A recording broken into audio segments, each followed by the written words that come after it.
Morning, everyone. Welcome to the Oregon State Board of Education September meeting. Before we begin, I'm going to have Corey do roll call. Proposed student advisor Jackson Weinberg. Here. Proposed student advisor Rochelle Zabalza Arellano. Here. Proposed school board advisor Brandy Penner. Here. Proposed teacher advisor Monica Bergman Perez. Present. Proposed superintendent advisor Heidi Syke. Here. Ryan Mann on behalf of Treasurer Reed. Here. Director Jennifer Skurlock. Here.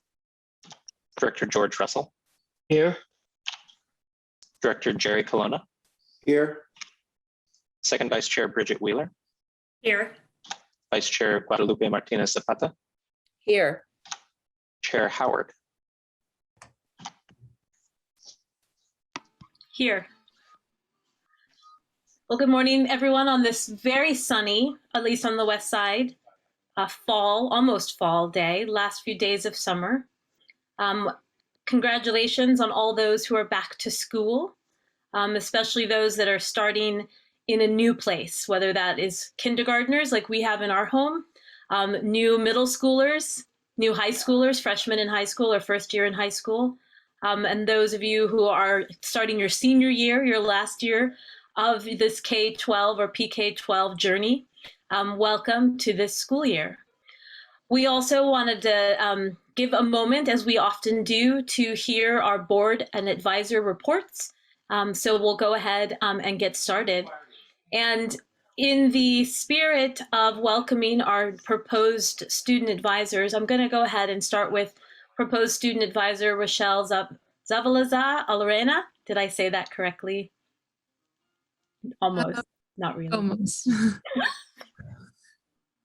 So we have an opportunity to give a report on anything that's on your mind or anything that you want to share with the board and with our advisors this morning. So.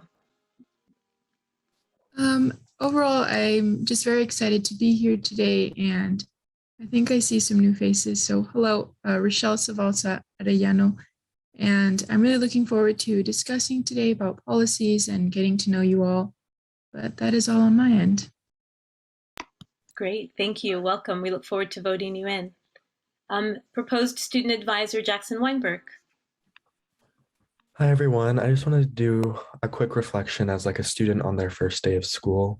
So for the past 2 weeks, we've been in school, which has been super exciting, but also like a new experience almost because we haven't been in school for almost 18 months.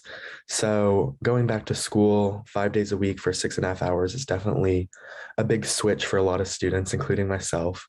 I'm super excited to be back for my senior year, but also it's taking its toll just like being in school for those 6.5 hours is just a lot. And I know a lot of students aren't used to that. So just keeping that in mind that students are coming back, teachers are coming back, maybe extending a little more grace to students and teachers as well.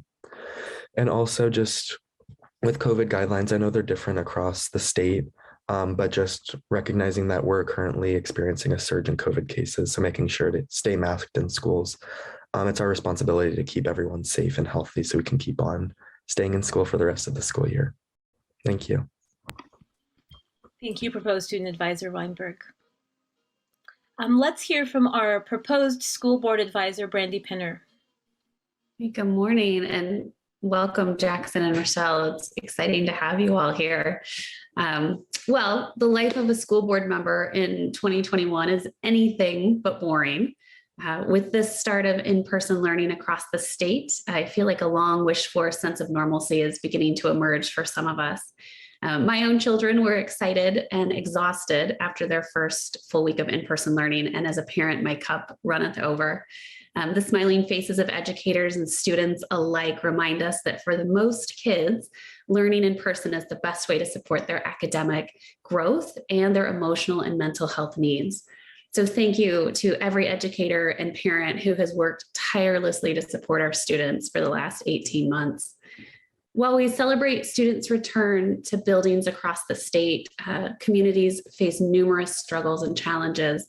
Many school boards are divided over a range of issues that directly affect our student and educator experiences. Volunteer school board members are facing intimidation and harassment in many of their communities, and dissenting voices are fighting to be heard. Chaos and anger are unfortunately becoming far too normalized in many boardrooms. School board members are facing historically challenging times, and unfortunately, there's no magical words to heal these active and ongoing wounds. But during this time, I keep finding myself returning to the words of one of my favorite books that I read, a million times when my kids were little. We're Going on a Bear Hunt by Michael Rosen. So in case you're not familiar, the story begins, we're going on a bear hunt. We're gonna catch a big one. What a beautiful day. We're not scared. Uh-oh, grass, long, wavy grass. We can't go over it. We can't go under it. We've got to go through it. We have to go through it. As all children's books do, this one teaches us a critical life lesson. We have to go through it. Challenges are an opportunity for growth. Suffering is a gift that shows us we're resilient and capable of things that we thought were impossible. The concept of impermanence teaches us that this too shall pass. We will look back at the division and hatred, learning that we're stronger and better together. When I was looking over today's agenda, I was struck by how prominently student voice is centered. From the state board resolutions supporting student identity to menstrual dignity efforts, it's clear that this board is entirely focused on improving student experiences in our schools, while also creating and supporting systems for academic excellence. As leaders, we can do both. We can help our students as individuals with needs and as individuals with vast potential. We can create schools where everyone is welcome and celebrated and create rigorous academic experiences and standards. The two are not mutually exclusive and indeed are inextricably linked. While these are challenging times, we can use them as a gift that will prove who we are as leaders and who we are as humans. So thank you to every person working diligently who are centering student and educator voices to create a human-centered educational experience for the kids of Oregon. You're seen and you are deeply appreciated. Thank you. Thank you, proposed school board advisor Brandy Pinner. Alrighty, well, I'm just trying to throw rocks at it. So we're going to move now to our proposed teacher advisor, Okay. Monica Bergman Perez. Thank you. Good morning, all. Welcome, Rochelle and Jackson to, well, hopefully to the board. This last month, I've been witness to many educators navigating the waters of uncertainty while holding true to their values and being hopeful for this year to come. They've shown up with joy, exuberance, and a lot of energy in moving forward, like Brandy was saying, through this mess. All the while, many are still very exhausted at not having had the opportunity to refill and refresh over the summer. COVID numbers are soaring, as Jackson mentioned, and we're back to in-person education. Educators, students, families, and districts are feeling the pinch of staffing shortages. Programs are starting with lean staffing, with narrow margin for operation in some places. How have the last 19 months affected the workforce, impacted our students? As we roll through these times, what vision do we have for what comes from this, from us living through this? What things can we do to invite a more safe and affirming environment for every individual? I know that educators want to provide this safe and affirming environment for every student. Those same educators also need that same safe and affirming environment for themselves. Our communities do as well. The climate has been quite charged and polarized these last 19 months. It feels like a mess mixed from opinion, judgment, emotions. It's really complex. We're living in a demanding and trauma-inducing time. So I'd like to invite us to liberate ourselves from the talons of this mess by taking care of ourselves and each other. It is healing to feel safe, to be just as you are and accepted as such. So I choose to embrace this complexity I believe that sitting in it and with it and trying to make some sense of it can lead to our developing a powerful design that's built from the possibilities. So what can we each do now? Let's hold space for each individual, for ourselves, for each other, honoring where we are in the moment without judgment or opinion. Let us live with intention, be purposeful in our actions and our words. Be curious in your approach and actively seek deeper learning. Center on the humanity of every individual as we are all connected in this world. Have compassion for each other and ourselves. Build connection through relational trust, because there's so much power in being seen and heard and accepted. Attend to healing and well-being. That's a really tough one for us who like to serve. In these times of polarization, embrace kindness. And I know that these things aren't always easy to do. We all wake up in a different state every morning. Compassion and kindness for yourself will allow you to see what your state is daily. This life is dynamic, so be sure to pause, reflect, and adjust with a spirit of equitable transformation. Let's be that bright spot. Thank you. Thank you, proposed teacher advisor Monica Bergman Perez. Thank you. Let's hear from Treasurer Reed's designee, Ryan Mann. Hi, good morning, everyone. Three quick updates this morning. One is not an update. One is just a welcome to the new faces, and particularly the student advisors. Echo the well wishes for the new school year, and happy September. Can't believe it's mid-September already. I think I've mentioned previously, the treasurer convened a financial empowerment advisory team to sort of study the state's work related to financial education and financial empowerment, really across the lifespan. But there's an element there, of course, that's relevant to young people in the state. And that team recently completed a report that sort of analyzes where we're at as a state and provides a roadmap moving forward. And part of that is an award program to recognize the financial educators and financial empowerment champions that are doing great work around the state. So that's yet to be formally announced, but we anticipate that being something we're working on this school year, and recognize at least one educator towards the end of the school year. So we'll have more to say on that as we move through the school year. And then the last thing I wanted to say, I don't want to speak for the treasurer on this, so I would just refer folks to statements he's released following actions in Newburgh. And just, I guess, to summarize his statements, he condemned the actions by the school board and conveyed a strong support for students' right to feel safe and secure. And, I think we're seeing, what happens when sort of license is given to make folks feel less safe and secure. So I would just refer folks to his statement and leave it at that. But we're glad to see the board taking up the resolution, and thank you all for the work you're doing.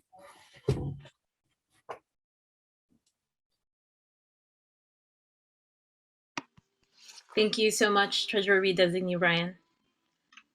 I believe that we should go to Director Scurlock. Hello, everyone. It's so good to see all of you. I'm really feeling excited today, so I'm trying to calm myself. But first of all, I want to just say thank you. It's such a blessing to be a part of this team. And I want to honor Jackson and Rochelle. I love to see student leaders coming up to the forefront and sharing their voices. It inspires me every single time. And so thank you for being here. I also wanted to just give a shout out for National Hispanic American Heritage Month 2021. So very excited as I'm teaching ethnic studies for the first time at my school this year. So I'm thrilled to celebrate the beauty of our Hispanics community and making sure that our students celebrate the beauty, the legacy, the genius, and the La Familia of our Hispanic community. So I'm excited about that. We had quite the busy week. Getting back into school and the rhythm of school at the high school setting has been very busy. On top of planning and curriculum design and team building with our small learning communities based on our subject areas, as well as all of the craziness really that comes along with contact tracing, making sure that students are set in their designated seats. So we have to limit small group activity just to make sure that students are safe and that we maintain safe classrooms. It has been a lot, but having said that, I cannot express in words how great it is to see students, to see their faces, even with their masks on, but to see their beautiful eyes and their fashion statements as they come into the classrooms and the words that they have already. I love it. So right now we're working on, they're starting to prepare for their first essay that they can submit to colleges and universities and scholarships. And it's all about overcoming obstacles. And so that's where we're at right now. And they'll give their presentations as well as submit their essays next week.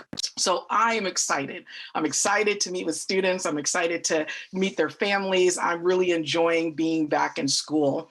I will say, and I'm going to end with this, that my heart has been a little heavy around some of the topics in concern or in connection to Every Student Belongs. And I cannot express in words as an educator in the classroom working with students how important it is for students to come into a space where they are learning and to know that they are loved and accepted and honored in the skin that they're in and in whatever circumstance they are in or going through or whatever belief they have. At the beginning of the school year, there was a kiddo who, and I have to be careful how much I share, but I will say this, at our school, we had a kiddo this past weekend try to commit suicide. And this particular student is part of the LGBTQ plus community. I say this to make it clear that it is imperative that we embrace, support, and love all students where they are at. I do not have time to disregard the life of a kid. I do not have time to minimize their value or deem one to be more successful than the other based on any of the categories as expressed in our Every Student Belongs in Oregon Department of Education.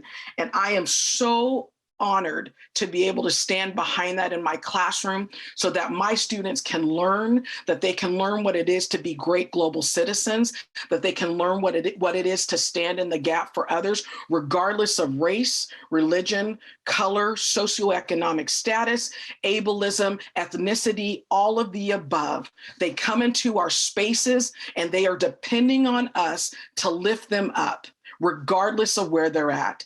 And so I am grateful for all of my students, and I embrace all of my students. And I hope that we as educators and in public education continue to make that the standard, a standard that we do not compromise on, because our students' lives are literally depending on us to lift them up and to love them where they are at.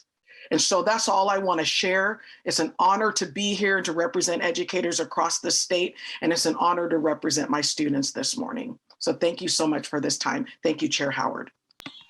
Thank you, Director Scurlock. Thank you. Let's hear from our proposed superintendent advisor, Heidi Seip. Thank you. It's tough to echo or say anything that hasn't been said about the importance of student belonging and student success in school that hasn't been stated. And so instead, what I will say is the importance of focusing on who we're not always hearing from. And so one of the things that we've been experiencing lately is some really vocal voices, and we've been hearing them. But what we haven't necessarily been hearing is a lot of the people who are there every day, doing their work every day, doing what we need them to do every day, and being a part of the solution each and every day, not because they don't have opinions, not because they don't have voice, not because they don't have feelings, but because they are trying to contribute to the solutions in a more quiet way. And so one of the things that we've been focusing on as a leadership team lately is how are we making sure that we are providing equity of access to all voices in our system? And I'm going to give you a really quick example of that, because it's easy to focus in on what's not working. So we came back from summer and we were panicking because a bunch of our Chromebooks didn't come back. And so we were hearing from kids that they'd lost their Chromebook or their Chromebook was stolen, et cetera, et cetera, et cetera. And so we had this problem that we thought was this big. And so we put out a survey to all the teachers in a school. And we said, we need to know exactly how many kids are missing Chromebooks. And we were expecting this huge problem. In our entire high school, four kids had lost or misplaced their Chromebooks over the summer. 4. But the problem felt this big, but it was this big. And it felt that way because those were the 4 voices we were all hearing from on the exact same day at the exact same time. And it was easy to extrapolate this huge problem because we heard from those 4 voices. So what we have to do is make sure that we are listening to those 4 because we needed to meet their needs. They needed a new Chromebook today because we needed to make sure they were still learning. But we also needed to make sure that the other 400 and some students in the high school were able to just keep plugging along and doing what they needed to do because they didn't have that same need. And so it's really easy to become so bogged down in this work because everyone has so many needs right now. And so I'm just asking that as we all work together to try to make sure that our systems are running, that we keep the focus so lightning focused on kids each and every day, but that we're also saying, who's okay today? And how can we support you and make sure that you can stay okay? And how can we make sure that we don't globalize problems that are truly unique to an individual so that we can get that individual key share they need each and every day. And once we started shifting that focus, I tell you, the work started to feel a lot lighter because when we stop globalizing the problems and instead start celebrating more global solutions, things start to feel a lot more doable. And it's so joyous. I cannot tell you how joyous it is. Kids in school this year. Each and every day feels like a gift. And each and every day that we have kids in school is a very special gift. And I'm thankful for every one of them. Thank you. Thank you, Proposed Superintendent Sipe. I see that our Secretary Fagan, Representative Emily McLean has joined us. Would you like to give your board advisor report? Yes, thanks, Chair Howard. Good morning, everyone. It's really good to be with you all. And I'm so glad that I was able to hear the end of Director Scurlock's report and everything that you said. So I just want to say thank you. And I imagine that I missed other important words that were shared today as well, given the topics that we're discussing. So I do just want to really acknowledge the importance of building a welcoming, equitable, and justice-filled education environment for everyone in Oregon. We really appreciate all of the conversations that have been happening on the board, and we just want to acknowledge how critical it is to be present for every single student and welcoming for every single student, no matter what. And the conversations that we're having about Black Lives Matter and the LGBTQ community and pride flags and the conversations happening in Newburgh are being heard across the state. And Secretary Fagan is so committed to equity and justice and representation, and also ensuring that every single student, no matter who they are, no matter where they're from, is feeling welcomed. And I just want to share that sentiment. And I think that everyone else, and particularly Director Scurlock, thank you. So we just want to share in that and echo that and lift those messages up. I do want to provide a couple of updates from the Secretary that we're happy to share with you, which is one, that the Kid Governor program is open for applications. And I know that there's many folks who have shared this around. This is a great program. It's in its 5th year, the Oregon Kid Governor program, and we are hoping to continue to expand it. So I did just want to make sure that we are announcing that as it has opened up. It's time to coincide with typical election days, and it's an opportunity for 5th graders in Oregon to run in a statewide election and to really engage in civic education and democracy and what it means to advocate for issues that they care about, that they're passionate about, that they're learning about. And we're just really excited to make sure that students have a really meaningful civics education experience in that. And you can learn more about it at the Secretary of State website. It's or.kidgovernor.org. And we really hope that educators who work with 5th graders will consider sharing that and participating in it and register soon. Please let me know if you all have any questions and I can connect you. The other thing that I think is important to share is that the state of Oregon is in the midst of our redistricting and reapportionment process. This is something that we know our social studies teachers are talking about right now. It is very relevant. It's in the news, and it's important to share that is going on and that folks have an opportunity to have their voice heard. The legislature is responsible for redistricting and reapportionment, and they have until September 27th to complete that work. So the Secretary of State's office is watching that because we are responsible if the legislature were to miss their deadline to do the redistricting of the legislative maps. And we have a deadline of October 18th. If that comes to be. We have every confidence that the legislature can get that done. And we just want to mention that because it is so important for Oregonians to know as we determine how legislative, maps and the legislative districts are created, and the legislature is also responsible for congressional district maps. That's about representation. That's about democracy and making sure that every single person is represented in their community. So we did want to highlight that. And then the only final one that I wanted to share is that we do have National Voter Registration Day coming up.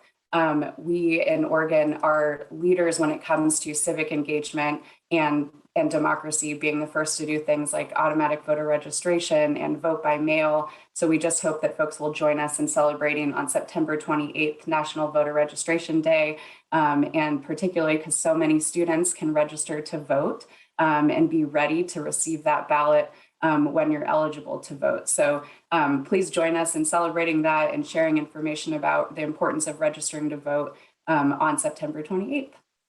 Thank you. Thank you, Secretary Fagan, designee Emily. We're going to move now to Director Russell. Thank you, Chair Howard. It's a pleasure seeing everybody. I hope you all have had a wonderful summer. I particularly want to welcome Rochelle and Jackson and say how important it is to us that you're here and that we have high expectations for you. We want to hear your voice. We need to hear your voice and hear what you're thinking on a number of agenda items that come before us. I also want to welcome back our board advisors. It's good to see your faces. Look forward to hearing from you as we move forward. Again, as you know, looking even at today's agenda, there are some important items that are coming forward for the board over the next year. And I think it's really important that we hear what your perspectives and viewpoints are on the items as we go forward. I know that I, as a board member, am particularly interested in knowing from the constituents that you serve and your own viewpoints from the roles that you serve as I move forward and incorporating those kinds of factors and thoughts and decision-making as we move forward. So I just want to welcome you again and say how important it is that you're here. It is the beginning of the school year, and as many of you have already observed, students are back in class. Parents are busy bringing students to school in many instances and are very involved. I know that I have a school right down the street from me, and I can always tell when school is back in session because the cars are backed up for a mile and a half as parents are dropping kids off at the elementary school. And it's always a wonderful time to see staff out welcoming both the parents and the students as they come into school. So it's such a nice time, and I'm looking forward to a good school year. Over the last month and a half, I've taken the opportunity to both sit in and visit virtually on some of our local school board meetings. And mainly because I kind of want to know what are some of the topics that they're talking about and how they're approaching those. And as somebody has already mentioned, there aren't always one singular viewpoint on some of the items that they're discussing. And obviously, most recently, COVID-19 procedures and protocols for getting back in school, concerns from some in the community about masks or unmasking, and so forth. Also, some of the Every Student Belong issues have been coming up as school boards have discussions. As we move ahead with the board, one of the items that I've heard some recent discussion about relates back to the essential skills and assessment. And I'm pleased to be working with the assessment task force as we move forward to look at where we are in the state on assessment. I also want to just make one note for you. I potentially, probably more so than potentially, will be out for the October board meeting. I expect that unless there are no hospital beds because of COVID, I will be on that meeting date, the hospital, for a knee replacement. So we'll have to miss the October board meeting, but the way things are looking now, I'm not sure that there'll be hospital beds available for what are called elective surgeries. So otherwise, I hope to be here if that's the case. So that's my report. Thank you. Thank you, Director Russell. And let's hear from Director Colonna. Thank you, Madam Chair. I have a variety of different small items that are not directly related, but based on the comments that each person has made and the ethical and moral leadership that this group provides, I was looking through the notes I made for our meeting, and I was reading the background information on our nominees for each of the positions coming forward. I looked at Brandy Penner's letter of interest back in October 2020 to show an individual whose words definitely come in actions. And there was one sentence that she mentioned in her letter of interest that I copied down, and I want to mention it to the group.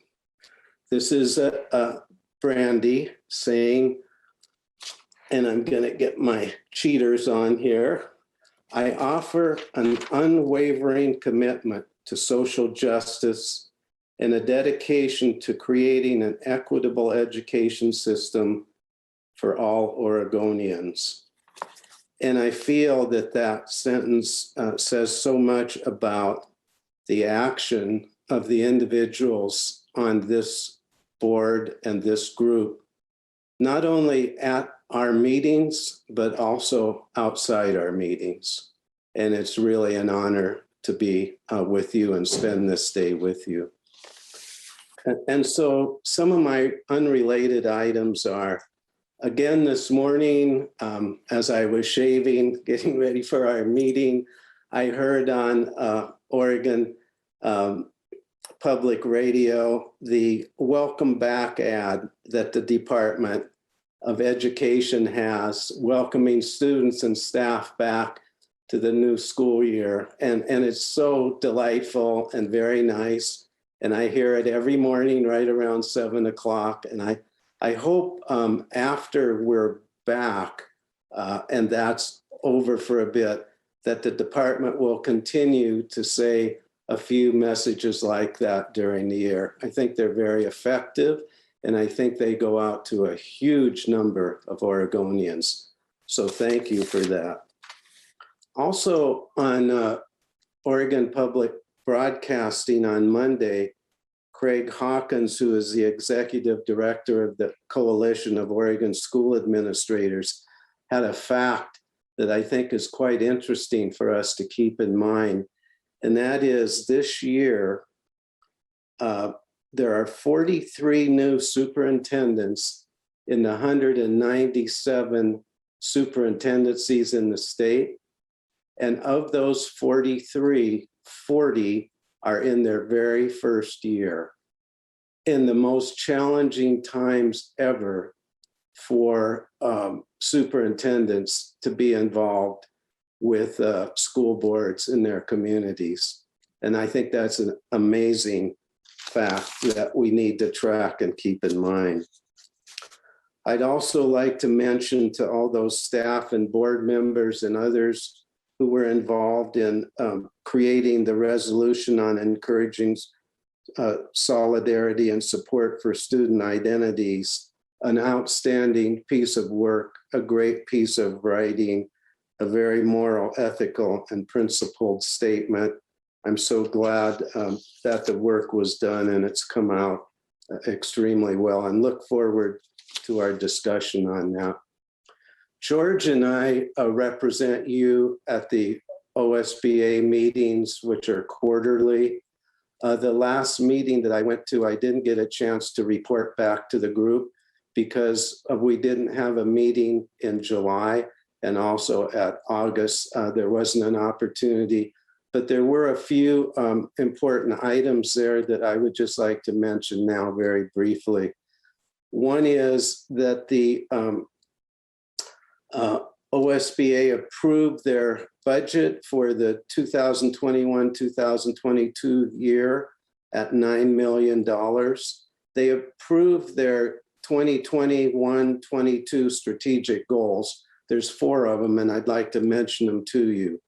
One is to advocate for stable school funding.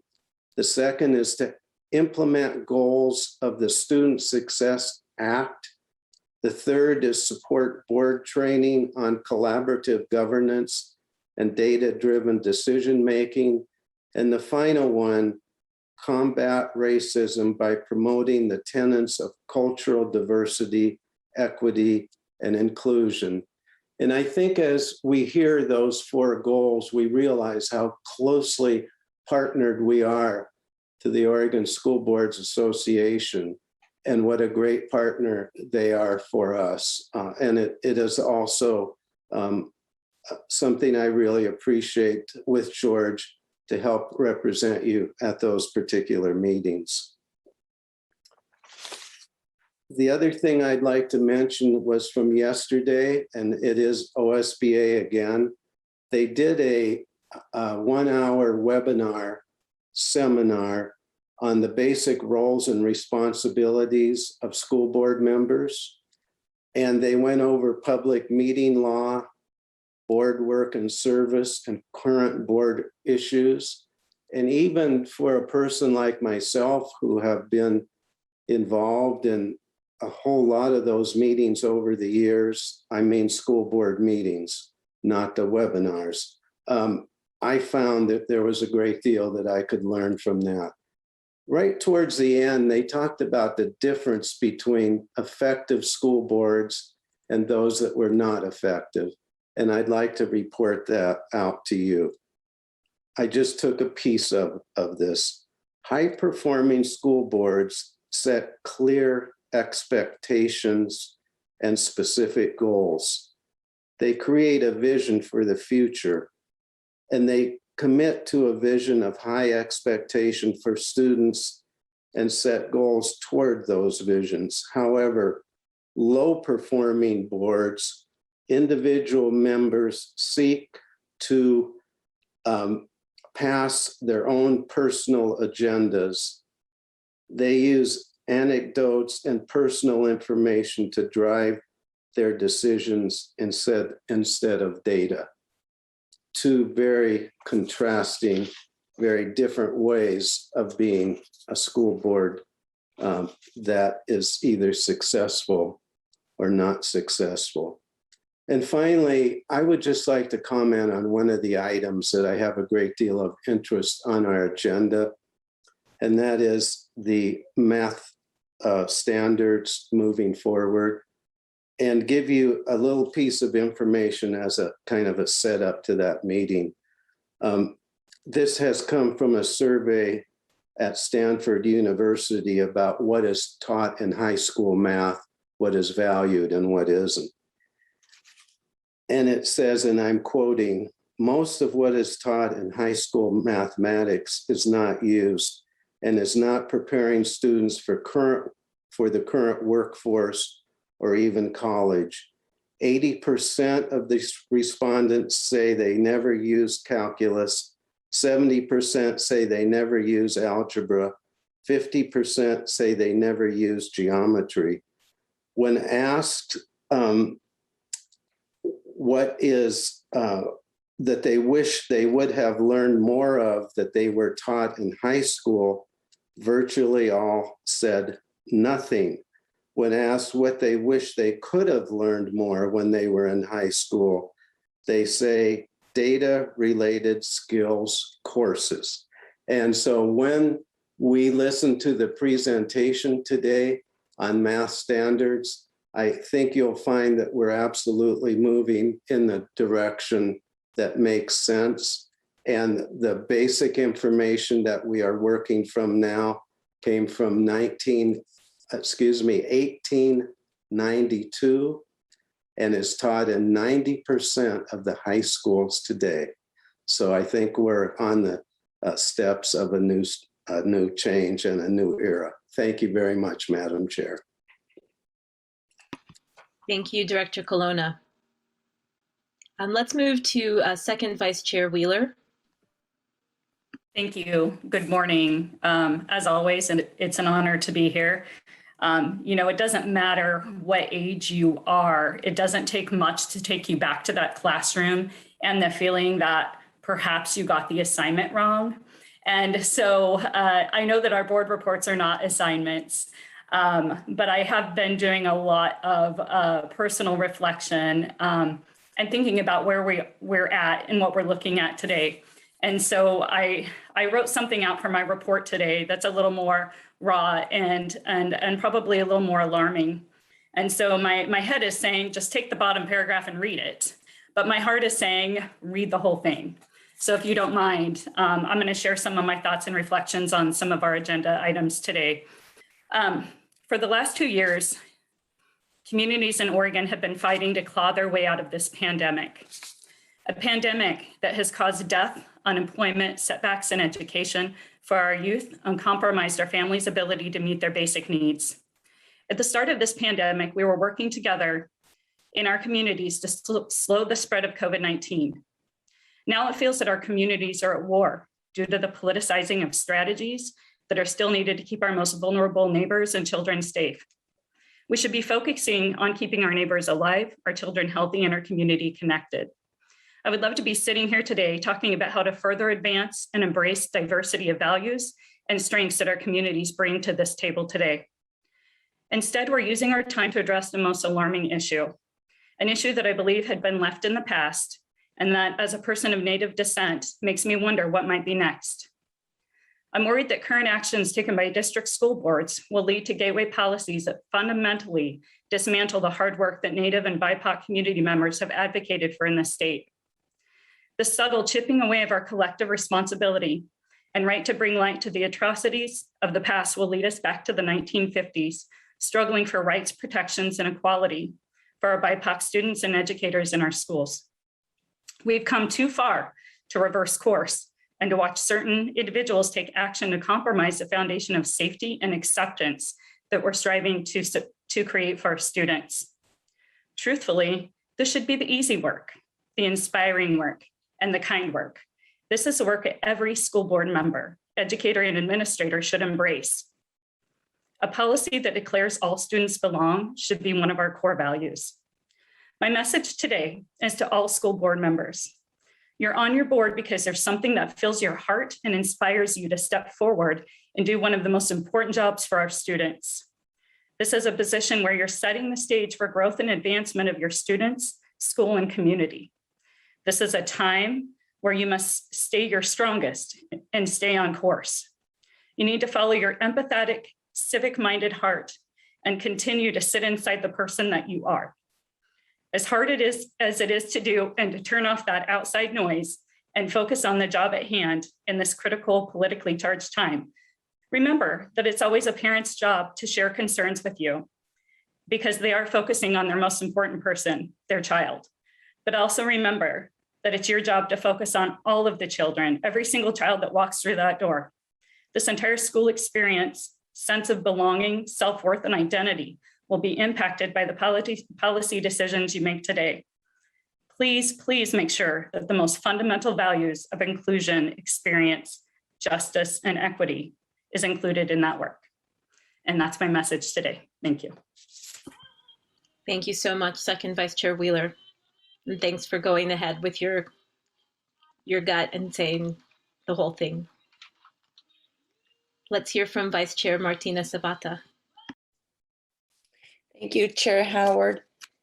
I just want to say that I'm going to share a portion of my report now and reserve a portion of it for the introduction of the resolution that we have before us today. But I do want to start off saying buenos días y bienvenidos a todos. Quiero expresar mi gratitud a todos los maestros y maestras y hoy día en particular a todos los maestros y maestras latinos, celebrando nuestro orgullo y herencia latina. Welcome back to a new and exciting school year, and thank you to everyone who is a beacon of light and safety to the school children of Oregon. It's a happy occasion to return to school this fall after such a harrowing year and a half. This is also Hispanic Heritage Month. I want to recognize and pay tribute to just a few Latinx people who've given me inspiration, hope, and pride. I'll start with Justice Sonia Sotomayor, the first Latina, the first Hispanic, and the first woman of color to become a member of the Supreme Court. Dr. Henry Cisneros, the first Hispanic American mayor of a major US city, San Antonio, in 1981, and went on to become Secretary of Housing and Urban Development under the Clinton administration. He was one of the first Latinos I ever saw in media, on TV, newspapers, or magazines, wearing a suit, speaking fancy words, and making Latinos look beautiful and smart. Dr. Ellen Ochoa, the first Latinx astronaut to go to space, and the first Latinx director of the Johnson Space Center. A Latina in STEM. Imagine me making those heart-eyed emojis. Dr. Antonia Novello, the first woman and the first Hispanic to occupy the position of Surgeon General of the United States in 1990. Dr. Miguel Cardona, current US Secretary of Education. US Representative Alexandria Ocasio-Cortez. She is a steward of social and racial justice and economic equity, fearless, irreverent to entrenched power and privilege. And yes, a worthy model for me to follow, because these streets, they ain't easy. Carmen Xiomara Urbina, Deputy Director of the Oregon Department of Education. Excuse me, it brings so much pride to me.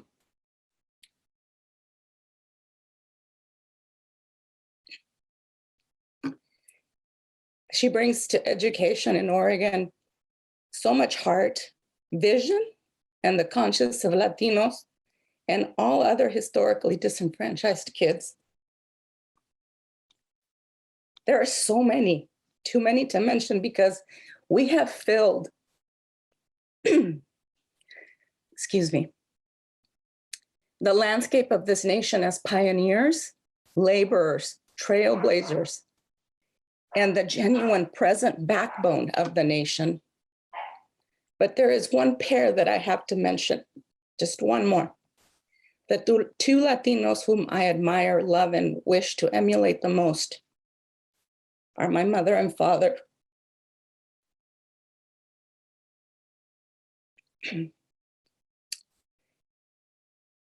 There's a lot of emotion on the agenda today, so thank you so much for your patience. There really is no one more worthy to give, to have given so much to this nation, in my opinion, than my parents. My parents grew up dirt poor in the literal sense. They didn't build a college fund for their children because the wages my dad earned as a farm laborer barely gave them enough to heat the house, let alone put money away for a college education. They were there for us every step of the way.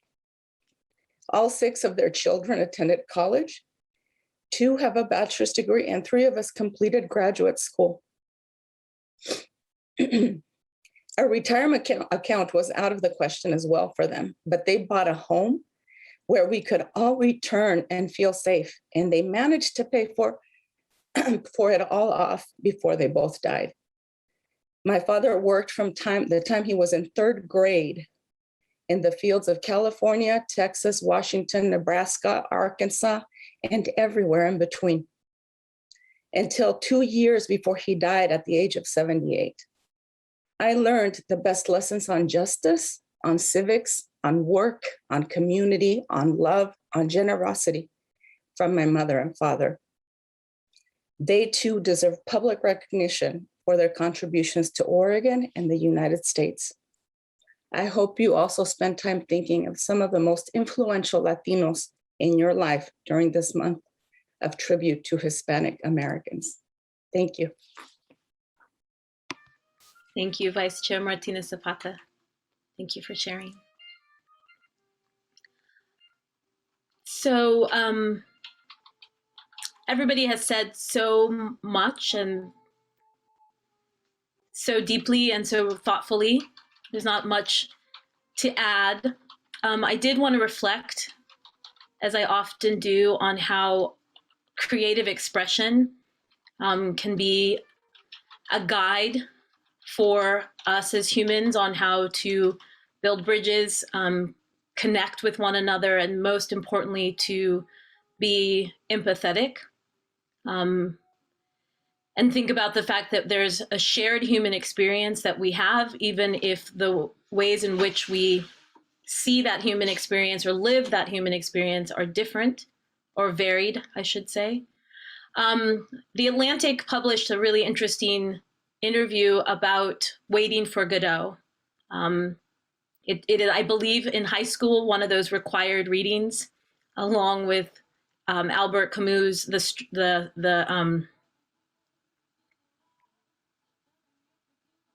I think it's called The Plague, which a lot of people read with the beginning of the pandemic. One of the things that I was reflecting on today as I listened to everyone talk was something that was said about Beckett's play, Waiting for Godot. And if you remember that play, the 2 characters wait for a very long time. There is a pitiful effort to create some kind of routine or rhythm to occupy themselves and to avoid thinking about the absurdity of their situation. This writer in the Atlantic was likening that to how we all waited through the pandemic to get the vaccine, and there was much celebration, but it wasn't Godot. It wasn't the moment that we'd been waiting for as the Delta variant has taken hold. And in the play, Beckett never says who or what Godot is or what Godot represents, and that's really not much of his concern. He's really, in fact, talking about the waiting itself. And during this pandemic, many of us, all of us, in fact, have lost daily routines and daily rhythms. And there's a sense that there's a lack of scaffolding. And that kind of lack of scaffolding has really forced us to confront our human existence. And in this writer's thought process, the fleetingness of time, and in some cases, as we've heard as you hear the roll call of the Oregon Health Authority, the number of casualties in our state during this pandemic, those are real people behind those numbers with real families and real connections. So it also helps, we also face our mortality. And so Beckett's big question, I'm waiting for Godot, is how do we fill our time in order to avoid sitting with ourselves and confronting our existence? And so for many people, where we go is to our communities. We go to our rituals, whether that is church or the theater or book club.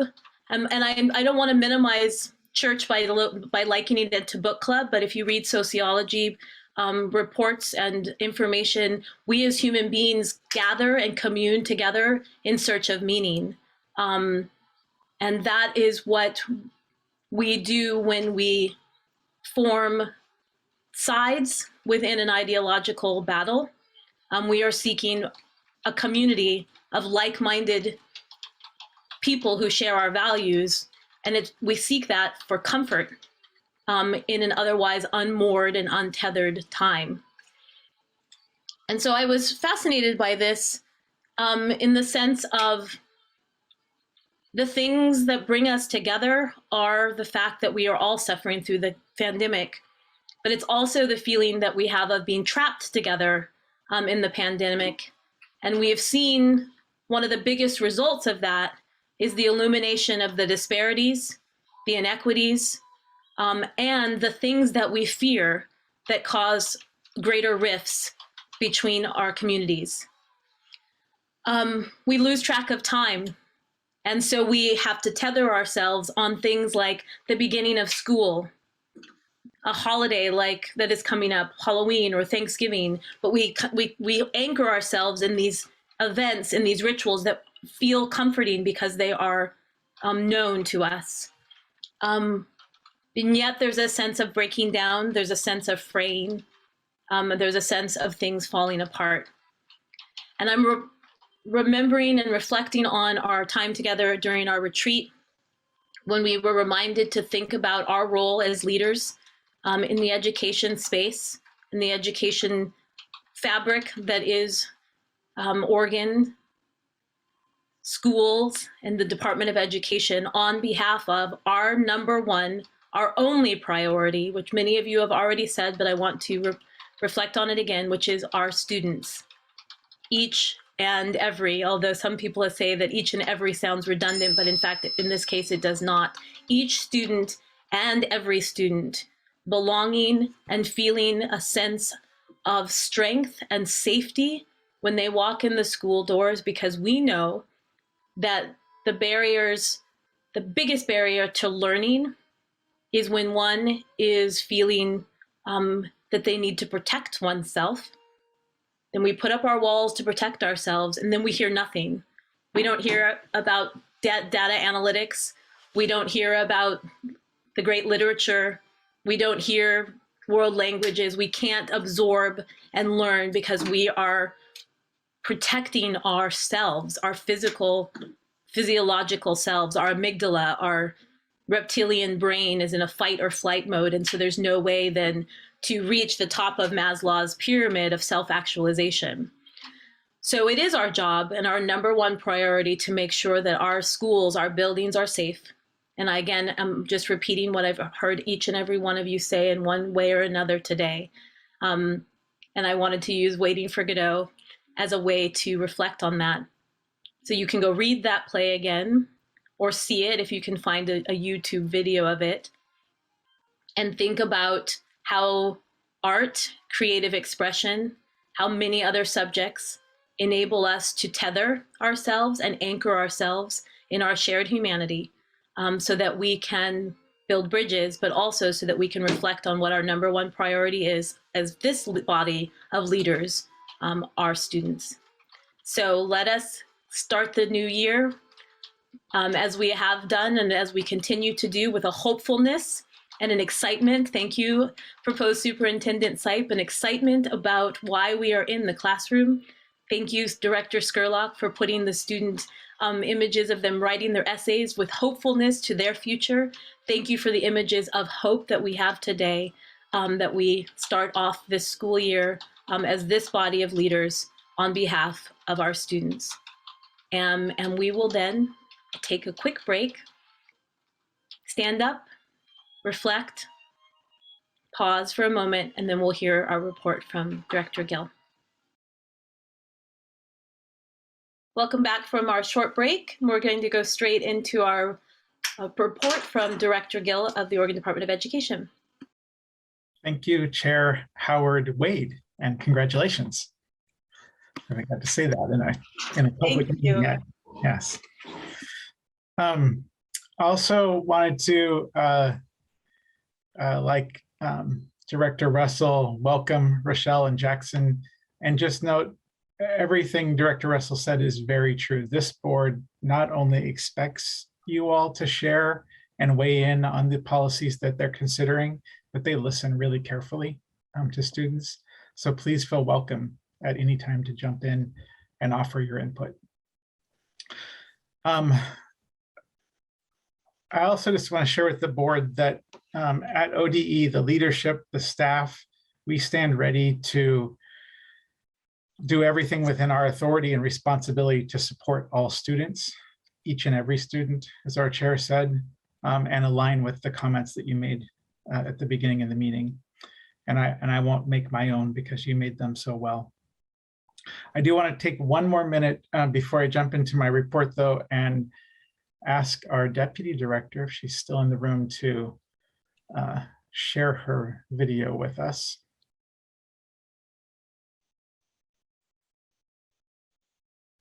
There she is. Thank you, Carmen. So I think this maybe adds a little bit to what Director Martinez Zapata said about Carmen Xiomara Urbina. But I want to note that many of us learn from Carmen every day. I've been doing that for about 30 years. Carmen is being recognized next month by the National Association of Latino Administrators and Superintendents, ALAS, as the National Latina Advocate of the Year.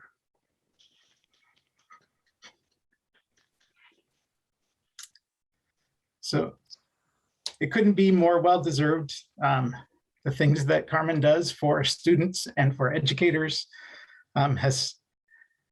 has been going on for 30 plus years, like I said, and it hasn't gone unnoticed, but it is nice to see her join those ranks of the nationally recognized in our state, like Gustavo Balderas, Shelley Reggiani, Matt Utterback, and Krista Parent. And now we can add Carmen Xiomara Urbina to that list. So thank you, Carmen, and thanks for sharing video space with us too. Thank you. Thank you. Okay. With that, I will jump into my report. And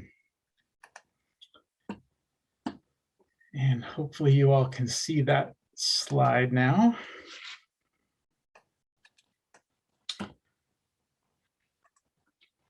With this report, I want to share a few things. So I'm going to spend just one slide sharing a little bit about what the year ahead looks like for the State Board of Education, which I think you recognize the year after a legislative session, a full legislative session, includes a lot of policy and rulemaking for you. So I just want to highlight a little bit around that. And then I'll share some COVID-19 updates like I did for us in August, and then call out a few of the things that are new to the beginning of the year since I talked to you last in August, related to how we're navigating COVID-19 in our schools. So first, this year ahead in policy. So as our legislative director, Jessica Ventura, shared with you in August, there were over 300 education bills. About 90 of those became law in the 21 session. Those included a lot of the bills that through our work at the department and then the support of the governor, we introduced to the legislature, including the tribal regalia and objects of cultural significance in partnership with the 9 tribes. access to linguistic inclusion, now law in Oregon, some grant making authority for the department, some work around Your Every Student Belongs policy now being established in state statute. And then the work that our advisory group did on the LGBTQ2SIA+ Student Success Plan, now becoming statute and funded. So we'll have $2 million to begin to put their ideas to work in our schools on behalf of our students. Many of these 90 bills will require State Board of Education action, where you will pass rules, some of it required, and some of it where you'll have some leeway to make some adjustments and define some parts of how these bills are implemented. And some won't require that, but just know that you're going to have some responsibilities going forward. I'm calling out 4 of these, and then one other area where that I think that will be coming back to you frequently, possibly many meetings throughout the year, to either give you updates, to prepare you for a policy vote later in the year, or there could be multiple policy votes. So the first one is Senate Bill 744. This is a bill that came out of the Senate Education Committee with Chair Dembro.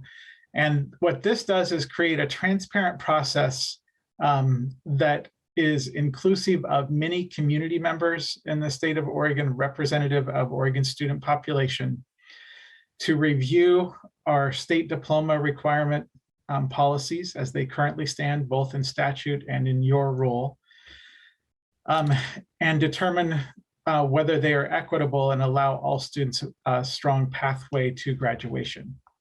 So we'll review them against other states, we'll listen to communities and their needs, and then we will bring a report to the legislature in September that has the recommendations from the department in this group. But we'll be visiting with you along the way and getting your input, and some of you may also choose to be part of some of this engagement process. Then House Bill 5006 is the state school fund. It's part of our budget bills, but it also included a $500,000 set aside from the general fund for a study of the impacts on the state school fund and the spending of the state school funds. What makes this a little bit different than some past state school fund reviews. This is both on the spending side and on the allocation side. And it's designed to determine if the spending patterns result in disparities between students who are BIPOC and those who are not. And so we'll be working with many different partners on this. This is also a work group that needs to be representative of the student population, both racially and ethnically, and represent the state's geography as well. And so we'll be sharing back information with you along the way.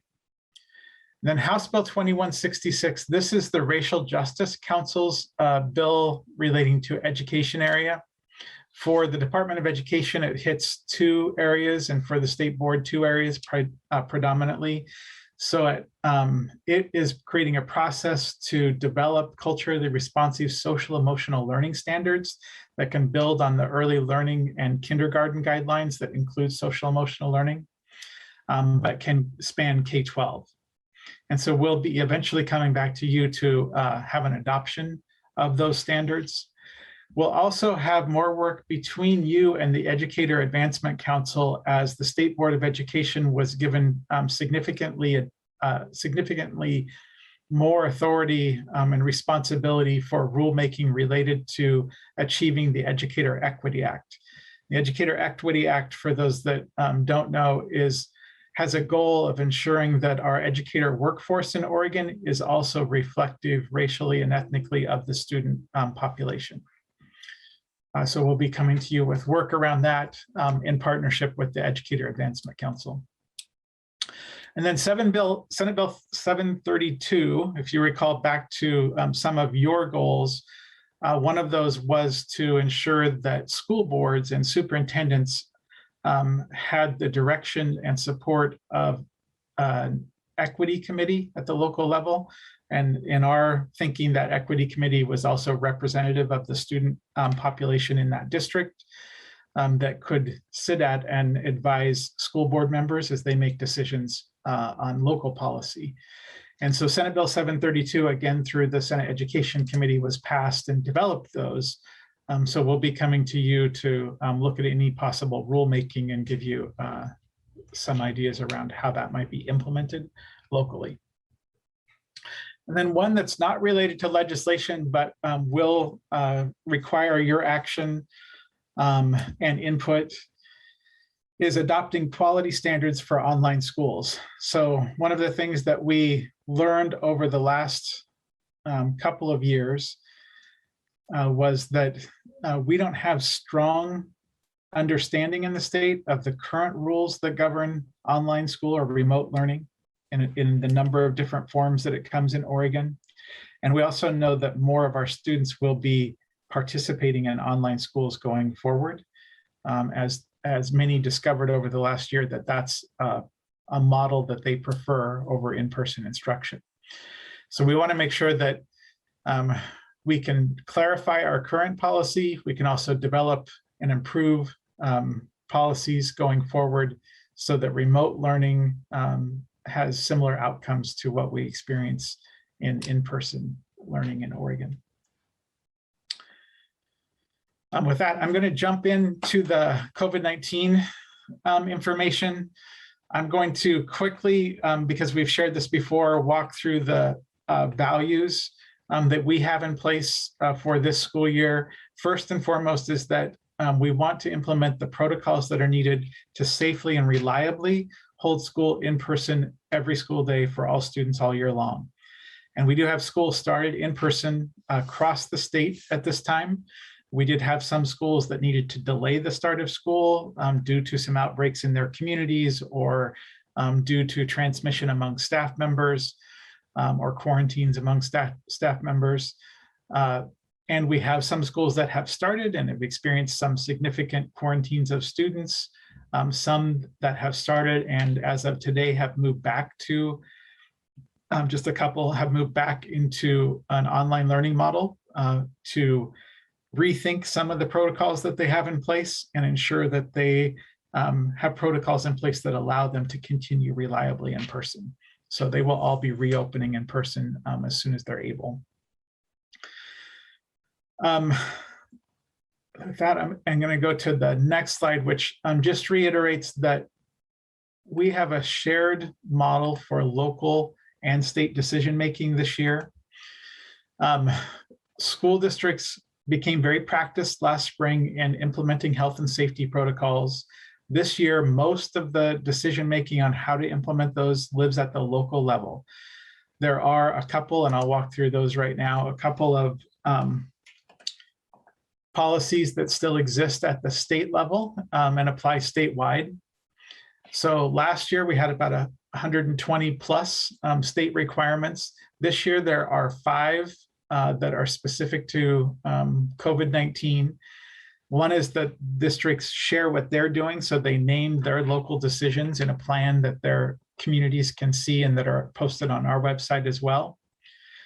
That they have recovery service processes in place for their students who experience disability. That they follow the Oregon Health Authority's quarantine and isolation protocols. That they wear face coverings. This should be, say, indoor and outdoor at this time. I pulled from a previous slide.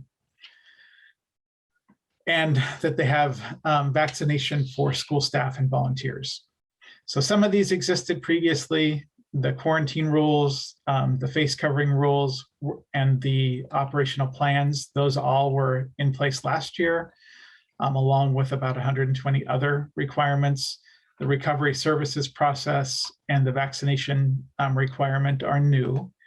There are a few things that, see if I can drop all these in here, that continue from prior to the pandemic that are still statewide requirements. So that includes communicable disease plans, isolation space in schools for communicable disease separation, exclusion for exposed individuals, and Division 22 rules. So again, a few things that are state level requirements, and then all the rest live within the local community. A little bit of update on where we're at with COVID-19 right now. These images were pulled on Monday.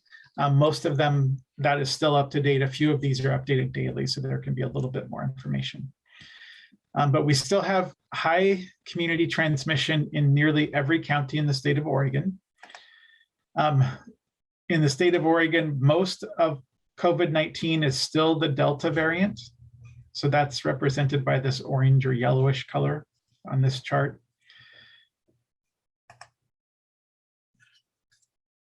This is the epi curve. So again, it shows from the beginning of our experience with COVID-19 in Oregon, in this chart, March 1st of 2020, and then all the way through the several surges, the winter, last winter, and then the spring surge, and then this one that was very steep and dramatic that put us at our highest levels of COVID-19 ever with the Delta variant.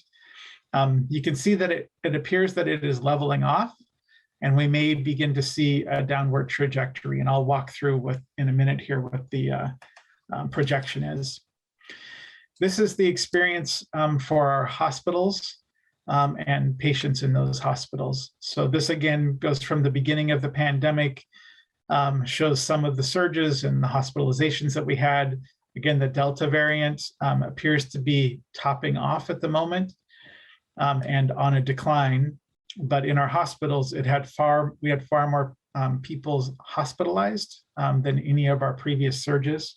This is the number of folks that needed to make use of ICU services, intensive care, and again, higher than we experienced at any other time. And this is the number of our neighbors who have had to be put on a ventilator. This has impacted all age groups.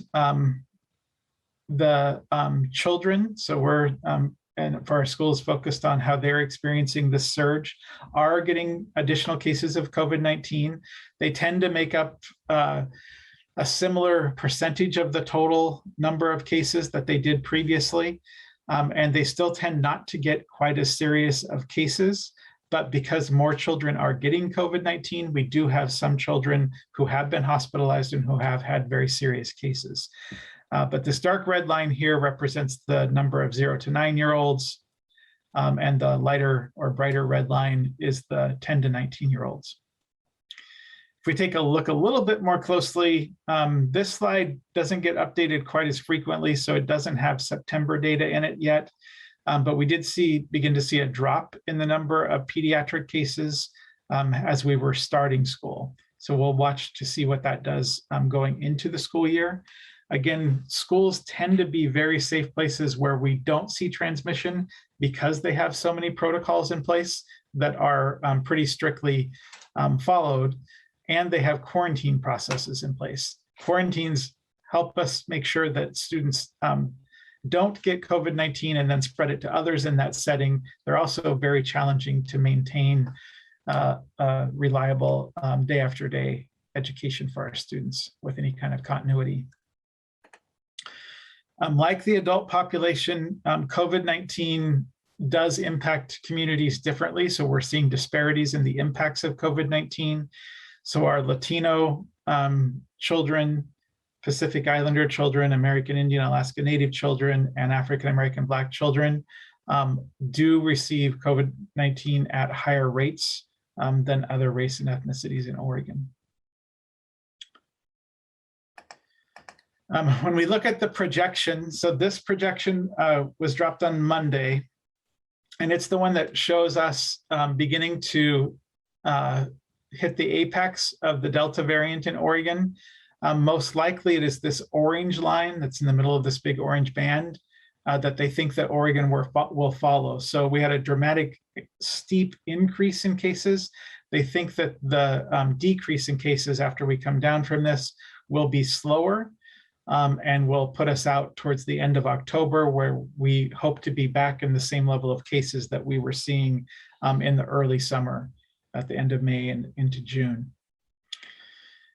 There always is opportunity for other variants to come in, for other events to cause spread of COVID-19, and for that these numbers to stay up. But the hope is that this projection is correct. If it is correct, then by September 28th, we would likely begin to see about 635 cases per 100,000 people. That's about 1,900 cases a day, and about 107 people a day requiring hospitalization. So even at the end of September, we still have pretty significant caseloads. When you look at vaccination, which is again, right now, besides masks, the key that can bring down these numbers either more quickly and then keep them down, vaccination is the pathway. And so we did see towards the end of August and into September, a pretty good increase in the number of people getting vaccinated daily. But we did, after the Labor Day weekend, see that drop off. So we're hoping that this catches steam again and we begin to see more daily vaccinations. Across the state, not a lot of difference in this from the last time I shared it with you. We have a number of states that are down around the 40 and 50% vaccinated, and then some that are in the 60s and 70s. When you look at age, so this has changed. This was closer for the 12 to 17-year-olds, closer to 50% last time I shared this slide with you. Now we're moving into the close to 60% range. We're hoping to see this continue. This has, of course, huge benefits in terms of COVID-19 not spreading, or people less likely to get COVID-19 or get a serious case of COVID-19 with a vaccination. But in this case, this also prevents our students from being quarantined if they're exposed to COVID-19, unless they have symptoms. So these 60% of schools, our students in our schools, when they are exposed to COVID-19, they can continue to go to school unless they develop symptoms. And that's really important for us right now. When you look at quarantine rates by population, in terms of race and ethnicity, you see the Native Hawaiian Pacific Islander population hitting 90% population rates, and then the next groups are Asian and white, getting close to 70%, and then in the 50% range for Black, Latino, and American Indian Alaska Native. After reviewing that, the two threats that we're seeing to in-person instruction right now that we're most concerned about in the immediate. One is that any impact of the vaccination requirement on the workforce. So if you remember, our educator workforce and volunteers are required to vaccinate by October 18th, be fully vaccinated. So 14 days past their last shot. There are a number of people in the state who would prefer not to get vaccinated. So they may take a religious exception if that's available to them, or a medical exception if that's available to them, and be able to continue to work in schools with some additional protections in place. There are some superintendents who have reported that they believe that they will see a workforce that's already highly impacted right now with bus driver shortages and nutrition staff shortages and some teacher shortages in certain areas, be further impacted by individuals who choose not to work in schools due to the vaccination requirement. We do think that there are some things that we can do to help. We sent out a number of options, especially related to transportation, that either expedited certification processes or provided some ideas for other ways to get students to and from school. We also have federal requirement impacts. I'm going to walk through those in a minute.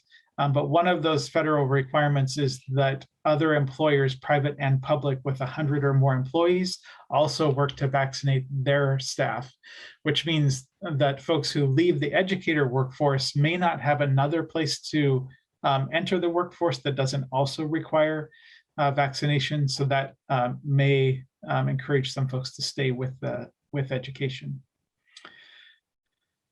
We're also talking to the governor about any kind of National Guard options to help support the educator workforce. We don't know if that's an availability. We also know that right now all of Oregon's available National Guard members are serving in the public health arena and in hospitals. So it doesn't have immediate availability to us, but it is something that, all options, as the governor has said many times, are on the table to secure in-person learning. The second really challenging threat to continuing in-person learning, as all of our superintendents and school leaders are aware of, is the challenges to quarantines. So when our students are exposed and staff members are exposed to COVID-19, there are a number of rules that the local public health authority reviews to see who should be quarantined and who shouldn't be quarantined. So two things are happening that cause a number of students to be quarantined, which disrupts their education and can disrupt the educator workforce as well. One of those things is that the local public health authorities are operating at surge capacity. So they don't have a lot of staff or time to deeply review hundreds of potential close contacts for any one student who may have gone to school and had COVID-19. So they are relying on the local school district to be able to answer a lot of questions for them about who the student was in close range of at certain times when those students are in certain places, like in a classroom. If everyone's masked, including the student in question, then they can be within 3 feet of each other before they have other students have to be quarantined. And other spaces that goes out to 6 feet. So the schools really have to do a lot of contact logs and have seating charts, both in classrooms and during transition periods when students might be transitioning from a space at their desk to a space on a carpet where the teacher might be reading, to the lunchroom, to school buses. All of those places, the more diligent the school can be to really understand where the students are at in comparison to one another, the fewer people that will need to be quarantined. But that is really challenging to do in a school environment all day, every day. But the more they can set up around physical distancing, use of face coverings, cohorting, vaccinations, contact logs, all of those things help reduce the number of students who are quarantined. And we do get a lot of email from folks saying, well, why don't we just change the quarantine rules? And to look at the data related to, do people really get COVID-19 who have been exposed to COVID-19?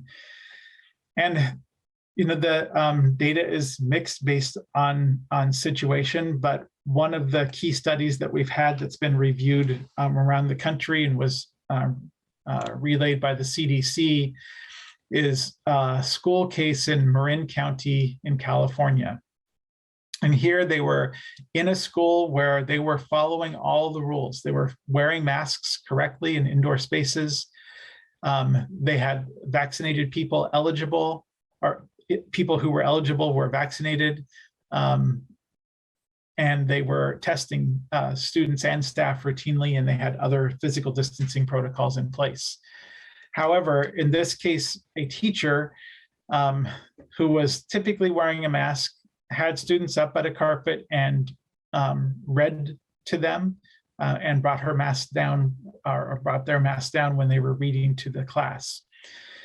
This had a total of 12 of the 24 students in that class then infected with COVID-19, and that spread to some other students in the school and other classes, and to a number of family members of these students. So it's just really critically important that we do everything we can at every step to implement as many of the health and safety protocols as we can, including the state required ones, the face covering, the vaccination, and the quarantine protocols. But all these others make a huge difference as well to maintain and try to implement each and every day and not back away from, because one change can cause COVID to make it through the filters, make it through these holes, and in fact, infect another person. Switching over to President Biden's path out of the pandemic, it has a 6-point plan. You can see that in here that keeping schools open safely is one of those items. As I went through each of the 6 points, I think there are a number of points or a number of efforts within those points that could impact schools. So I have a slide here. Again, you have access to these so you can review later. But in this slide, what I did was pull out elements across those 6 points that I think could impact schools in the future and that we'll be watching closely as these go through rule processes with federal agencies and get implemented across the country. So right now, these are not implemented. They're being planned and we're watching. But there are a number of things here that could impact our schools in positive ways to help keep our kids in school regularly, which our families need right now. A couple of other things that we've done since we last met. The Oregon Health Authority and the Oregon Department of Education are going to routinely deliver what's called school health advisories. So these are advisory guidance, not required. They could be aimed at individuals, communities, schools, to help everyone think about what they can do to help ensure that our kids get to go to school in person and stay in that school environment. And that's oftentimes the safest environment for them to, again, reduce spread. The first one was released earlier in September on the 7th and will be in place through October 1st. But it calls for 5 things from communities. So one is for anyone who is in regular contact with individuals who are school age to vaccinate if they're eligible.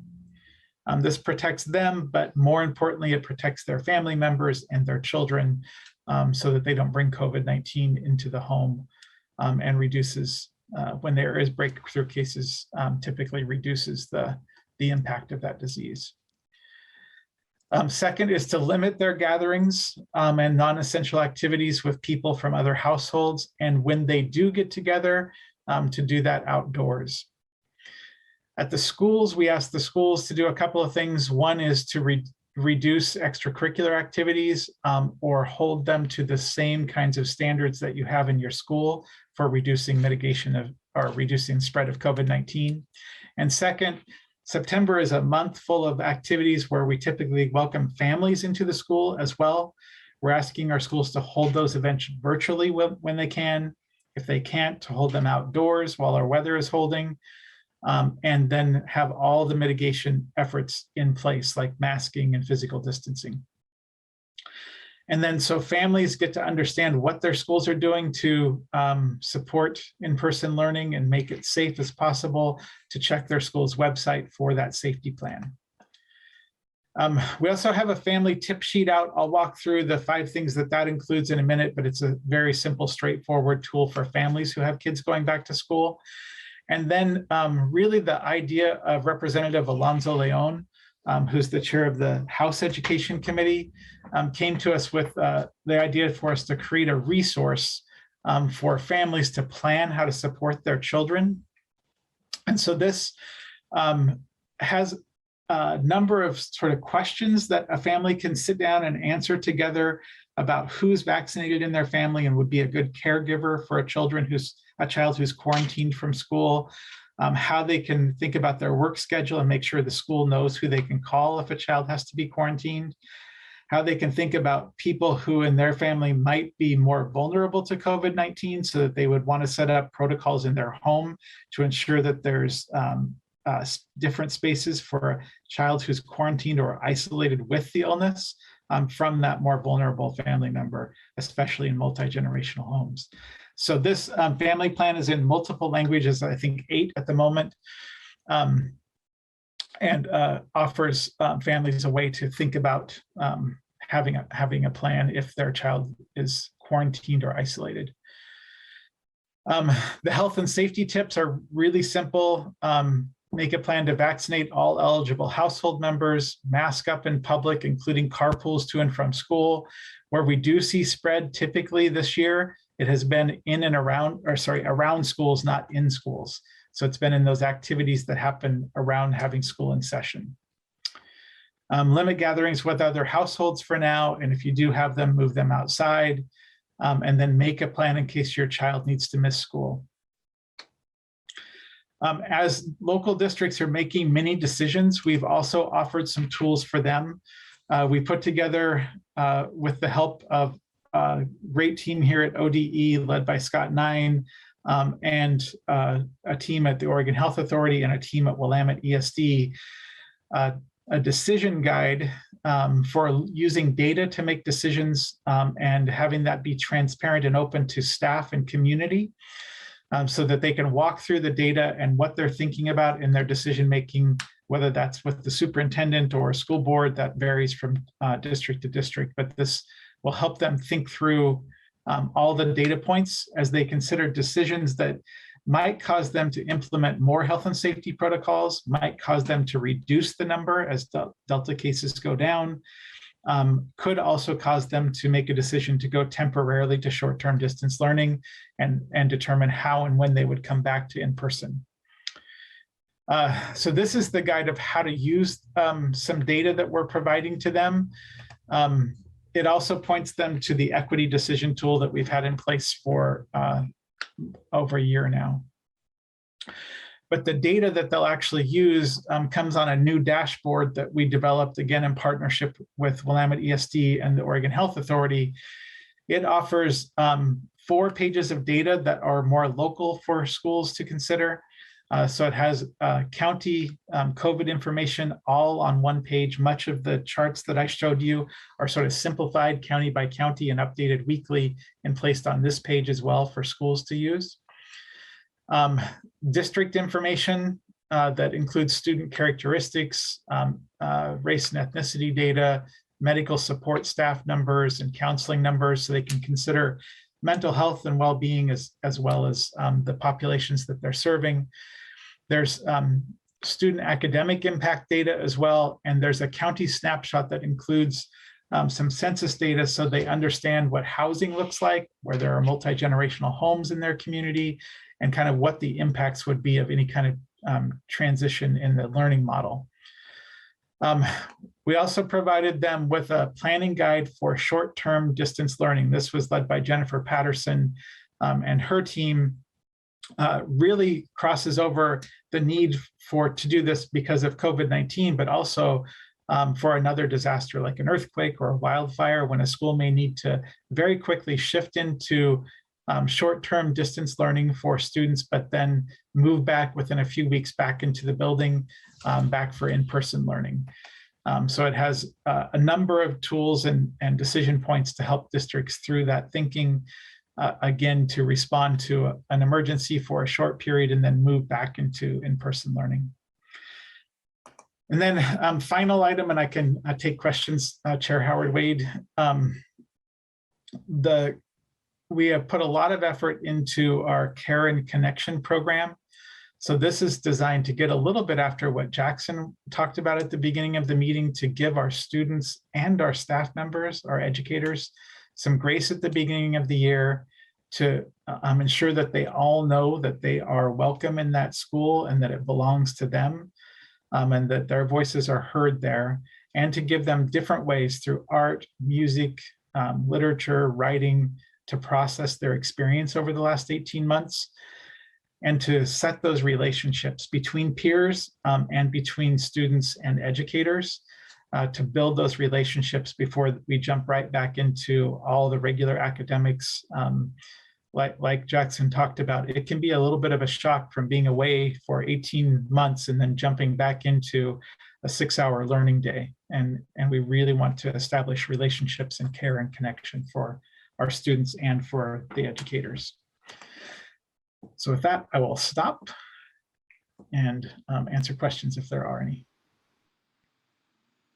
Do we have any questions for Director Gill?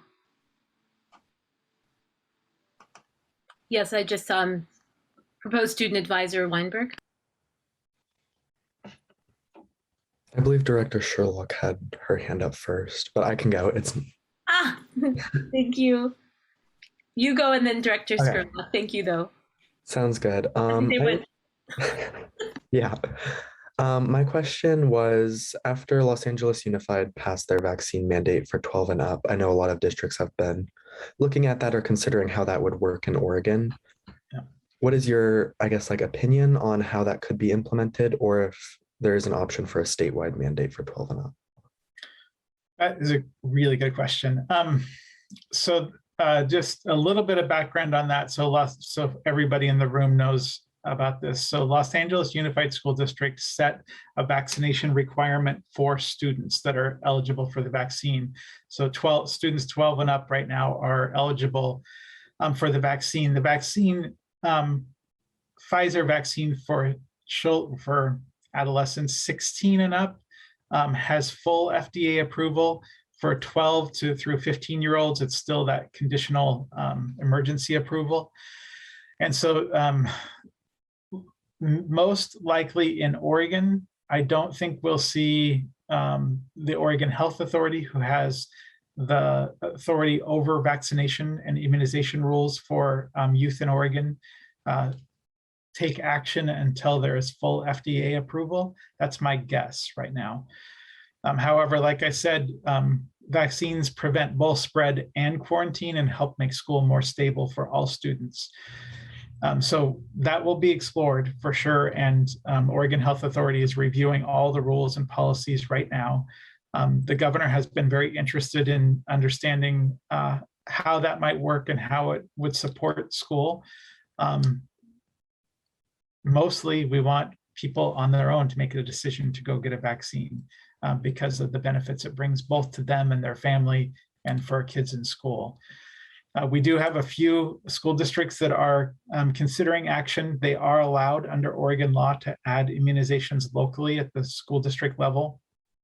There are some steps that they need to take, and they also should consider that the vaccine doesn't have full FDA approval for children under 16. So I think that's where we're at right now with that. Thank you, Director Gill. Director Skirlock and then Director Russell. Okay, thank you, Chair Howard. And thank you, Director Gill, for such a detailed report. As always, as usual, you do such a great job. I do have a question about the slide that had the adopting quality standards for online schools and the 2-year process. There have been a lot of concerns, and I know I've also shared these concerns around addressing issues around plagiarism or cheating that have come up with online learning. And so I was just trying to, I wanted to know maybe what parameters or maybe some of the ideas that maybe are being talked about to address this issue. It's not just elementary, middle, high school, mainly the high school, but it's also a college level issue.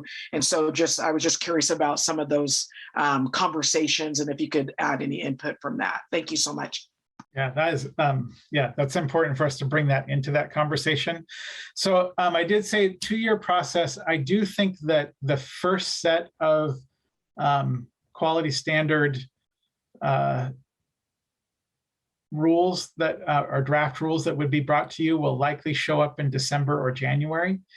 But the process hasn't begun yet. So I don't have any information around what will actually show up in these standards or quality standards that we're proposing, because we're going to do that through an open engagement process. And so we're going to ask students who have participated in online learning, students who still currently participate in online learning, families, and then school districts and charter schools that operate those programs to come together and help us develop what those rules need to be.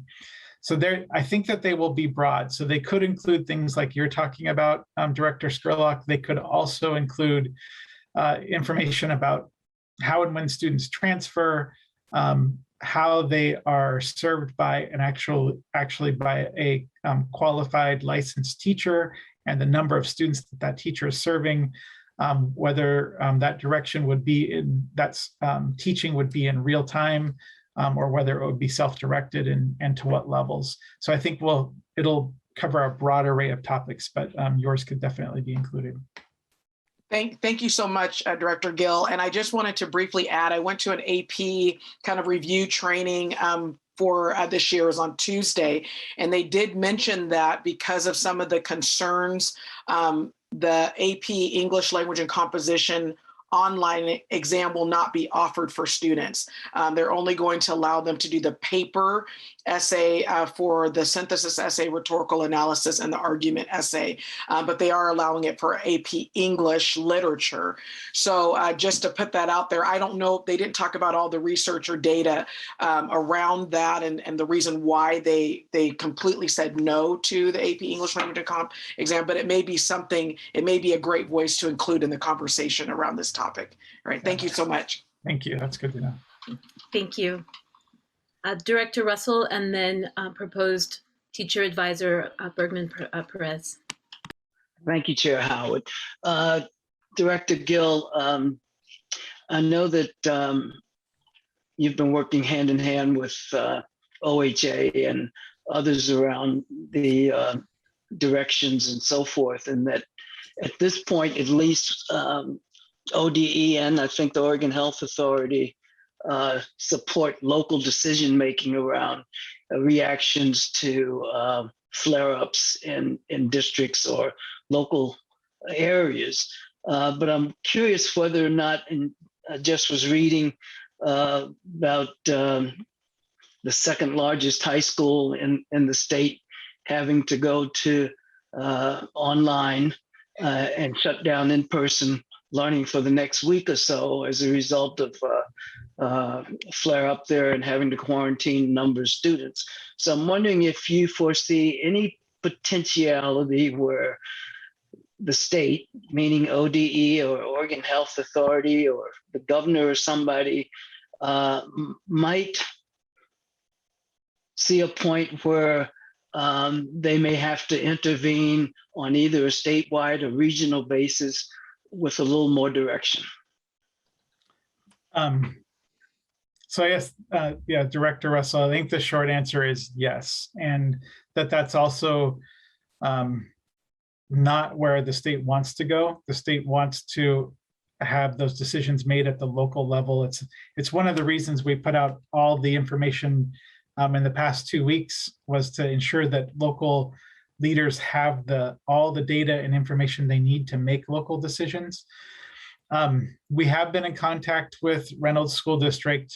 They are making that decision with the best of intentions. So they had very few cases introduced into the high school, but it resulted in several hundred students being quarantined.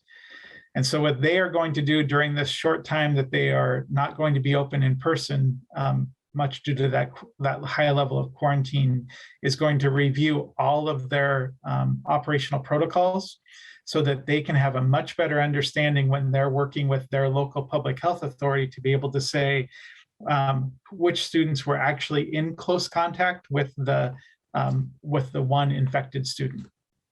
So in a high school, that becomes much more difficult. And among Oregon's largest high schools, that becomes really difficult as students transition between classes. If one class doesn't have a seating chart, if the bus doesn't have a seating chart, if they don't know where kids were actually at, then the quarantine gets really broad. The governor said many times all options are on the table to hold in-person school. So if we do see this kind of thing happen in many schools across the state, I think that the governor may step in and ask us to become much more directive with state requirements related to how districts are implementing those other protocols that are currently within their control.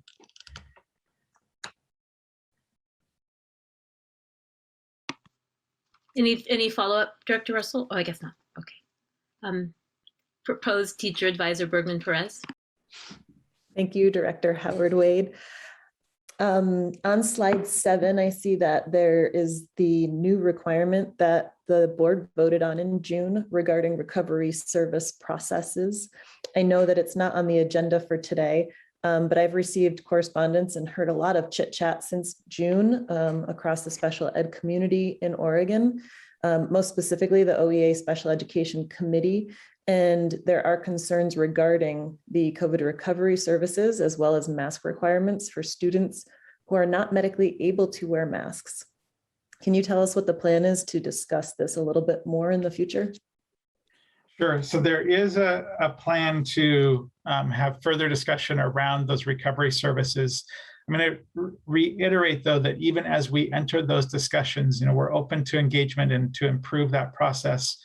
But what's proposed in the recovery services are what the students by law are entitled to. So by the state creating a process for this, it can look similar from district to district for students and can reduce the number of legal activities that happen around ensuring our students get access to what's designed for them on their IEP.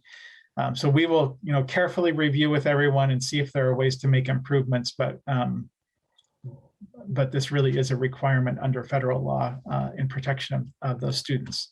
Related to face mask use for students who experience disability or have a medical concern related to wearing a face mask. As we review this with the doctors at the Oregon Health Authority, they believe there are a very small number of conditions that would limit a person's ability to wear a face covering.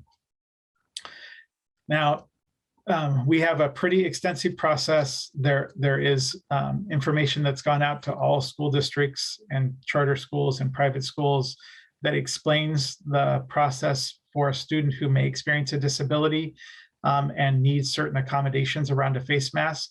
So it operates, for those of you that are familiar with the process, a manifestation determination. So it really is a meeting process that determines whether a student really has an inability to safely and reliably wear a face covering, and whether that causes some kind of harm to them, impedes them in some way. That process then includes a number of alternates for the students. So part-time use, face shields, placement in the class, other protocols that come into place. But again, we don't think that this applies to very many students. And we're trying to help districts on a case-by-case basis as they struggle through that rule.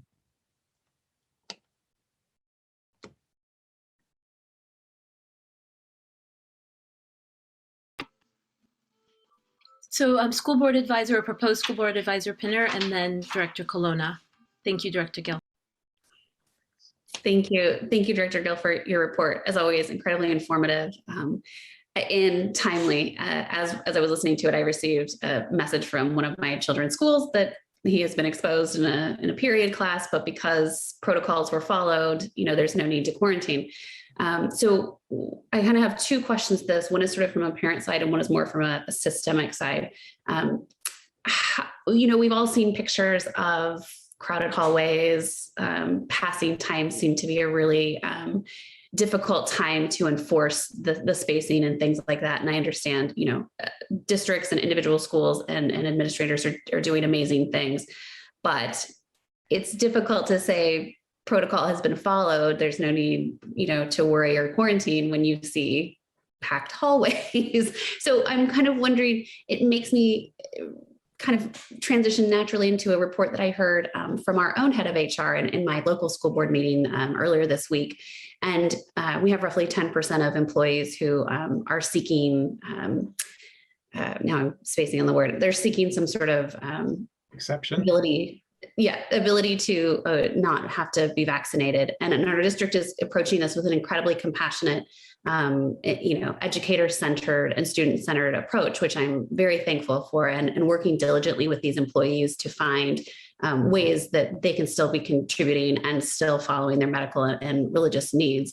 And I would expect the Department of Ed is taking a similar approach. Can you just talk a little bit about how these kind of areas that we're seeing difficulty in following protocols like transitions are being addressed to help support districts in that work?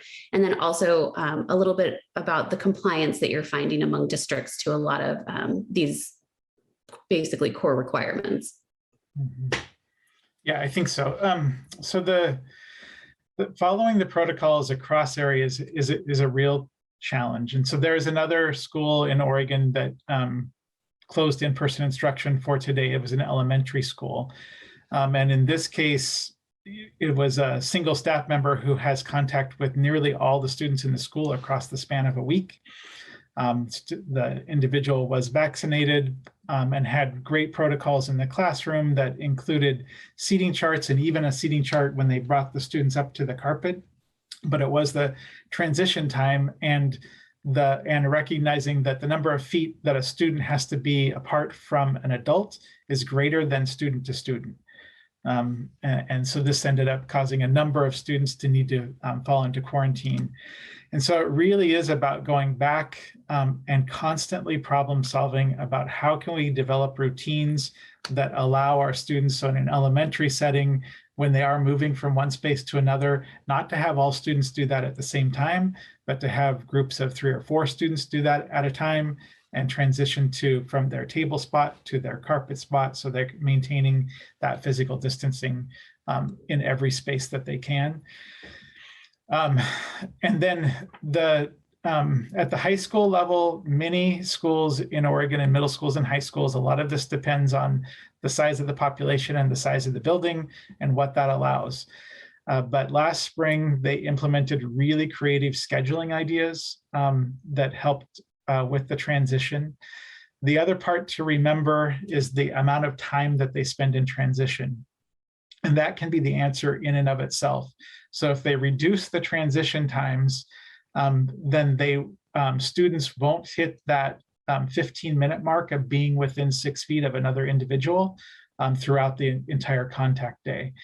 So if they can ensure that, in passing, they're reducing the amount of time that students have to, frankly, stand and visit and enjoy one another in the hallway and look for other ways to make that happen within classrooms that's safe, so that there is time for student peer-to-peer contact, but not in that unstructured setting, is a better way to approach it.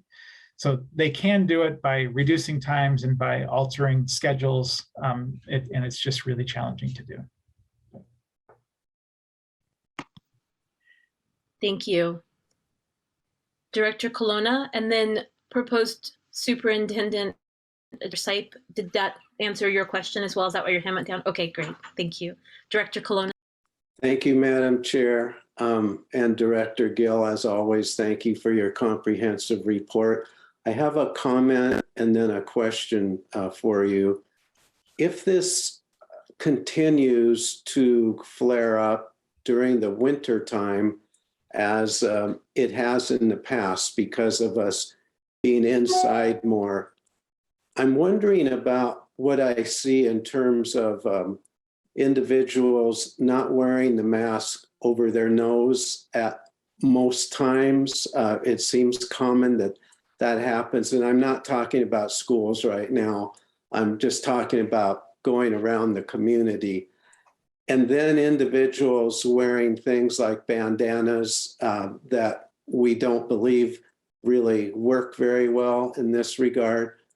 Now I want to mention about the schools. If it does get worse as we go into the winter, is there any thinking about having a requirement that the masks be N95 equivalent, and that maybe we would be in a situation where we would start giving out masks in the school that would replace masks that would not be the equivalent of N95 if in fact things continue to, or if things get worse in the winter.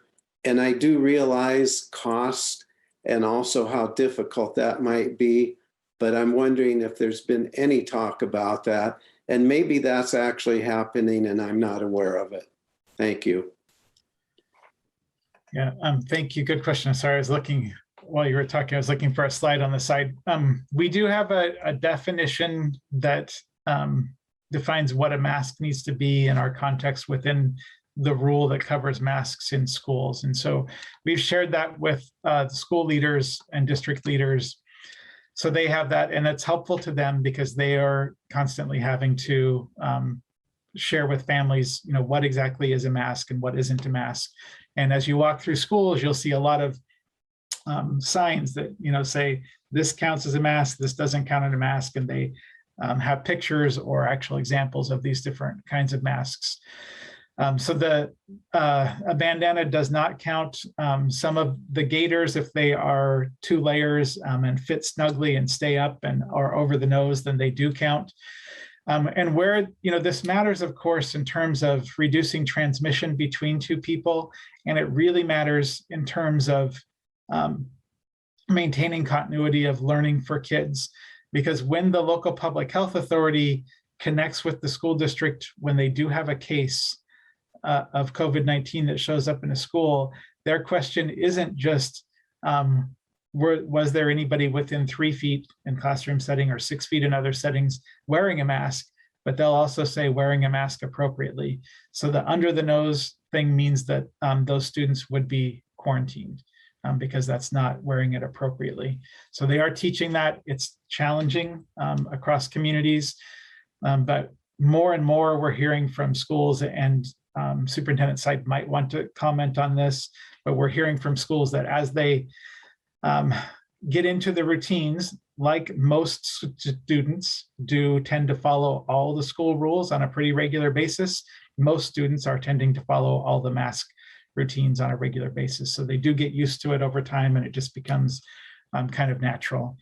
On the N95, so we have named the N95 as a better mask for individuals who don't vaccinate, adults who don't vaccinate, as one of the things that districts might consider for staff who take exceptions. So that is a possibility. We have been able to get statewide purchases of KN95 masks that have been shared with schools at different times during the spring and summer. We also have KN95s available for districts to purchase directly from vendors. So that could be a possibility, but I'll look to the epidemiologists and the folks at OHA to see if that definition of a mask needs to change. At this time, they're not saying that, but I think, as I always repeat what the governor says, all options are on the table to keep our schools open this year. And so we'll look to whatever will work.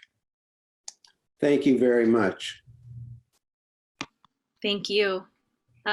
Proposed student advisor Weinberg, and then proposed student advisor Zavala. I'm going to get that right. I'm going to just practice it. I had one more question. So last year, OHA/ODE put out guidelines for when schools should go back in person or consider hybrid or be staying in CDL. With your comments about we're trying to stay in school as much as possible, do you think there is a point where ODE or OHA would consider putting out revised guidelines around when schools should consider going to CDL or consider hybrid plans? Yeah, another really good question. So right now, those last tools that I shared, the tool on the decision guide for local districts and that data dashboard that gives them a lot of local COVID-19 data, as well as school and community data, so they really understand who they're serving. That we're looking to give them the tools to make those decisions locally in partnership with their local public health authority. But over time, if it's needed, or if a very serious strain of COVID-19 comes into Oregon, then yes, I'm sure that the Oregon Health Authority and we and Governor Brown would all take a close look at that and see if we needed to make a statewide or a regional adjustment. And that is always on the table and open, and it's in the beginning of this year's guidance. We state that as conditions change, we may need to alter the guidance.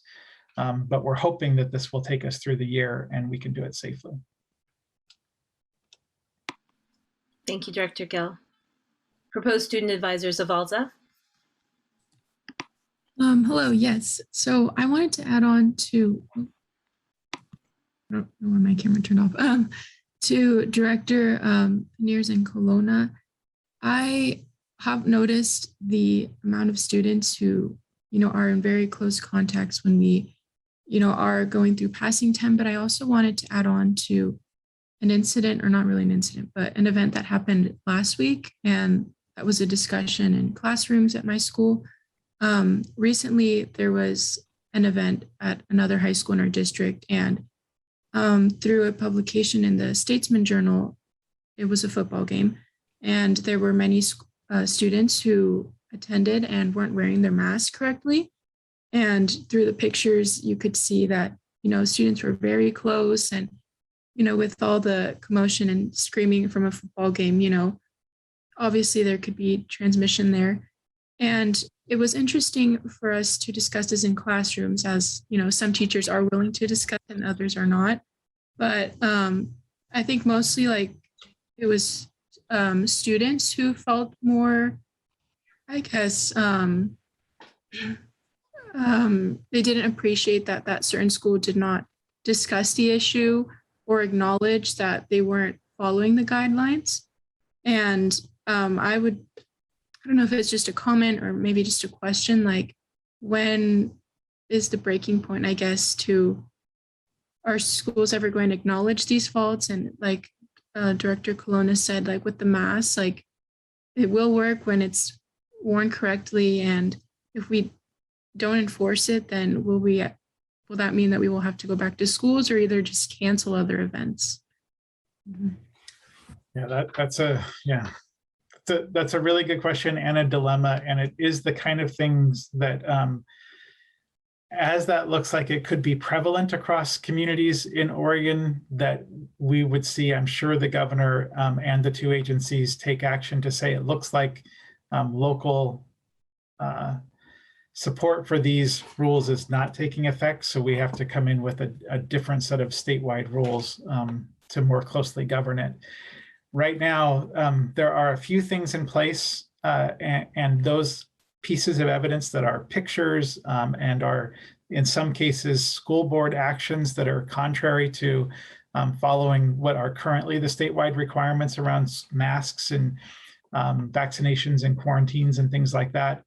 Those are governed in kind of three ways, or we look to enforce them in three ways. Prior to any of those ways, we try to educate first and make sure everybody understands what the rule is and why it's in place and how important it is to locally enforce it.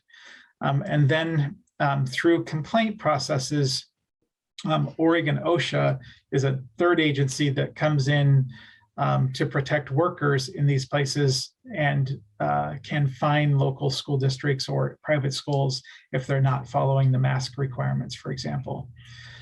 On top of that, there is some agreements being developed across school districts through the OSAA that in this case, in sporting events, they're looking at rules that would say a visiting team or a team that is not having it or its fans follow the rules, the other team can say, look, we're not going to risk being in this space.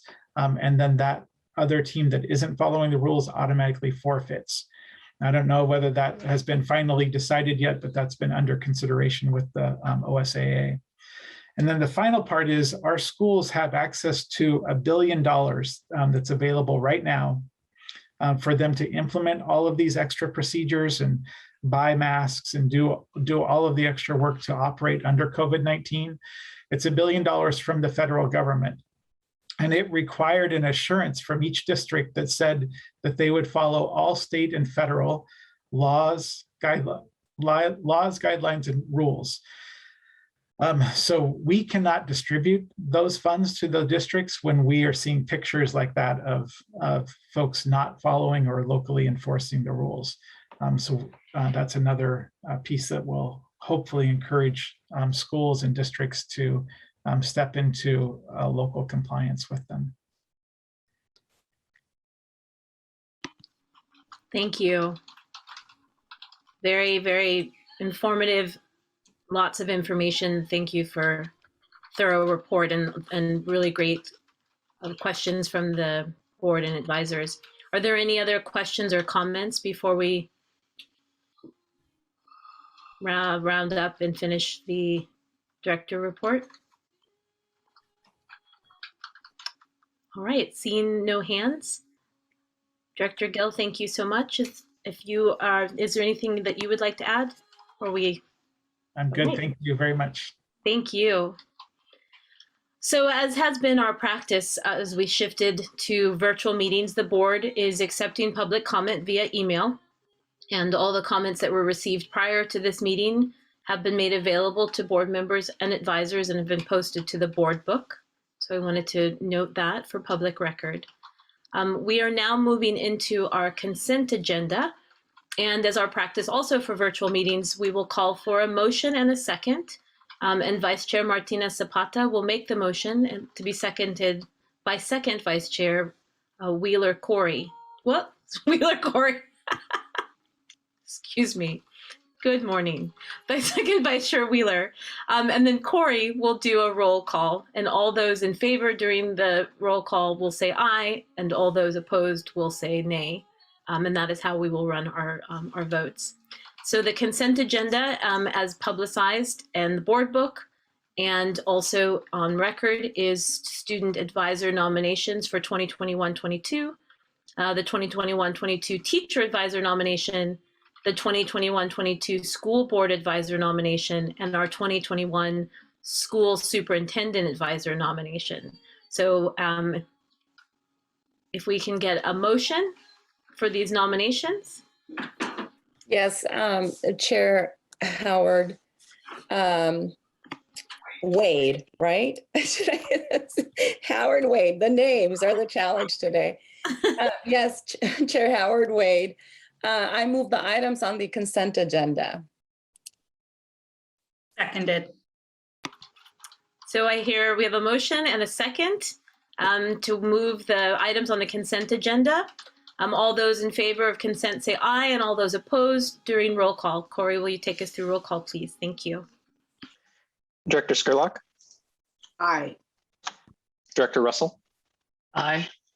Director Colonna, Aye, and I'd like to say thank you to each one of you for being willing to serve. We have a very strong group. Thank you. second Vice Chair Wheeler, Aye. Vice Chair Martina Zapata, Aye, and I echo Jerry's sentiments. Thank you. Chair Howard. Aye. So the motion passes. And I also second and third the sentiments of Director Colonna and Vice Chair Martina Zapata. Thank you to our student advisors. We can now officially call you student advisors. And to our school board advisor, our superintendent advisor, and our teacher advisor for returning this year. So thank you very much. We're now going to move on to our adoptions. And we will have a presentation of our board resolution. During our board reports, we've already heard some comments about this resolution and the why of the resolution and the how. And so we're going to ask Vice Chair Martina Zapata to share some comments about the resolution and prepare us for our vote. And thank you, Chair Howard Wade. That's going to take a little bit getting used to, Kimberly. Thank you. Yeah, I would like to share some words on this resolution that we have before us. I'm going to start out by saying there aren't many occasions in my adult life when I've felt so dejected, confused, and demoralized. Today, as we introduce this resolution encouraging solidarity and support for student identities, I'm missing the fervor and energy that usually surges when I have to speak on behalf of fairness. Not because I don't believe it necessary or important, rather because I feel the festering of racism-induced impotence percolating inside of me. Over the past year, but especially in the last 8 weeks or so, I've listened in on the Newburgh School Board regular meetings, their retreat, and special sessions. And to say that I am appalled is not enough. I'm sickened with the moral and ethical disregard and the conviction to racism and exclusion that certain board members from my own community continue to affirm and promote in our community as universal wellness. It doesn't consider all children, has been maliciously codified as a reactionary stance to the just demand that every child be considered in a system that has mistreated, criminalized, institutionalized, broken, and tormented many children of color and LGBTQ plus children. To these holders of cultural superiority and hegemony, asking for a rightful seat at the table, asking for the lives of Black children, of LGBTQ plus children, of brown children to be considered and to matter has become synonymous with asking for the exclusion of their own relevance. I've been invited to hear the plight of ostracized and scared children in my community, and I have listened to the bigoted reactions that a privileged few have toward them. And today, I implore you to be on the right side of humanity. Equity does not mean that one side gets ignored while quite the opposite. Inclusion means that we make a livable space for children who exist on the brink of the same exhaustion, and even a seasoned and calloused adult like me can experience. Being closeted is not just a euphemism to not being open about our nature. It is a euphemism to the dysphoria, the asphyxiation, and the decaying that children are being forced into because they cannot feel safe. Their lives have been taken hostage by confused and feeble minds who dwell in insecurity. Their identities are being raffled as a new gadget might be to make a grotesque appeal to people who unfortunately appear to lack empathy and love. They woke up one day, these children, to being labeled divisive, controversial, and political in their own town because of an identity they cannot peel off. The division that Black and LGBTQ plus children are being accused of creating today has existed since the genesis of our nation, and it is being viciously fueled by lies and sound bites that make us out to be their folk devils versus the excellent and assets that we are. 3 days ago, my community was embroiled in the furor of a local student being party to an interstate simulated slave auction. Repulsive, derisive language and all. That student posted pictures of Black classmates asking how much other bigots would pay for them.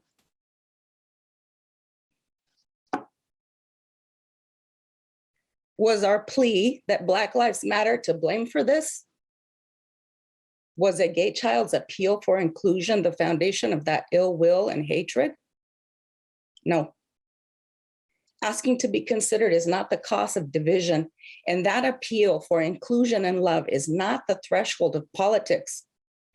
When the people pushing these bans and mandates call us divisive and controversial, they are planting seeds of hatred.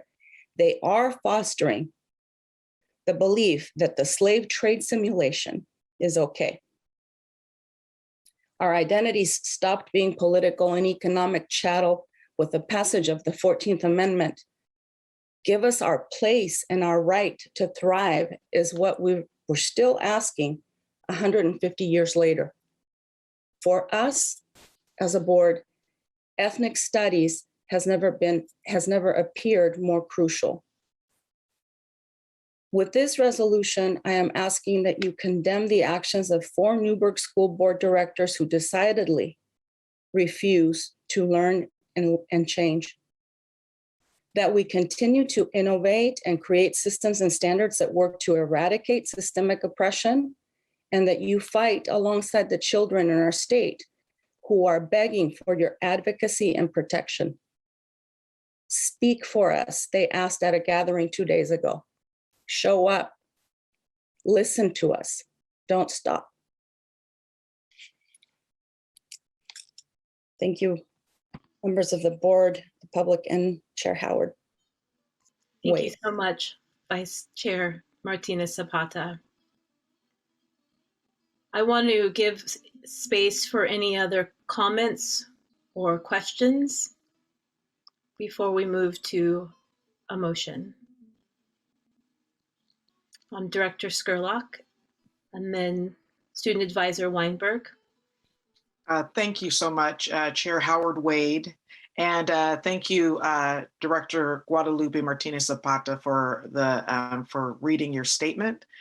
And thank you for sharing the truth behind the importance and the urgency of why we do what we do in public education.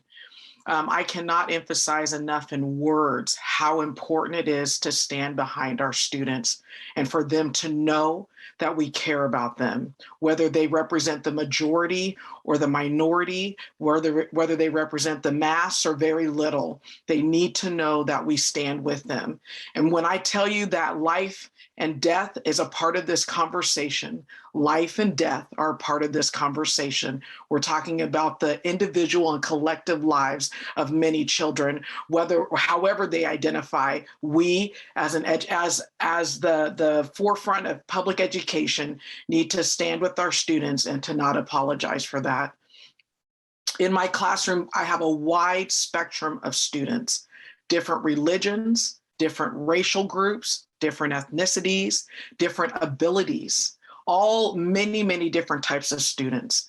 And what I've learned over and over and over again is when I stand in the gap for students, and when we stand in the gap for students and we listen and we are intentional about building relationships with our students, we realize that in many cases, we are literally the lifeline for our kids. Kids who were suicidal, kids who have questioned whether their life was worth living, all of the above. And because we love them and we embrace them and we encourage them and we cheered them on, they're able to stand because we stand for them. They're able to stand on our shoulders because we stand for them and we advocate for them. It goes above and beyond reading, writing, and math, arithmetic, and science, and all of the above. It's about the equity. It's about the sense of humanity. It is about standing and being courageous for kids who have no voice, and they must have a voice through us. And they're crying out to us for support. And by all means necessary, we must stand in the gap for our students unapologetically, regardless if we understand or don't understand their backgrounds, regardless if we have experienced the things that they've experienced or not. We know that it takes courage to stand. It takes courage to represent kids. It takes courage to listen and to learn from kids. And in this moment in 2021, we must stand with our kids. We must take a seat back, stand, and regardless if we understand or have walked in their shoes, it does not matter. They matter individually and collectively, and that is my stance. And thank you so much for this time and this opportunity. And I'm so proud of our board because kids matter. And that's what today is all about. Thank you. Thank you, Director Scurlock. School Board Advisor Paneer, and then Student Advisor Weinberg, and then Secretary Fagan, Representative Emily McLean. Thank you, Thank you, Chair Howard Wade and Director Martinez Zapata. It's an incredibly emotional topic because I think we're empathetic humans, most of us here, to center student voice and to center student experience and support. And it's very difficult when you see this happening in your own community, and on your own board, because we don't necessarily want to know the ugly truth. It's difficult to see the ugly side and the hate and the vitriol and the inability to empathize with others' experiences. And like Director Scurlock said, we have to stand up. We have to be that bridge. And it is incredibly difficult. And it is a lot of pressure for us as adults and as leaders. And then I think about the students, and I think about students who are just coming into who they are, into their identity. And it's difficult to know that they're suffering. And I appreciate the board's actions today. I appreciate this resolution. And I appreciate everything that you do as individuals and as leaders, not only in your community, but statewide, to unquestionably put out there that it is students that we support and students that we are here to serve. Thank you. Thank you. Student Advisor Weinberg. Yeah, I wanted to thank this board for standing unequivocally, I messed that word up, but going forward with students. And I just wanted to share my personal experience because even in my own school already this year, with only 2 weeks in, I've already been called a fag and shouldered in school. And previously to this, I've seen swastikas drawn on JSU posters and nooses hanged in our own school. And my heart goes out to all those students, especially in Newburgh, who are dealing with this daily, weekly, monthly, year after year. And I want to thank this school board for passing this resolution to stand with students, to stand in support of students who historically haven't been stood with and who need your support more than ever.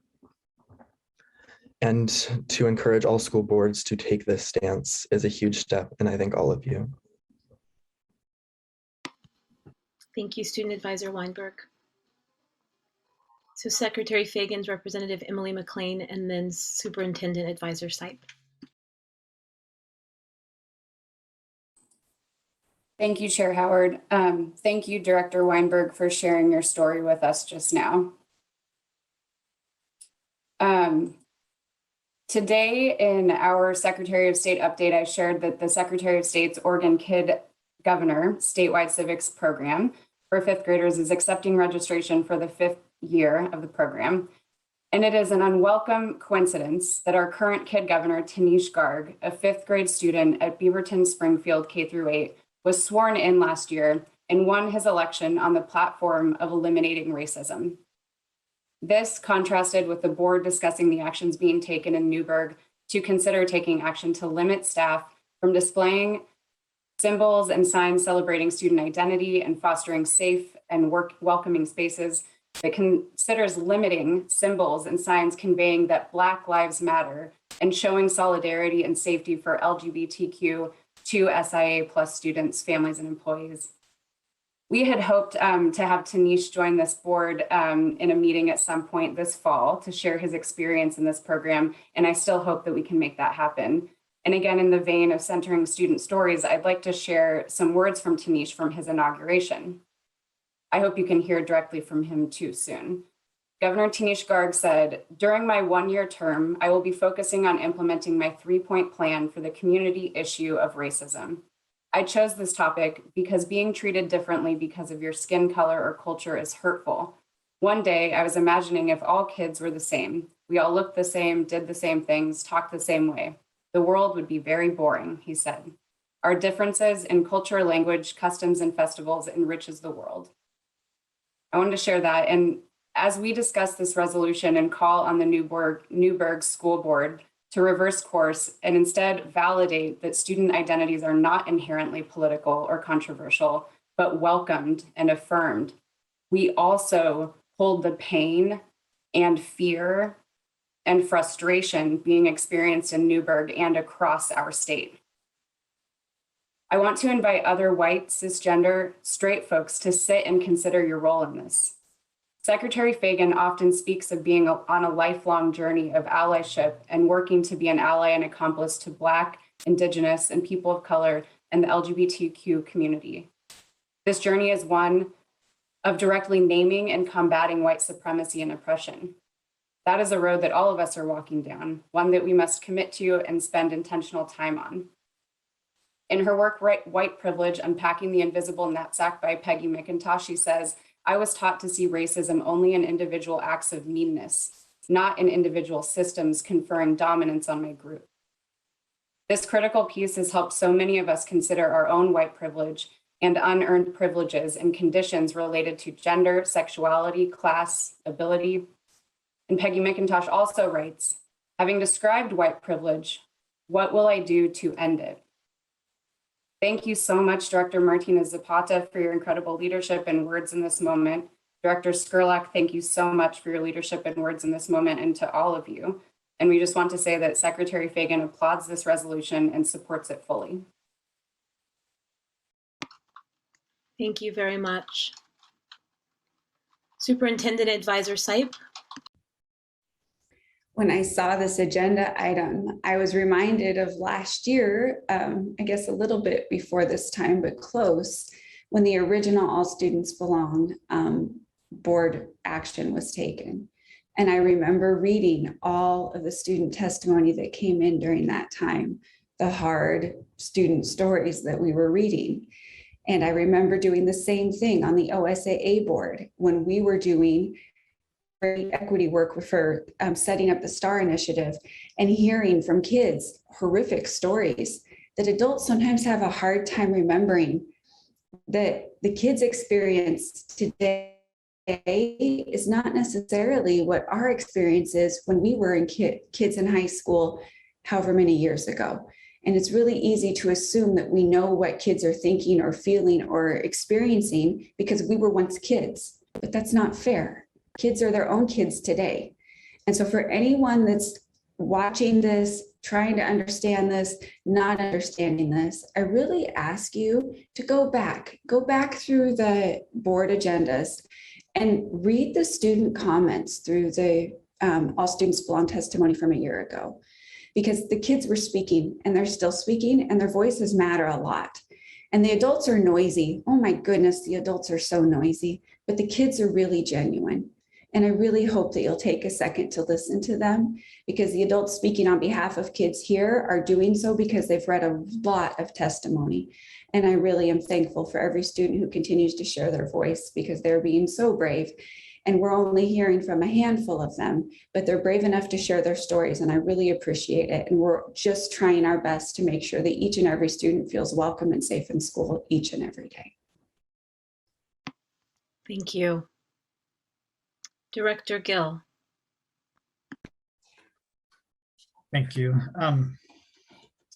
And this is really just a thank you for standing behind law that you created. This board has taken action to create anti-racist law in Oregon. You did it through your action to create Oregon administrative rules, and you did it to push that through the legislature with support from allies there and students across the state to create Every Student Belongs. Over time, these laws, these statutes, these rules that you're creating, they will help us overcome institutionalized racism. I believe that deeply. I have to believe that. We've had racism with permission by our institutions, and you've said that that is no longer okay. That seed's going to take time, because we're changing communities and communities' habits and what they've had permission to do, and the way that they treat one another for a long time. But the action you're taking today to stand behind the rule and to let everybody know that it exists and that our kids matter, that's exactly the kind of steps we need right now. And I think you're incredibly bold, and I'm incredibly appreciative of this body that you're willing to take these kinds of action time after time to support our students. So thank you.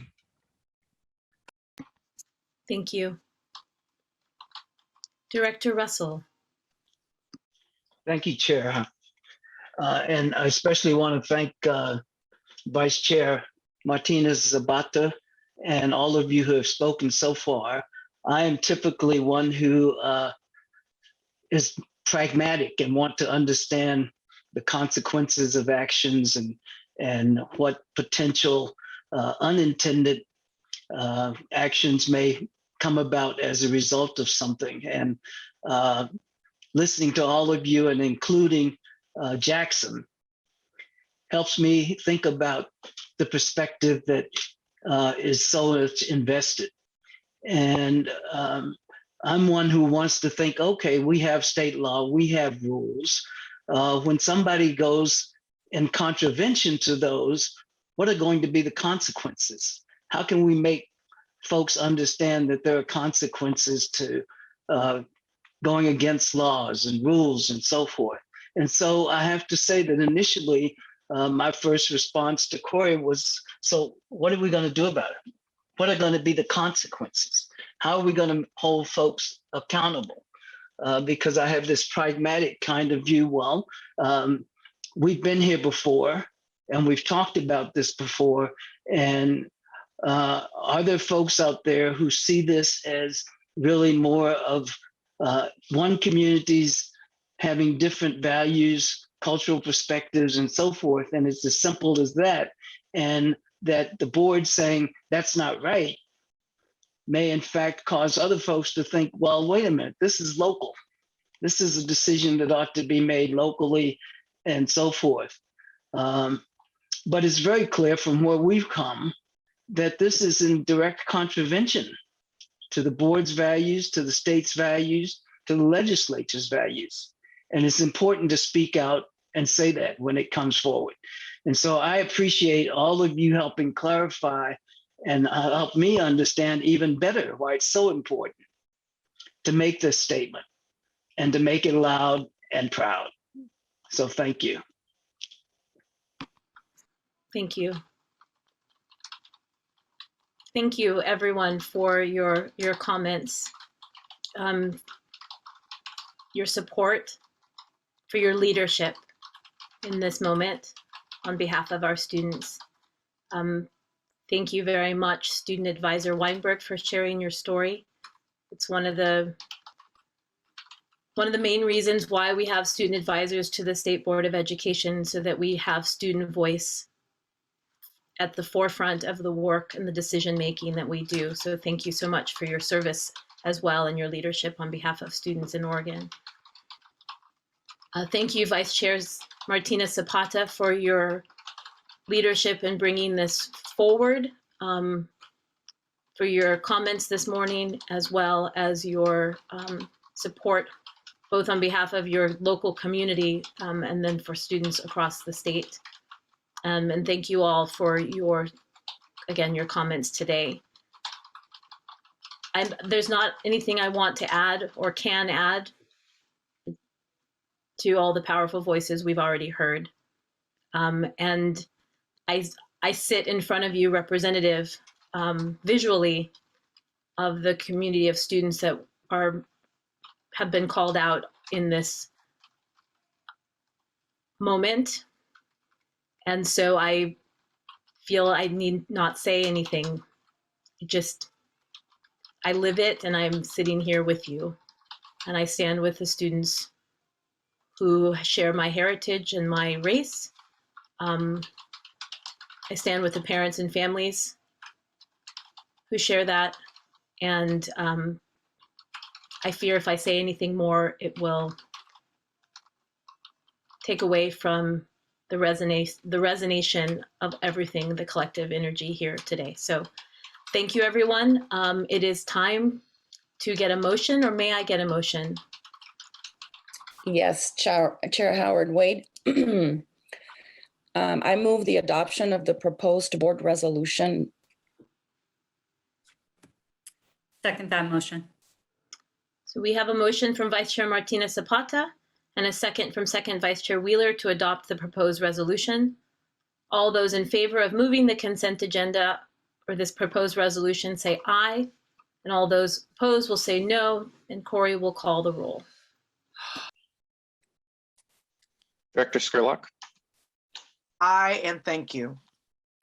Director Russell, Aye, and I second that. Thank you. Director Colonna, Aye, and it's a great day in Oregon. Second Vice Chair Wheeler, Aye for all the students in Oregon. Vice Chair Martina Zapata,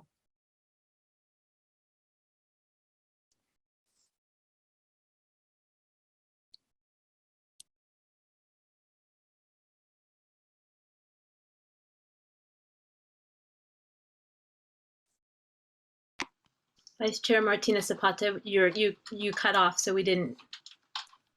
I'm sorry. Aye. And thank you, everyone, for your support.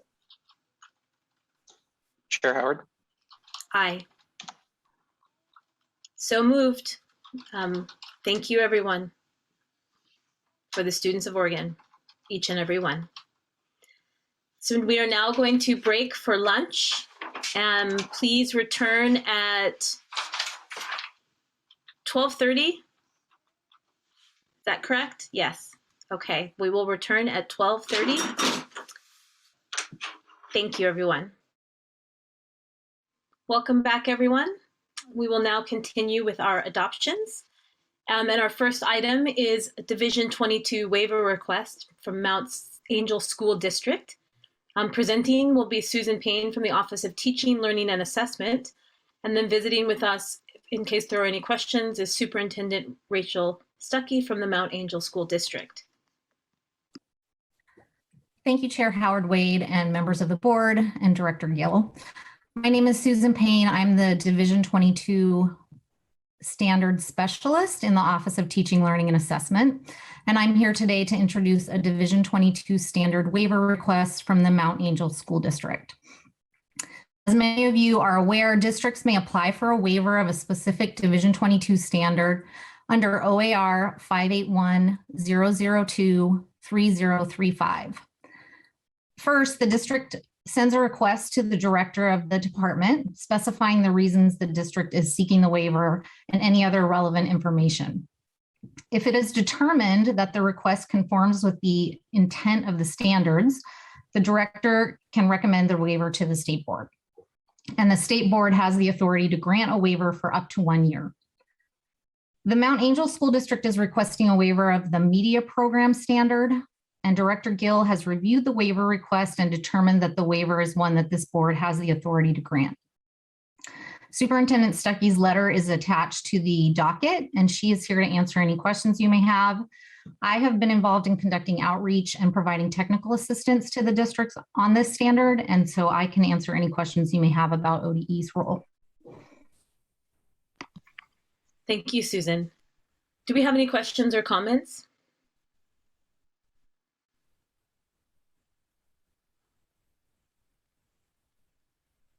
Wow, okay, thank you. It looks like it's pretty straightforward. So can I get a motion? Yes, Chair Howard. I move the board approve Mount Angel School District's request for 1 year waiver of the Division 22 Media Program Standards OAR 581-022-2340. Seconded. So we have a motion from Vice Chair Martinez Zapata and a second from Second Vice Chair Wheeler to approve Mount Angel School District's request for a 1 year waiver of the Division 22 Media Program Standards, OAR 581-022-2340. So all those in favor will say aye, and all those opposed will say no during Corey's roll call. Director Skurlock, Aye. Director Russell, Aye. Director Colonna, Aye. Second Vice Chair Wheeler, Aye. Vice Chair Martinez Zapata, Aye. Chair Howard. Aye. So moved. Our second item is, and thank you very much, Superintendent Stuckey, for. Our second item is a transportation waiver request from Greater Albany Public Schools. And here to present is Brock Deitis from the transportation team at ODE and the transportation supervisor, Cindy Moran from the Greater Albany Public Schools. Hi there. Thank you for taking time to review it. Director, members of the board, appreciate your time today. Cindy, would you like to lay out the details of your request? Certainly. Thank you for having me. I have asked to have a waiver under the ORS 327043 to provide transportation for secondary students on the city transit bus known as Albany Transit. For these areas, the Albany Transit would span about 13 miles. I'm looking at picking up possibly 100 kids, maybe. With this, it would free up a couple of probably up to 4 routes, just inner city, that I could use those drivers for more of the special needs and Title I routes when we get to, which we are very close to, losing a few members of our team. That's where I'm at. And to clarify, as we presented in the docket, we provided the request for the transport of secondary students is acceptable under ORS 327.043. We've got precedents with 3 other districts in the state and one that the board approved last fall. Great, thank you. Are there any questions or comments?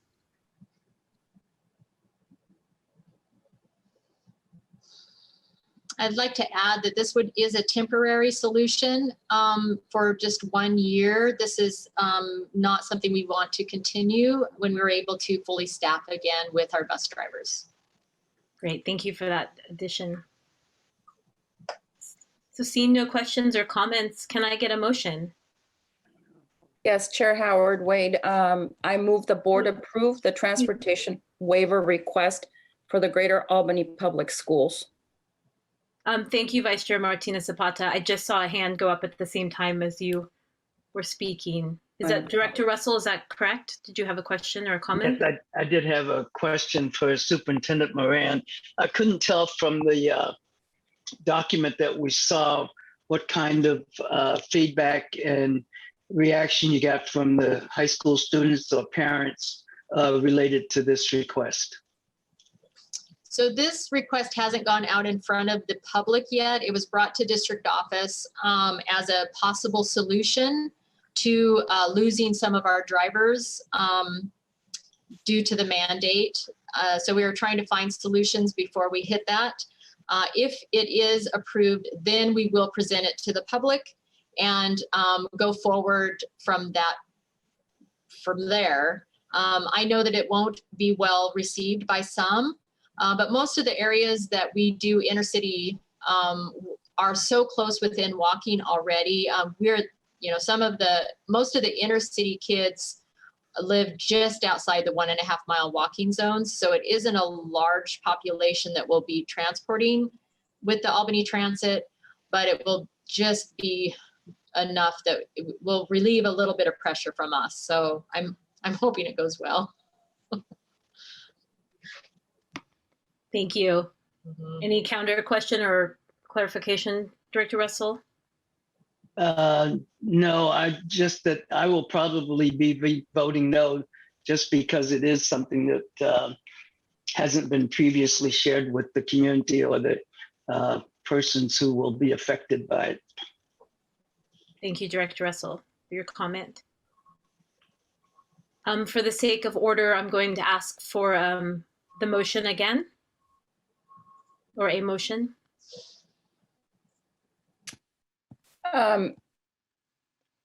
Chair Howard, I would like more comment on the point that Director Russell just made. Could you expand on that, George? Is it solicitation of public comment that is lacking, that you see as lacking? Well, I would have expected that there'd have been some conversation at the board level where parents and students would have had an opportunity to weigh in and talk about the potential ramifications for them if this went through, both from a financial standpoint, if that's a possibility, or from walking or other kinds of implications that it might have for them. So bringing it up in front of the board and public before we even have an approval to do it, to me was something I wasn't sure of, because if I bring it up and then it's not even a possibility to the public, then I feel like I've just gone backwards. And so my thought was, can we do it first? Then say, okay, this is the idea of a solution, not the other way around of this is a solution and oh darn, no, we can't do it. So I think that was my thinking and why we're doing it this, Chair Russell. Yeah, and I understand that. And I guess I'm curious, having said that, if you took it afterwards, after the board approved and said, here's a possible solution, correct, and you got an overwhelming negative reaction from students and parents and the community, what would then ensue? Well, then ensues would be at that point, if end up using Albany Transit, it is because we just do not have enough drivers to cover routes. And I have to be able to cover the special needs one. So I'm going to pull route drivers into those types of transportation. There just will not be any transportation for them. We're at the point of, if I lose 5 drivers right now, I have 5 routes I cannot cover. And so I'm trying to find the solution of, okay, I'm at this point. When I get to this point, to the board, I have this solution to present that we could use public transportation for certain students, so I could move some drivers into other areas. I just am looking for more of a knowledge base to know that I can do that before I want to present it. It is, if I am able to train enough drivers in the next month and I have everything covered, we aren't going to use it. We will stick with what we have. I just want to be prepared. So this may help me get to yes on this. So this is really a fallback if you can't come up with another solution that is more satisfactory to community and parents and students. Absolutely. Absolutely it is. I would rather not go this direction, but we are looking at, all options possibly on the table. And so that has to be, I have to be able to be prepared to say if it's viable or not. I can't say, oh, we could do this, but I'm not ready, right? So I like to put my ducks in a row before I start counting them. Thank you. That's helpful. Thank you. I see that Director Gill has a question or a comment as well. Thanks, Chair. I think what I wanted to share is, it goes back to my presentation, and what I might not have noted carefully enough is that we do have a statewide shortage of school bus drivers right now that is pretty extreme across districts of all sizes. So when you look to our largest districts, like Portland Public, I believe that what I heard from the superintendent there last week was that they are short 80 drivers.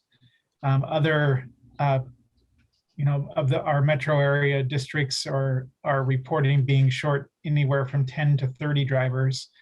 In our smaller districts across the state, the numbers won't sound as dramatic here, but when you recognize the percentage of their drivers that represents, and the vast distances that bus drivers and students travel each day in more rural districts, this shortage is really hampering our ability to operate in-person instruction this year. So Brock and his team have sent out a number of, I think, helpful ideas around how to expedite certification, how to consider driver certification in other types of vehicles during this time.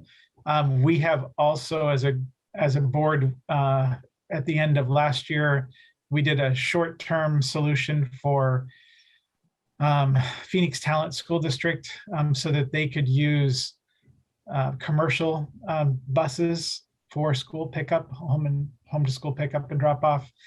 We had to alter their routes because they didn't have the right kind of buses for that kind of transportation, and it was a short-term solution. We also worked with Baker School District to use their public transportation system. So we really are searching for all kinds of solutions to help in-person instruction happen this year. So I would just add that and make sure that that's well known across the board. Yeah, thank you very much, Mr. Gill, because at this time we are down about 15 drivers in Albany. So we are using,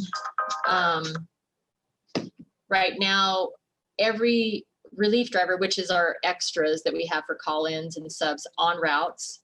I have both of my trainers on routes. I have this week put mechanics on 2 routes a day and 2 office staff members on routes also. One is attendant and one is driver. So we are extremely short-staffed. We are doing everything we can, of course, to take all the kids to school every day and try to be timely and try to not have late buses. We're trying not to do double runs so the kids don't have to wait extra time at schools or at their stops or miss classes. But it's putting a toll on us, and this is only week 2. So as of the 18th of October, when the mandate completes and we lose possibly another handful of drivers, we are going to be extremely short, and there's nothing I can do about that. I'm training as fast as I can. I have 2 that we're training right now. I have 2 in the pipe that are getting permits, which I'm super excited about, that we have people still applying to be bus drivers. So that's, at least we have that. But in the meantime, there is that possibility that we will have to pull routes and say, I don't have a route for you today. So. Yes, Brock. And thank you, Superintendent. Oh, excuse me, Transportation Supervisor, sorry. That's okay. Yeah, I don't want to be the superintendent right now. Just to contribute for context, I do appreciate Ms. Moran's efforts to operate within compliance and to work with the existing structures that we have. There are a lot of solutions people might come up with that in no way increase the safety and may drastically decrease the safety of students. And again, these are things that we have precedent for. So that's the reason I felt comfortable bringing it before you all today. And as was expressed, there's a pretty large need. When Ms. Moran speaks, she represents one district, but I'm confident that many other transportation leaders in our school systems could offer similar questions and may. And so we want to make sure that we can offer them the best, most compliant solutions that they serve their districts well. So thank you. Thank you. Thank you for asking clarifying questions, Director Russell, and keeping getting us to some clarification on the item for adoption. Are there any other points of clarification or questions or comments? Yes, Superintendent, excuse me, School Board Advisor Pinner. Yeah, again, not interested in being a superintendent. Thank you. Okay, Ms. Moran, just a quick question on something you mentioned. You said that there's the possibility of a scenario in which you have to just drop routes. What does that actually mean for those students and families potentially on those routes? Right. So we have already prepared the parents. It's gone out in Parent Square. It's gone out on Ride 360. It's gone out into letters that if there comes the time that we just do not have anybody to cover a route, we will pull a route from driving that day. We will actually say Route 1 will not be showing up today. We will not be taking kids to or from school. We do not have enough drivers. So the public is prepared for that. It's not a happy thing to say to them. I've already, I've canceled trips. That's not happy. The football players are very disappointed. But when it gets down to, I just have no more people with a CDL that can drive a school bus, I will have to pull the plug on a route. And it will be a gen ed route. I always want to clarify that it will never be a special needs route. We'll make sure those are covered first. But that is just where we're at. And so it's an unfortunate place to be for us in transportation, for sure.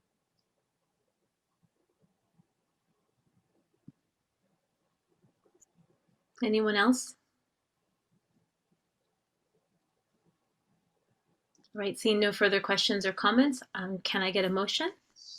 Yes, Chair Howard Wade, I move the board approve the transportation waiver request for the Greater Albany Public Schools. Seconded. So we have a motion from Vice Chair Martinez Zapata and a second from Second Vice Chair Wheeler to approve the transportation waiver request from Greater Albany Public Schools. And all those in favor will say aye, and all those opposed no, as Corey calls the roll. Director Scurlock. Aye, and thank you for the clarifying questions. Director Russell. With appreciation for Superintendent Moran's clarifications, I vote yes. Thank you. Director Colonna. Aye. Second Vice Chair Wheeler. Aye. Vice Chair Martinez Zapata. Aye. Chair Howard. Aye. So moved. Thank you very much, Ms. Moran, and thank you, Brock, for your report today. And thank you for everyone for honestly not wanting the superintendent title. It is hard. It is hard earned. By people like supervisor. Thank you very much. It's very appreciated. Now I will take it to the board now, and we can move forward. Thank you so much. Right. Thank you. Thank you. Thank you, Brock. So our next item is the Menstrual Dignity Act temporary rules. And we're hearing from Sarah Grenier from the Office of Teaching, Learning, and Assessment. Hello, Chair Howard Wade and Vice Chair Martina Zapata, members of the board, and Director Gill. My name is Sasha Grenier. I use she, her pronouns, and I'm the Sexuality Education and School Health Specialist within the Oregon Department of Education's Office of Teaching and Learning. I'm here today. I'm truly excited to be discussing the Menstrual Dignity Act with all of you. I'll go ahead and share my screen to share my presentation with all of you. All right, let me know if you see everything that I have on my screen. Thank you, wonderful. So firstly, we're really glad to be working to implement this act and to establish this new program throughout Oregon.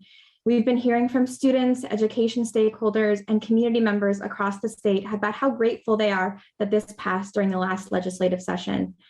We know that this is going to greatly benefit students in Oregon to access their education and to promote their well-being. As anyone who menstruates or serves students knows, lack of menstrual products in schools can deeply affect student engagement with school, student mental health, and of course, physical health. We've heard countless stories about missing school, missing testing time, trading the cost of a meal to purchase menstrual products, and so many more really unfortunate experiences involving deep shame and embarrassment. This slide shows a compilation of some research from data collected from menstruating students in the US who have told us many important things that I think we should take incredibly seriously as we think about this rule and this program. They've told us that 1 in 5 students have struggled to afford menstrual products. More than 4 in 5 students have either missed class time or know someone who did because they did not have access to menstrual products. 80% of teens feel that there is a negative association with periods, that they are gross or unsanitary, and a disproportionate impact falls on students of color, students experiencing disabilities, and students experiencing poverty. So this act, we hope will work to serve these students. And I personally hope to ultimately make the conversation about education, about our bodies, about puberty, about growth and development and menstrual health more accessible, more normalized, and to ultimately be understood as a positive part of human maturation. To use Director Gill's words from earlier, this is planting a seed that will take time to grow, but will be the beginning of some warranted and overdue culture change that will affect students and communities now and in the future. I also wanted to start by centering students in our conversation today. I believe that listening to their stories can help us understand the importance of this work, and then we can be better equipped and inspired to strengthen this program and to support school districts in their efforts. This quote here was part of a student testimony during the bill's public hearing in March. I think it's important to also note that this student began telling this story by explaining that she was sharing this as an antidote to the shame and stigma around menstruation, and to spread awareness of how deeply this can affect young people in so many ways, including but not limited to their academic achievement. I also want to note that this quote is hard to read and to hear, so please take care of yourselves. Many of us I know have had similar experiences, so hearing something like this can make us feel like we're reliving some of our more challenging moments. So I'm going to go ahead and read this. It was my first PSAT day. We were instructed to leave all our belongings at home. I did not know I was going to be on my period that day. I bled through my pants and all over the seat in an unfamiliar classroom with a male teacher I had never seen before. Luckily, he let me go to the bathroom, where I was reminded that we do not have tampons or pad dispensers. I roamed the empty hallways while blood dripped down my legs and onto the floor. I asked probably 10 random girls until I was able to find someone with a tampon. I couldn't help but think how much my PSAT scores would be affected by my absence, and how much easier the situation would have been if I could have taken care of my business right there in the bathroom. This wasn't the first time either. I'd also like to thank the student for sharing her story publicly. I hope she knows, if she's listening, that it has truly made a difference. In addition to elevating student voice, I think it's also important for us to honor the voices of advocacy groups who work in the area of menstrual justice. We included this quote from a Portland-based advocacy group explaining how menstrual dignity is, of course, an equity issue, with their research demonstrating that disproportionate effects on Black and Brown menstruators and those who experience poverty or houselessness. Over half of students feel that they do not do their best work at school or are less engaged in schoolwork when they are on site without period products. And this unfortunately disproportionately affects Black and Brown menstruators. This is an issue of poverty and income inequality. And that quote is from the Portland-based advocacy group, period. So we are happy to say that we are doing right by those students with this program, and we are responding to their call. To summarize, HB 3294 requires school districts to provide menstrual products in every student bathroom by the end of the biennium, free of cost, starting with at least 2 per education building this school year. We also are celebrating the fact that these products will be in all gender bathrooms to best support transgender, intersex, and non-binary students. The Act also came with funding, which is actually pretty unique and exciting. We're actually the only state to be funding this type of legislation, as far as I know, and only one of 4 to have passed these requirements at all. So this funding will be distributed to school districts based on their ADM per the statute. So the bill was passed in June of this year and came into effect on July 1st.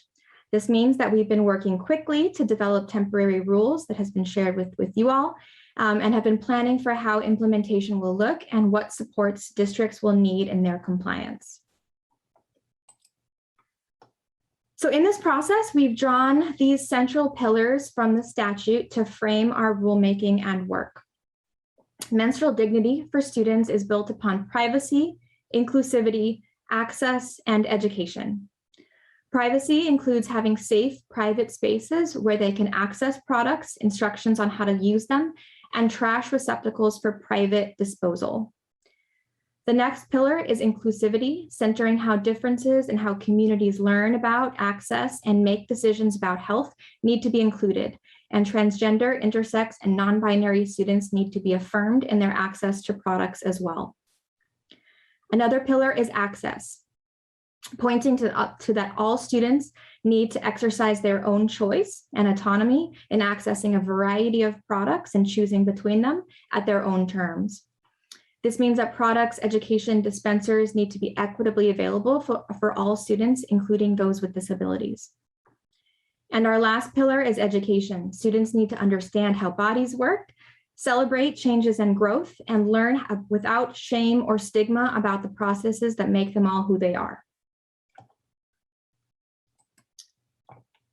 So in order to make all these pillars into a rule that works, we gathered the feedback from many stakeholders within an advisory group, as well as outside of an advisory group.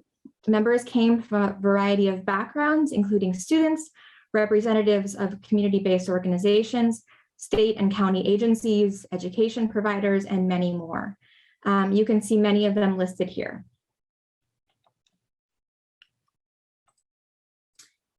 Together, we were able to make a temporary rule that has been shared with you all. And we hope to have addressed some of those central pillars that I mentioned a minute ago of privacy, inclusivity, access, and education throughout. I'll briefly describe the rule to illustrate how these pillars surface throughout. For example, in the first rule section, which includes definitions, you'll see bathrooms defining the variety of spaces that reflect the differences in actual bathroom size and configuration, all that necessitate student privacy. Products are defined as including both tampons and pads. We define dispensers as being broader than a metallic item installed on a wall.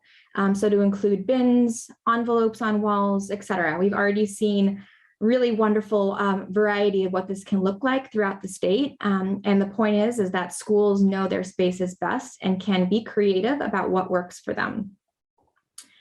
Next, you'll see a section 2 of the rule focusing on equity and access in the dispenser criteria, product variety, and placement. In section 3, you'll see that we centered inclusive and not fear or shame-based education, both in classrooms and in bathrooms themselves. And in the final section on funding, we've provided a description of the financial mechanisms that will provide districts with the support that they need to meet the prior sections of the law. So we hope that these considerations throughout the rule reflect what we've heard from communities and students that we serve and ultimately lead to this rule being implemented the way it was intended by the legislature. And of course, we know that we haven't talked to everyone and there are still voices that we haven't heard. And that's why this is being proposed as a temporary rule to include more people in the discussions for the final permanent rule that we hope to bring to you in January. These are some questions that I'd love to ask of you all, whether there are people or groups that you think we should engage, how else we can center student equity and access, and if there are any other considerations that you think of that we can include in our guidance and support for districts. We want to make sure to get this right. So thank you. Thank you for your presentation. And thank you also for having specific questions for us. Do we have any comments or our own questions at this time? Yes, Director Scurlock. Hi, thank you, Chair Howard Wade, and thank you so much, Ms. Sasha, for sharing. You did a great job in your presentation. I was thinking about, in response to your questions for the board, whom else should we engage? I think the NAACP, they have a youth action council that's included, and I know students love to be a part of that. So just engaging in that, it would give you a multiracial, multicultural perspective from high school and young college students. And then how else do we center student equity and access? I know we have student union groups within our high schools. So Black Student Union, Latino Student Union, Asian Pacific Islander Student Union, GSA, and there's multiple other student unions that they would love to be a part of that. And then we also have some, I want to give you the right acronym, but Women of Empowerment or something. I think that's the name that they have for the club, one of our clubs at our local school. Thank you so much for this and the presentation. Our students are, they're doing this already at our school, which is so great, but it is empowering. It's something that's more degrading than I think people may realize. And students, when we talk about students being traumatized or having a traumatic experience at school that other people see, especially when it comes to blood and things like that, the embarrassment of that, it really can be, it has been a devastating experience. So I really appreciate your advocacy and your presentation. Thank you so much. Thank you, Director Scurlock.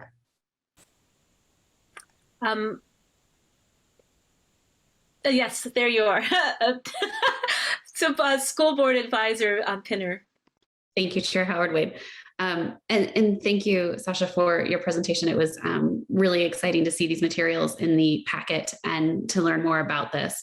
And I just, yes, echo all of it, especially as a menstruating person plus a mother to a young daughter who will soon be in this position. It is, we all have uncomfortable, embarrassing, all the way to traumatic stories related to this. So I think that having, centering that student voice is incredibly important. Just the last one here, the other considerations for implementation, and I'm sure that this was a part of the dialogue, is just the removal of barriers, right? Of how do we help ensure that it's not like they have to go to the office and ask, or, that they're actually available and they're free and that they're readily accessible, across the state, and really working within your group to ensure that is something that really makes sense, that there are not the barriers and that the products are not used, inappropriately as much as possible as well. So thank you for your work.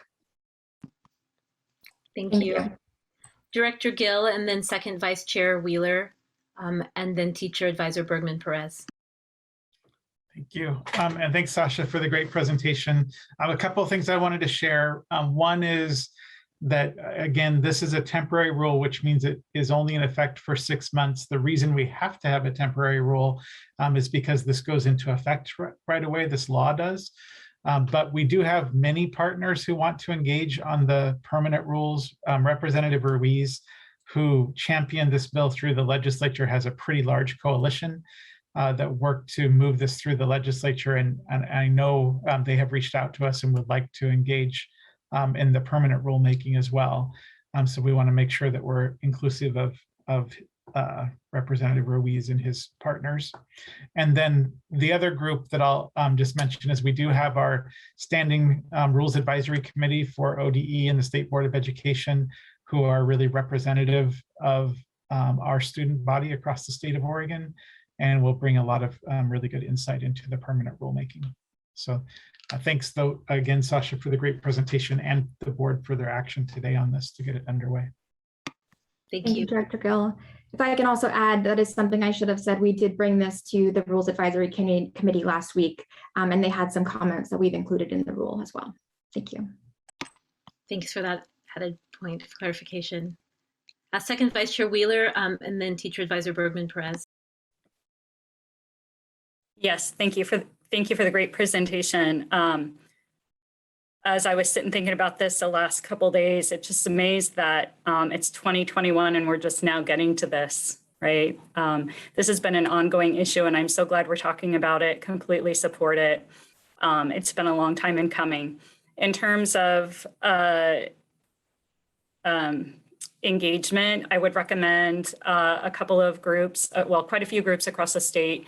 Native American Alaska Native groups, the government to government group. There's a lot of conversation and work that tribes do around this particular rites of passage and the empowerment and stories that go with what this means. And so there's a lot of really great information that might be garnered from engagement with those groups. Thank you. Thank you. Teacher Advisor Bergman Perez. Sasha, I echo the previously expressed sentiments of gratitude for this. Your presentation was very detailed. I did want to bring up one point that I noticed when I was reviewing on Sunday what we were offered in our board book, that all schools is actually defined as all schools. So oftentimes we hear the stories of middle schoolers and high schoolers having this issue, but this does extend down to elementary school students.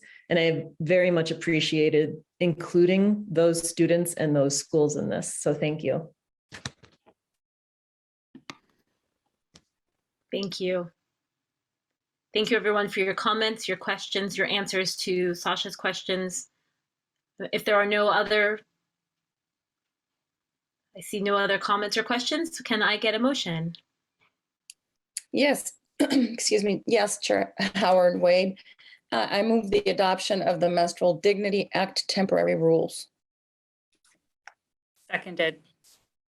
So we have a motion from Vice Chair Martina Zapata and a second from second Vice Chair Wheeler to adopt the Menstrual Dignity Act temporary rules. All those in favor will say aye, and all those opposed say no, as Corey calls the roll. Director Scurlock. Aye, and thank you. Director Russell. Aye. Director Colonna. Aye. Second Vice Chair Wheeler. Aye. Vice Chair Martina Zapata. Aye, and also very appreciative. Chair Howard Wade. Aye. So moved. Thank you, everyone. Lots of gratitude today. So thank you. I'll add to that. And thank you, Sasha, for your presentation. We are going to move to the vision screening temporary rules. Sasha is going to stay on with us from the Office of Teaching, Learning, and Assessment. All right, thank you all. Can you see the vision screening slides before you as well? Great. And again, I'm Sasha Grenier, Office of Teaching and Learning, Sexuality Education, and School Health Specialist. And thank you all for that great discussion. I'm going to switch gears and talk about the changes to the vision screening reimbursement program as a result of the passage of SB 222 this last session. The change is small, so I will be brief. In sum, SB 222 expands the parties eligible for reimbursement under the vision screening reimbursement grant from educational institutions to persons. The effect is that now external vision screening providers who are approved by ODE can be reimbursed directly through our program. In the past, school districts would receive reimbursement payments first and then pay invoices from vision screening providers. This change will make reimbursements more direct, and if that is the route that school districts choose to take. In the new rule, OAR 581-2130, the language shift reflects the statutory change and now includes the statement that reimbursements will go to educational institutions or to approved vision screening providers. The change is simple, but will hopefully help streamline the payment process to ultimately make it easier for students to receive the important prevention services that they need in schools. And that's it. All right, thank you. Any questions or comments about the vision screening temporary rules?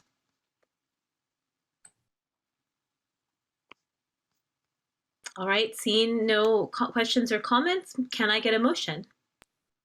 Yes, Chair Howard Wade, I move adoption of the vision screening temporary rules. Seconded. So we have a motion from Vice Chair Martinez Zapata and a second from Second Vice Chair Wheeler for the vision screening temporary rules. And all those in favor will say aye, and all those opposed no, as Corey calls the roll. Director Scurlock, Aye. Director Russell, Aye. Director Colonna, Aye. Second Vice Chair Wheeler, Aye. Vice Chair Martinez Zapata, Aye. Chair Howard Wade. Aye. All right, so moved. Thank you. Thank you very much, Sasha, for both your presentations. So we are now going to move on to intensive coaching, temporary rules. And for point of clarification, this coaching we were talking about here is part of the Student Success Act and the student investment work. So just in case anyone was confused. And we're going to hear from our Director, Tim Boyd of the Office of Education, Innovation and Improvement, and Assistant Superintendent Scott Nine from the Office of Education, Innovation and Improvement. Thanks, Chair Howard Wade and Vice Chair Martinez Zapata and members of the board. For the record, my name is Scott Nine, and I serve as the Assistant Superintendent for the Office of Education, Innovation and Improvement. And I appreciate, Chair Howard, your effort to clarify what this is. So there are a lot of different coaching programs. We're going to address the specific intensive coaching program using student success teams, which is a very targeted program. And Tim will give you a quick review of that as we talk about the temporary rules. I also just wanted to take a moment to thank you all for your leadership at a time that it's desperately needed and is shown through the meeting today. We're asking for these temporary rules to be adopted. And the real specific need as a kind of headline is, as we've begun to implement this program, we found the need for a little bit of operational flexibility to help us support our district partners. And so Tim will formally introduce himself, give you that quick review, and explain the rationale for the rules we're proposing. Thank you, Scott. Chair Howard Wade, Vice Chair Zapata, members of the board, thanks for the time this afternoon. My name is Tim Boyd, Director of District and School Effectiveness in the Office of Education, Innovation and Improvement. Quick overview of the program. We have shared rules previously. As Scott mentioned, we're here today to propose an adjustment to those rules that has come to light through our engagement with invited and participating school districts. So briefly, the intensive coaching program is intended for districts with the highest needs in the state. This program will establish student success teams to advise and counsel school districts on how to improve student outcomes and develop recommendations for meeting performance growth targets. Participation in the program requires regular student success team meetings to monitor practice and progress, and that school boards and superintendents accept all recommendations of the success team related to the use of the student investment account grant monies and additional funding received through the intensive coaching program. Additionally, the school board and superintendent must consider all recommendations of the student success team pertaining to general programs and practices. Success teams will be made up of two sets of roles, a stewarding body and an advising body, each of which will be composed of internal and external personnel. We're currently in the process of finalizing these teams for the participating districts, including the stewards that are contracted through the department. And again, districts that agree to participate are eligible for additional funding from the statewide education initiatives account. The additional funding shall be based on rules adopted by the board and shall be calculated based on the ADMW of the school district. So again, as we're finalizing these invitations and these allocations, this is where the revision to the temporary rule has come into play. In our consultation or conversations with eligible school districts in the invitation process, we've had the opportunity to engage with some advisory bodies who have raised the question around how do we enhance or safeguard capacity to focus on the right work while we're implementing this new program. And so the initial rule set established rules that funding allocations are made through the recommendations of the student success team. And this proposed temporary rule offers some operational flexibility to more easily get the program launched. This slide shows the technical or the actual inclusion or revision of rules, which is number 4 in this section of the funding. It reads a portion of the allocation of at least $50,000, but not to exceed 5% of the total allocation may be used to support coordination and collaboration between the department and the district, and that all remaining funds will be spent in accordance with recommendations from the student success teams. And so that is the overview and proposed shift in rules. It was a lot, but we'll pause for questions. Thank you. Do we have any questions or comments for Tim and Scott? Yes. Director Russell? Tim, can you go back? I think it was slide number 2, which showed the composition of the teams. Yeah, on that one. In terms of the initial internal personnel, I'm sorry, where it says board or community member, I'm interested in what kind of circumstances would there not be a board member on the team as opposed to having a community member, because it doesn't say and or. I'm just curious about that. That's a great question, Director Russell. Initially, we had in draft rules stated just a school board member be a member of that stewarding body, and through consultation and input from the Rules Advisory Committee, they asked the question, well, why not a community member, or could it be a community member and not a board member? And so there's a variety of circumstances to consider. One is the participation of the program is for at least 4 years.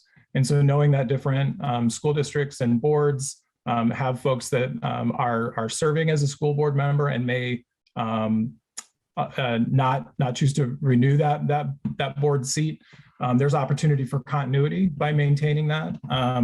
There's also in anticipation areas or places where we've seen challenging relationships with school boards, and I think we're trying to be as flexible but as clear as possible in bringing those perspectives in. Thank you. Sure. Thank you. Superintendent Advisor Sipe? I really appreciate that in the advising body, you had principals, educators, and paraprofessionals, but I am a little bit concerned about the phrasing there because I think paraprofessionals are also educators. And I wondered if we could maybe say educators, both certified and paraprofessional, because we've been working really hard to train paraprofessionals and I don't want to minimize their voice. Yeah, Superintendent Sipe, that's excellent input. We will revise. This is informal language and not to be inclusive, but the point is well received. Thank you for that. Thank you for that. That is a good point of clarification. Director Russell, is your hand up again or? Nope, okay. Are there any other questions or comments?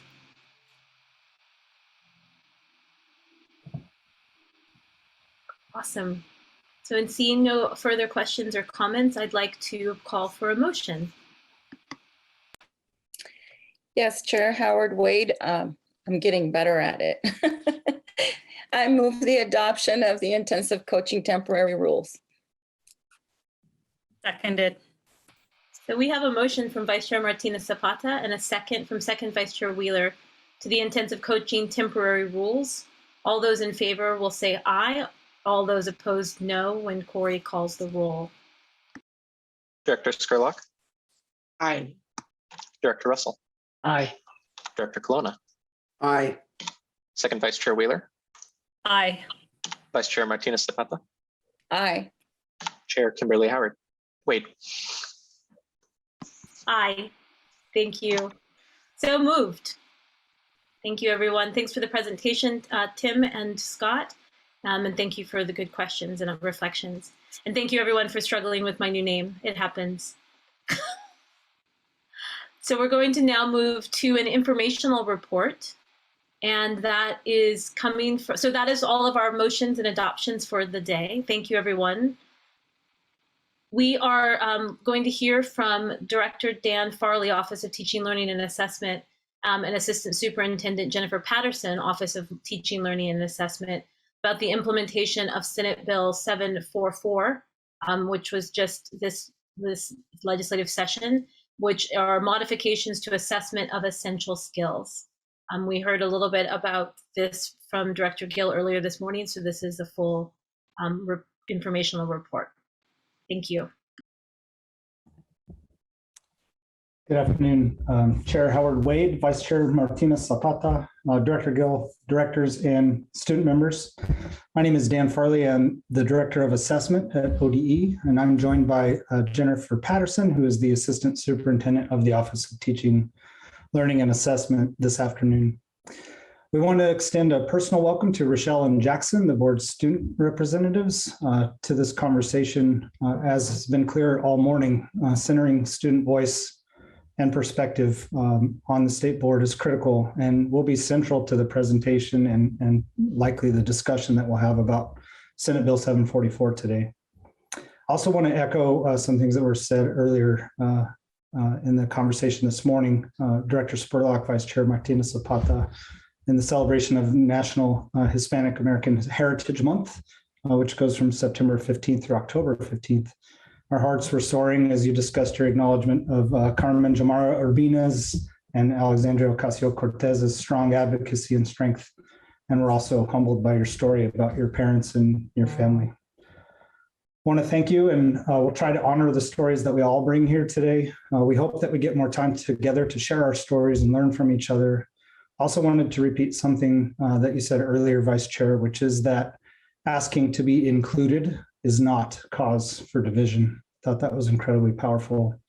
And Senate Bill 744 focuses on equity, accessibility, and inclusion as its three primary tenets.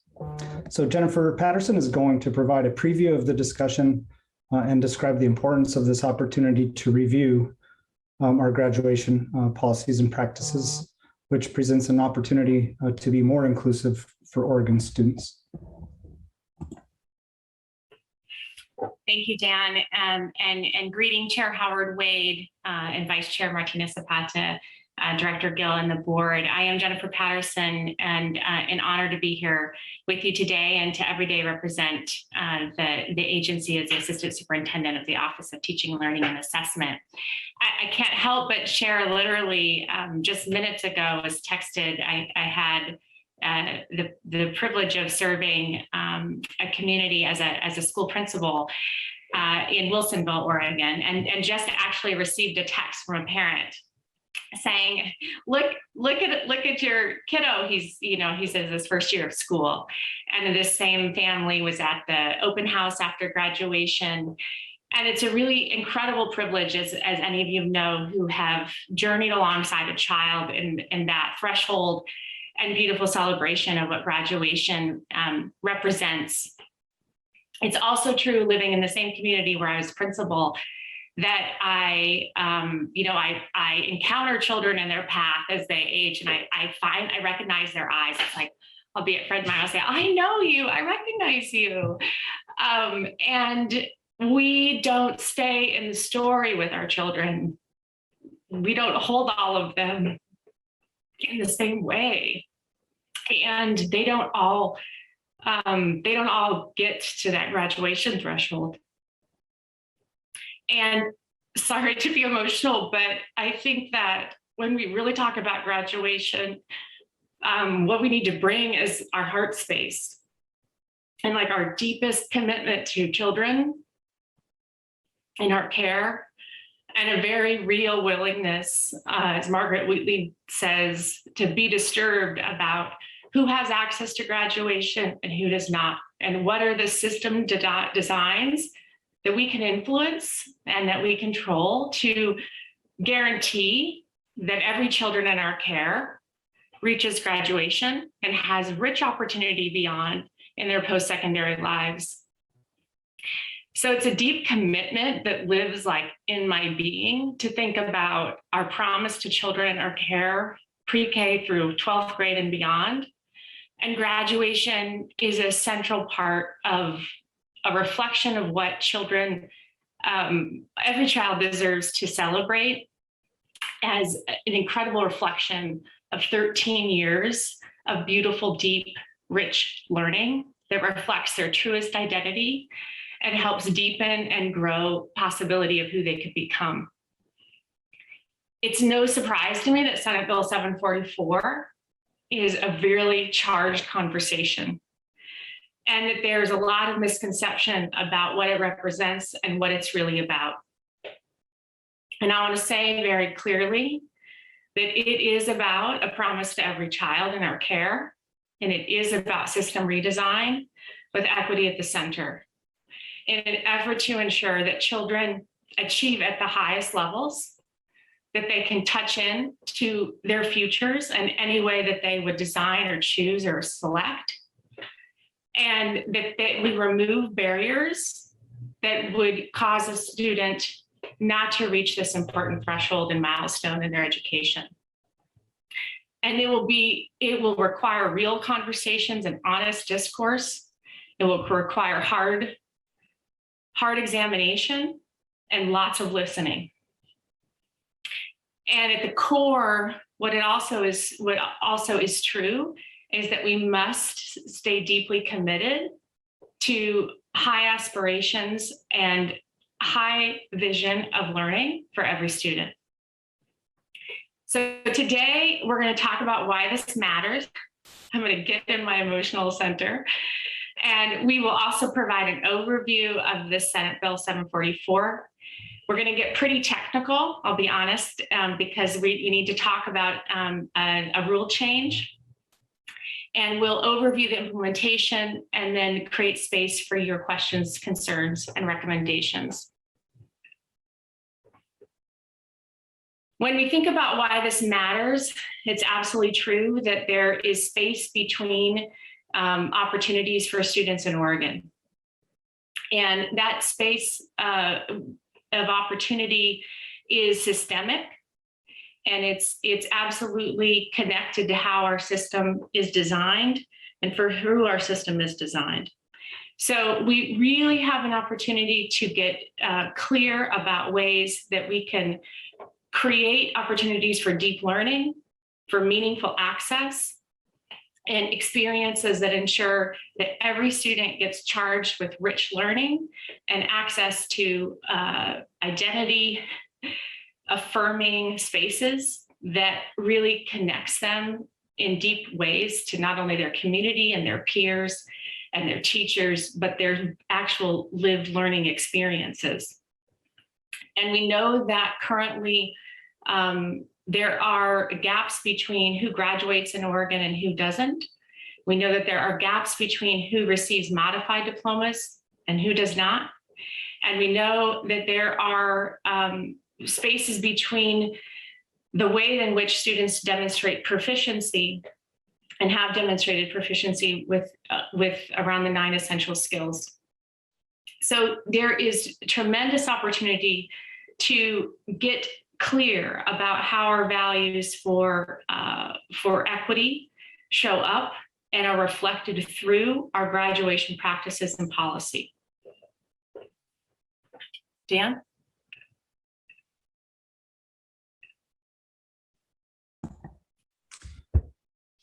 Thanks, Jennifer.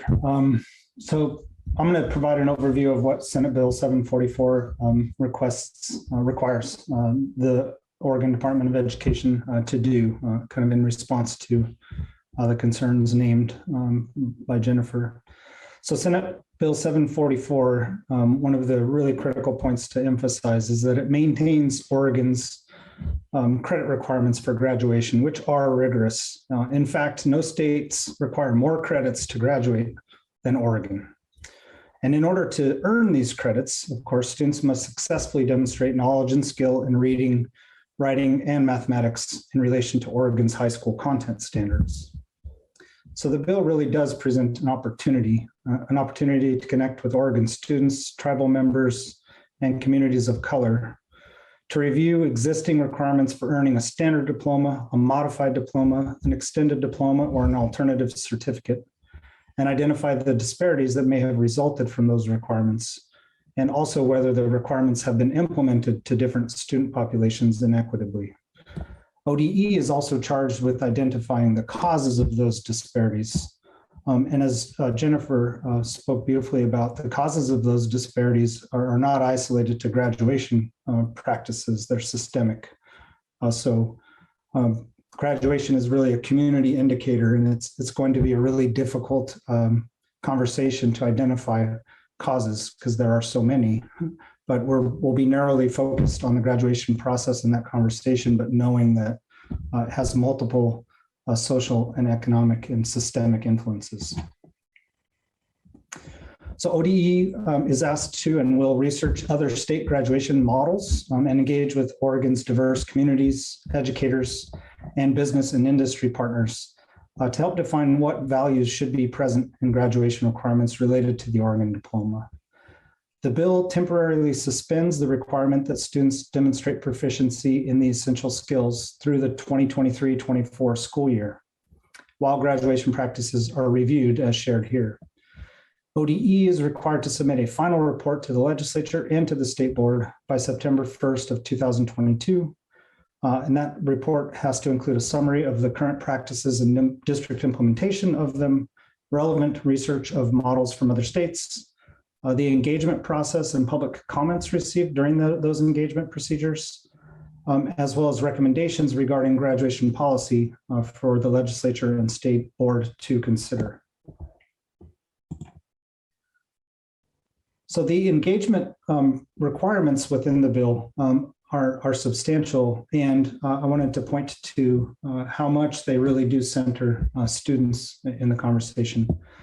So Oregon students will be heavily involved in the process of engagement, including students who are members of our Oregon's tribes, students experiencing disabilities, students who are from migrant or refugee populations, students from racial and ethnic groups who have experienced graduation outcome disparities, students who are emerging bilinguals, and students in youth-led organizations, such as Oregon Student Voice, where we will hear from Jackson and peers.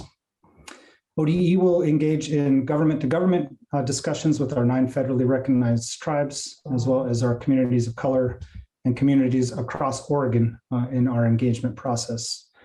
ODE is charged with focusing on transparency and meaningful engagement with those whom Oregon's education system was not yet designed to serve.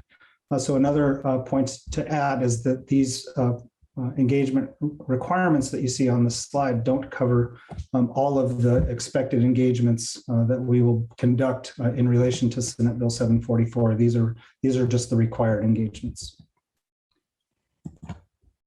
The direct impact on the board in the short term is actually relatively small. There'll be an anticipated OER change, which requires the extension of the suspension of the assessment of essential skills through the 2023-24 school year. So the board had already suspended the assessment of essential skills for this coming year. The legislature, in effect, extended that suspension for an additional 2 years while our graduation practices could be studied and reviewed. Now I'll turn it over to Jennifer, who will talk about our implementation timeline, some of the buckets of work, and next steps.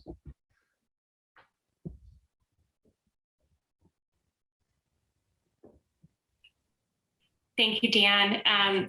So we want to be clear that we'll be coming back to you. We want to provide you with regular state board updates and to get into some of the deeper components of Senate Bill 744 along with you and stay in the conversation. There'll also be a few different work groups. So we'll have a work group centered around research, engagement, writing and production of the report that's due. And then, of course, ongoing communication that we've been coordinating from ODE to the general public. There's been high interest in this topic. And so we want to sustain a level of both transparency and accessibility in how we sustain and respond to the public's general inquiries.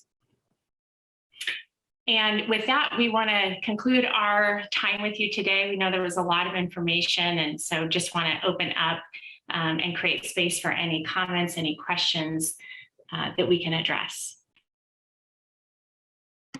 Yes, Superintendent Advisor Sipe, and then Director Gill. One of the things I really just wanted to emphasize, number one, I appreciate so much that you're addressing all these various concerns because there have been issues with this for years. And one of the pieces that's long been a concern for me is that the various alternatives that were available for graduation assessments didn't have a standard cut score requirement for them. And so, for example, for work keys, people could pass a high school requirement was higher than those required for paraprofessionals to work with high school kids. There was just a lot of silly things in there that didn't really make sense. And I feel like the very basics of alignment among the various options have been kind of missed in the conversation. And I want to make sure that that's one of the things as we're moving forward that really gets taken care of is that equity of alignment, because not every student has access to the same alternative assessments around the state. And then when you have different cut scores and no real rhyme or reason for how those were set, that causes problems too. So just thanks for doing this, and I appreciate it. Thank you. Director Gill? Yeah, first, just thanks, Dan and Jennifer, for the presentation. That was really helpful. And reiterating, the legislature's intention with this is that it is an inclusive process. Dan put up several of the groups that will be included, and we can expand on that list. So we'll be doing quite a bit of engagement around this. And then two other just clarifications, so because this does, like Jennifer said, kind of get bigger than it actually is too. It's a super important topic, so we need to treat it very carefully. But what this results in is a report back to the legislature in September. And then it'll be the legislature that may choose to take some action in the 2023 session based on these recommendations or other information that they collect. So this will be one body of input to the legislature, and it'll be one that will, again, continually come back to you and update you on progress. And the state board currently has quite a bit of authority around what the diploma requirements are in Oregon. So you may also be thinking about actions that you want to take in the future when you see how Oregon's communities respond to this research and review. And then the final thing I wanted to share around, Dan noted that we're continuing by law now, by statute, the suspension of the essential skills assessment. But I want to be clear that that is only in regard to the essential skills assessment in high school related to the state diploma requirements. But by federal rule, all of our high school students are still required to take the state assessment exams once in their high school career. Thank you, Director Gill. Director Russell. Thank you, Chair Howard Wade. And I think Colt may have touched on this. And it was a question for Director Gill as well as Assistant Superintendent Patterson. I'm curious, has there been much discussion, I guess, internally about potential unintended consequences or actions as a result of making the decision to, I guess cancel is the right word, the essential skills requirements for the next 2 years, I guess it is, and what potential back story there may be to that. I'll start, and then Jennifer and Dan, feel free to jump in as well. See, Director Russell. So this part of the of what's coming before us today is actually done by statute. So this isn't at the request of the agency necessarily. This is a change that we have to make because the law calls for us to make that. So I don't know that there was a deep review of unintended consequences.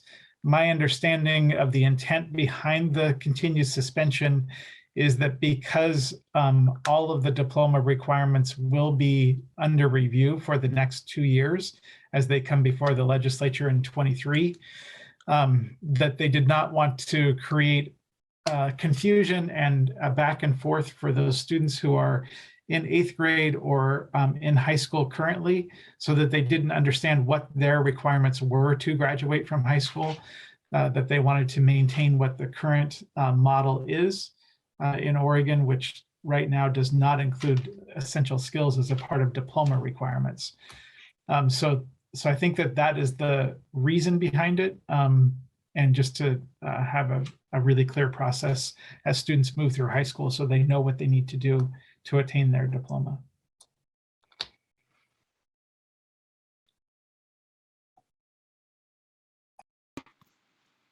Do you have a follow-up for that, Director Russell, or?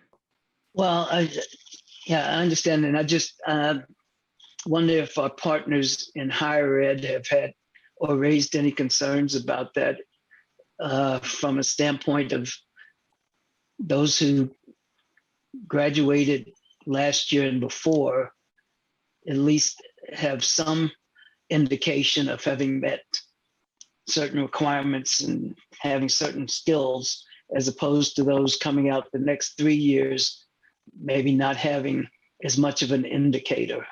That's all. Yeah, good question. So the Higher Ed Coordinating Commission and Higher Ed Partners will be a part of the review going forward.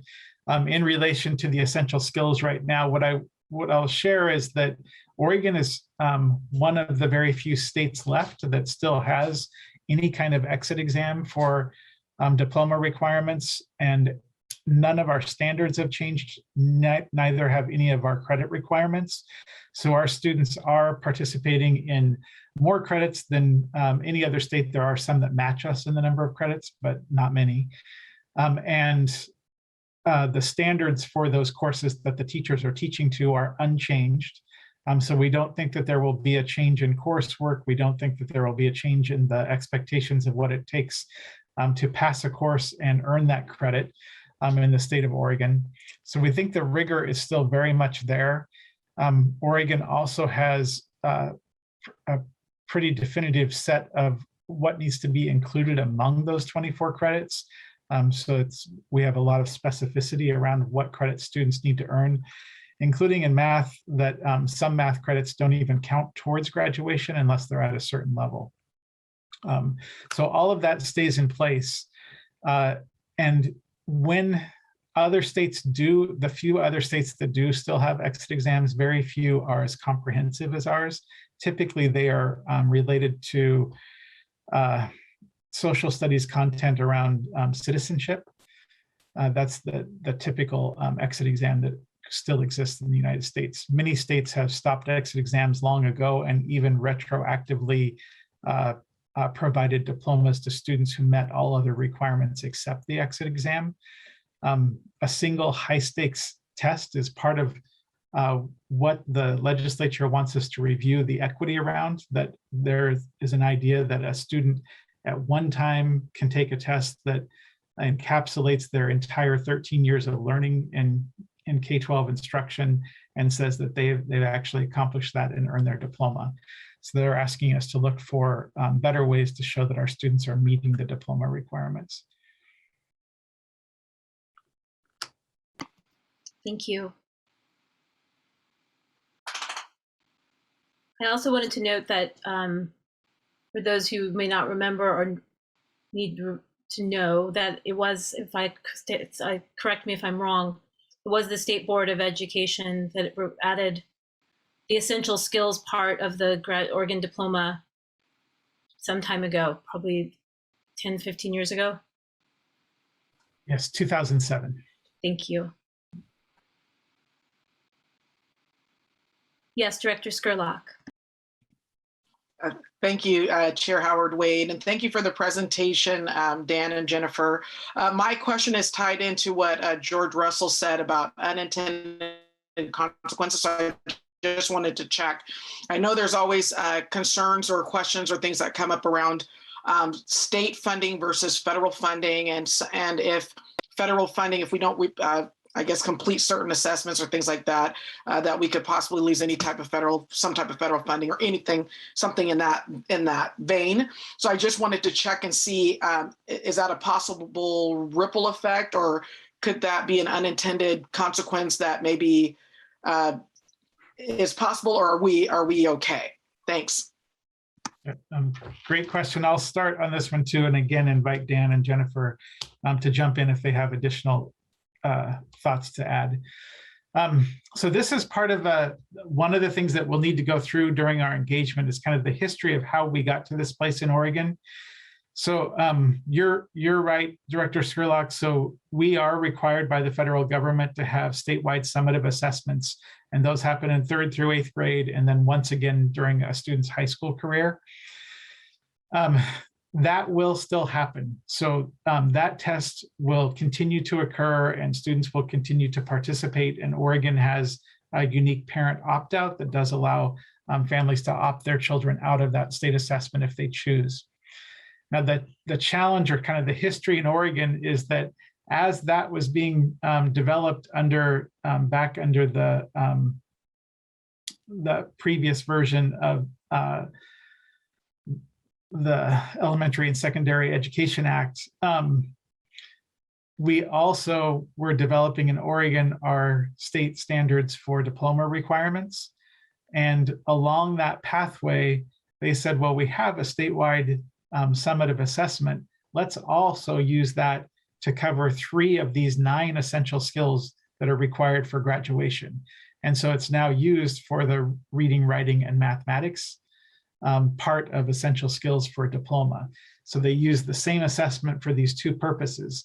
The statewide assessment was never designed to be a single high stakes assessment where something important for a student's future is contingent upon it, like graduation. It's designed to be a measure to review how the system is working in support of students in their learning in those content areas. But we have, in Oregon, we have used it and set a standard for graduation around it as well. And so what this does is temporarily at least decouple those and say we're still having a summative assessment at high school to meet the federal requirement, and that will allow us to continue to receive federal funding, but it won't also be used for graduation requirements, at least at this time. Thank you. Yeah, thank you, Director. Yeah, thank you, Director Gill. Director Russell, is your hand up again? Or I just wanted to make sure, didn't overlook another question. So if there aren't any other questions or comments, we want to say thank you to Dan Farley and Jennifer Pattison. Thank you for your report and for this work. And we will now transition to our first readings. Our first reading of this afternoon is the first reading of the first readings is K-12 Mathematics Standards Revision. And so Mark Freed will be joining Dan Farley and Jennifer Pattison, all from the Office of Teaching, Learning, and Assessment. Good afternoon. Again, Chair Howard Wade, Vice Chair Martina Zapata, Director Gill, and directors on the board, as well as student representatives. My name is Dan Farley, Director of Assessment. I'm joined by Jennifer Pattison, Assistant Superintendent of OTLA, as well as Mark Freed, who is our Math Content Specialist on the Standards and Instructional Supports team.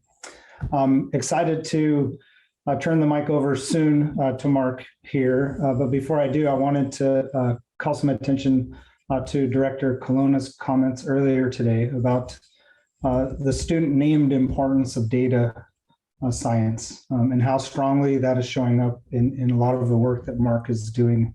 I also wanted to make sure that I name that Mark has a pretty incredible math team who has been working with him. He's certainly been the champion of the group, but Mark Freed, Tom Thompson, and Andy Byerly have been doing a really substantial job of engaging education and community partners for a long time and quite intensively, and has led to the fruit of their labor that you will see for first read today. So thank you, Mark, and welcome. Thank you, Dan. I'll share my screen. If you can't see it, just let me know. All right, thank you. So thank you, Chair Howard Wade, Director Gill, members of the board, for the opportunity to share with you this first read presentation of the 2021 revised math standards. For the record, my name is Mark Freed. I'm a math education specialist at the Oregon Department of Education. In January 2021, I presented an informational session about the work of the Oregon Math Project and highlighted the review and revision work of the standards and updated the board of the work that happened at that point. Today, I'll be sharing the first read of the revised standards, which have been updated to reflect the public feedback that has been we received this winter. So 3 goals of this presentation would be first to just summarize that information that we shared at the January meeting. Second will be to provide an overview of the revised standards you're looking at today. And then third, share the next steps in this coming school year as we shift to implementation. I'd like to start by just highlighting some of the topics that we shared at that January informational session.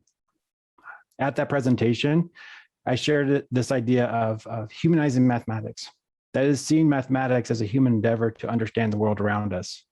An important idea of this story is to recognize and understand our own math stories, and grounded that conversation in my math journey, recognizing the system of mathematics education was really engineered for students like myself. And a message of I'm a math person was reinforced throughout my K-12 experience.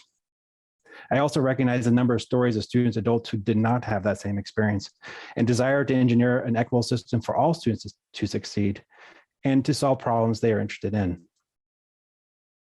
I shared a metaphor at that January presentation of a filter and pump, with the idea that our current system has been engineered for inequity by filtering students into groups of math and non-math people that can have consequences that can determine what careers they go to or schools they might attend. As we reimagine systems for equity, the question I like to ask is, what would a system look like where all students can succeed and see mathematics as useful for their own life? That is, how can we engineer a system like a pump that moves all students along and can lift them to their career goals and give them the math tools they need to succeed in their future? We also shared the framework of the Oregon Math Project, which quite simply is any work that has to happen in our state to engineer that system of equity. The Math Standards Review is part of this work, but certainly not the only part. We'll be doing other work such as reviewing instructional materials, updating assessments. These are certainly important parts of the work as well, but I like to think of all these activities in service of these 4 overarching principles of focus, engagement, pathways, and belonging. We connected these 4 principles to the Oregon education goals found in ORS 329, and kind of like to think of them as these 4 ideas as 2 sides of 2 coins. One coin with sides of focus and engagement directly addresses what is known as kind of the mile-wide, inch-deep problem of practice, where students are learning a long list of topics in math, but at a very superficial level. The principal focus then is to narrow the breadth of the curriculum to the math skills necessary for all students to pursue learning throughout their lives. The review and revision of our math standards is an opportunity to share this focus with the teachers in our state. But narrowing focus alone is not enough to change the system. This thinking has to be accompanied with the other side of the coin, engagement, where students are motivated to learn content deeply and apply it to their own lives. The second coin, with sides of pathways and belonging, directly addresses the issue of tracking in mathematics, which sort and label our students into predetermined course tracks. Pathways is the idea of helping guide students through a web of interconnected ideas that eventually lead to an opportunity to specialize in the content they are interested in as they pursue the future of their choice. Pathways work is very course-oriented and curricular in nature, so we want to pair this thinking about how do we create courses where all students can belong. Classrooms where students are able to see themselves as mathematicians and agents of mathematical thinking as they pursue serious scholarship in mathematics. So that was a quick summary of the big ideas from the January presentation. That January docket also includes details about how we put together the math review committee, as well as all the work that led up to that draft in January. So I'd like to transition to highlighting the work that has been done since that January meeting and leading to a second public draft, which was published in July. The first phase of the work started in spring 2019 with establishment of a math content panel that worked across 12 grade level groups and eventually worked to what became known as version 3. That was the draft that was published on our website in January 21. At the same time, we set up a public survey to collect feedback that remained open to the end of March 2021. We also worked in partnership with 9 Oregon ESDs to host a 1-hour informational session on the standards for educators.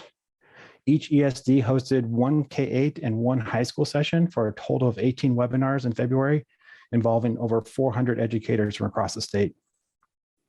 Information shared at that January board meeting was also shared each session with our teachers and expanded to include more information about the content standards themselves and key changes to look for in the revision. Feedback was collected from participants in that session, but also we gave directions on how to provide feedback through the public forums on our site. At the same time, we also engaged our content panel for feedback by presenting them the content standards through a learning progression to ensure that our standards still made sense as students go from year to year.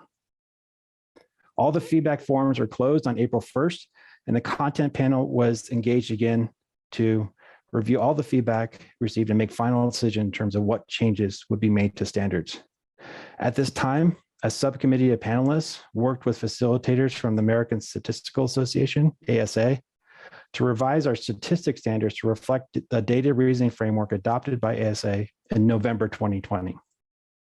Together, all these changes were incorporated into the standards and created the next draft, version 4, which was published in July 2021. A second public feedback survey was also set up at this time and set to close this week. Feedback from that survey, as well as feedback from the state board, will be shared with our content panelists at the end of the month to make any final edits to the standards. I anticipate the changes will be small and technical in nature, but we'll be sure to communicate that when we bring back the standards next month. So I'd like to highlight how this standards work supports the overall goals of focus and engagement. For focus, the document presented to you today is the revised K-12 standards, represents a significant improvement in terms of focusing content and clarifying expectations for a wide range of readers. For K-8, the intent of focusing this work was to maintain or improve the existing standards' focus, coherence, or rigor. Primarily, this was done by clarifying content while maintaining the intended outcome from the previous standards. Additional content that was found in the original standards could have been moved to a clarifying guidance document, which we anticipate as a kind of a parallel document for educators to learn more about the standards. For high school, this work included identifying a subset of high school standards that could be realistically done in 2 courses. Focusing content in high school will allow for more flexibility to include authentic, culturally relevant applications within the curricula. It will also open up opportunities for the development of a specialized 3rd credit option that will more closely align with the student's goals and interests. Across K-12, the addition of a data reasoning progression will call out the importance of developing the skill and open up opportunities for applied learning and inquiry at all grade levels. So here's an example of what the submitted standards look like, which was intentionally formatted to look more in line with other content areas such as social science and our health and PE standards. On one side of the progression, like the kindergarten standards, actually did not change as much because the original standards were worded in a way that were already clear and concise. The standards seemed to become longer and more difficult to read as you moved up the grade levels. But moving to more advanced concepts doesn't require more complex wording. So much of the work was to draft the standards to kind of match the size and complexity that we see in the primary grades. So an example on the right would be from our high school standards, which are certainly more advanced concepts. But I would point out the wording and grammar is intended to be more similar in the pattern that was set in those earlier grades. The result is a K-12 document that is more clear and accessible to a wide range of readers. Every grade now fits on 2 pages, and the high school now can be printed on 4 pages. So psychologically, it just feels less burdensome to print a grade level on a two-side sheet of paper. But at the same time, no, the original content, rigor of the content standards is still there. So I'd like to share a side-by-side comparison highlighting 3 common changes done in the revisions that capture many of the changes that we did across the grades. I would acknowledge there's a lot of words to track in this table, but I would want to just highlight some of the key features of the changes and also note that the entire crosswalk and all the guidance documents can be found on the ODE math page if you're interested in digging deeper in any of the grades. So the first example was simply to keep the original wording. So keeping the wording of the standard was always an option, especially if that original standard was still clear and concise. So there are many examples where we just took the original standard and moved it over, but it was evaluated for its clarity. A second example in grade 3 highlights the change where we moved the content, a lot of the content into a supporting document.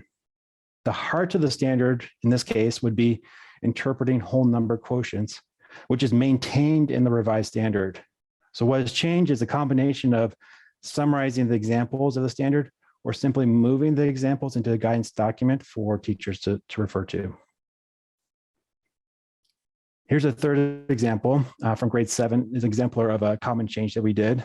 In this case, the original standard was about multiplying and dividing rational numbers. So that's integers, fractions, decimals by the end of grade 7. And that expectation is maintained in the revised standard, as well as the expectation that you would use this in an authentic context.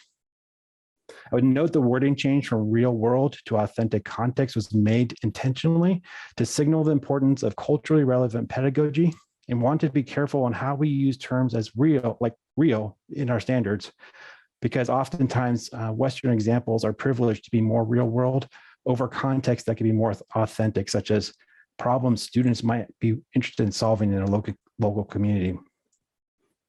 So this is an exemplar of also using what I like calling substandards like 2A, 2B, 2C, which is not consistent across the K-12 standards. So in the revised version, we stop just at the standard level. So in this case, it would mean stopping at grade 7, the domain NS, the cluster A, standard 2, stop, period. So this provides additional consistency across the grades, and the additional content can be found in guidance documents if it was still determined to be relevant. So I want to highlight the addition of a K-12 data reasoning domain, which is new from the January draft. So in November 2020, the American Statistical Association and the National Council of Teachers of Mathematics adopted a revised guidelines for K-12 data science. The lead authors from ASA were able to help facilitate a subcommittee of our content panel to revise our statistics standards to align to these new guidelines. The ASA framework identifies 4 key actions that thread throughout K-12. These include formulating questions, collecting or considering data, analyzing the data, and interpreting results. So for K-5, these actions were merged to make 2 standards. In middle school, there are 4 standards, 1 for each action. In high school, there are 16 standards, 4 for each action. And we also included 2 probability standards still. So this is an example of what this could look like at the elementary level by considering a question like, what does a typical ladybug look like? Pictures can be presented to students to introduce the idea of variability and collect data. In this case, students are collecting data on cards where they can record attributes, and will set the foundation for more advanced learning, such as the row of a database as they get into secondary school. These data can be presented in a variety of ways to support analysis, such as through a visual representation to prompt deeper probing questions. Then eventually this analysis of these data can be used to answer the original question that likely will not have a simple yes, no, or right, wrong answer. So many opportunities can be created for discourse in math classrooms to engage students in the practice of mathematical thinking. In secondary classes, this ASA framework continues, but the context can change and include more opportunities for students themselves to ask questions they are interested in. What might be a visual data set like ladybugs in elementary could evolve into a rich database such as Dollar Street, which includes images from around the world that students can sort and filter and explore and ask questions about. UCubed from Stanford has also shared more data resources such as Data Talks, which present interesting representations of data to encourage student discourse and questioning and engagement with each other. The data reasoning domain positions Oregon well to be a leader in an emerging conversation around data science in K-12 classrooms. Georgia has recently adopted this framework, and other states such as California are looking to the ASA framework as well to guide their revision of their statistics standards. So I'd like to share a little bit about the work of how we envision math pathways in our K-12 standards. The idea of pathways certainly started as a high school concept with the idea of a specialized math course that could lead to a career of student choice. But as we expanded the work of K-12 standards review, we have come to expand the definition to include the idea of content progressions throughout K-12. Math is a beautiful subject that I like to think of as a web of interconnected ideas that teachers can chart a path through for their students. The idea of a broader reasoning progression emerged with the discussions around data science, and we look for ways to highlight other key paths through the content. These paths are not evident necessarily in the original Common Core organization, which you can see the domains on the left. So recognizing the state standard document is seen and read by a wide range of stakeholders, we saw this as an opportunity to name reasoning pathways to highlight these paths through the content. So in addition to the data reasoning path, we also identified a K-12 reasoning path of algebraic reasoning, numeric reasoning, and geometric reasoning measurement.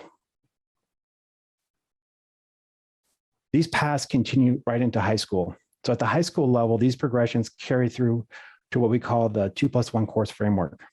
With a course set of 2 credits for all students that can lead to a specialized 3rd credit option that aligns to a student's goals. The revised content domains also will then make a strong connection to K-8 by clearly connecting these progressions, but also we'll make sure to continue all the way through a 3rd and 4th credit course guidance. The work that we're familiar with is really what I would call an algebra path to calculus. That's our algebra, geometry, algebra 2 course sequence. And that path still exists in the proposed system. What we're proposing is adding PASS that could include a third credit course around a deeper study on data science or applying content in a contextual setting like computer science or finance. An exciting update to share is the governor's budget in 21-23 includes $2 million specifically to support the implementation of high school pathways. We're in the process of planning the grant with procurement now, but we envision most of these funds will go to regional educational partners to pilot courses to support the revised pathways with students by the fall of 2022 and share learning with other districts by the end of that school year in the summer of 23. We also anticipate soliciting proposals for a contractor that will provide professional learning to engage teachers on the pedagogical practices needed to support the engagement and belonging goals within the courses we pilot. Also thinking of a communication vendor to help us connect with teachers and administrators to give them tools to communicate this work with the local communities. Collaboration will be key. So we're looking to set aside funds to bring groups together to solve problems of practice over the next 2 years. So together, the work of implementing this New Vision High School will take a lot of effort, but these funds can help jumpstart that work in our state and show what student-centered learning can look like for districts in our state and share this with other states around the country that are interested as well. So I wanted to end by providing a look ahead as we transition to implementation in the coming school years. Central to implementation, we'll be creating a system where every student belongs within math education.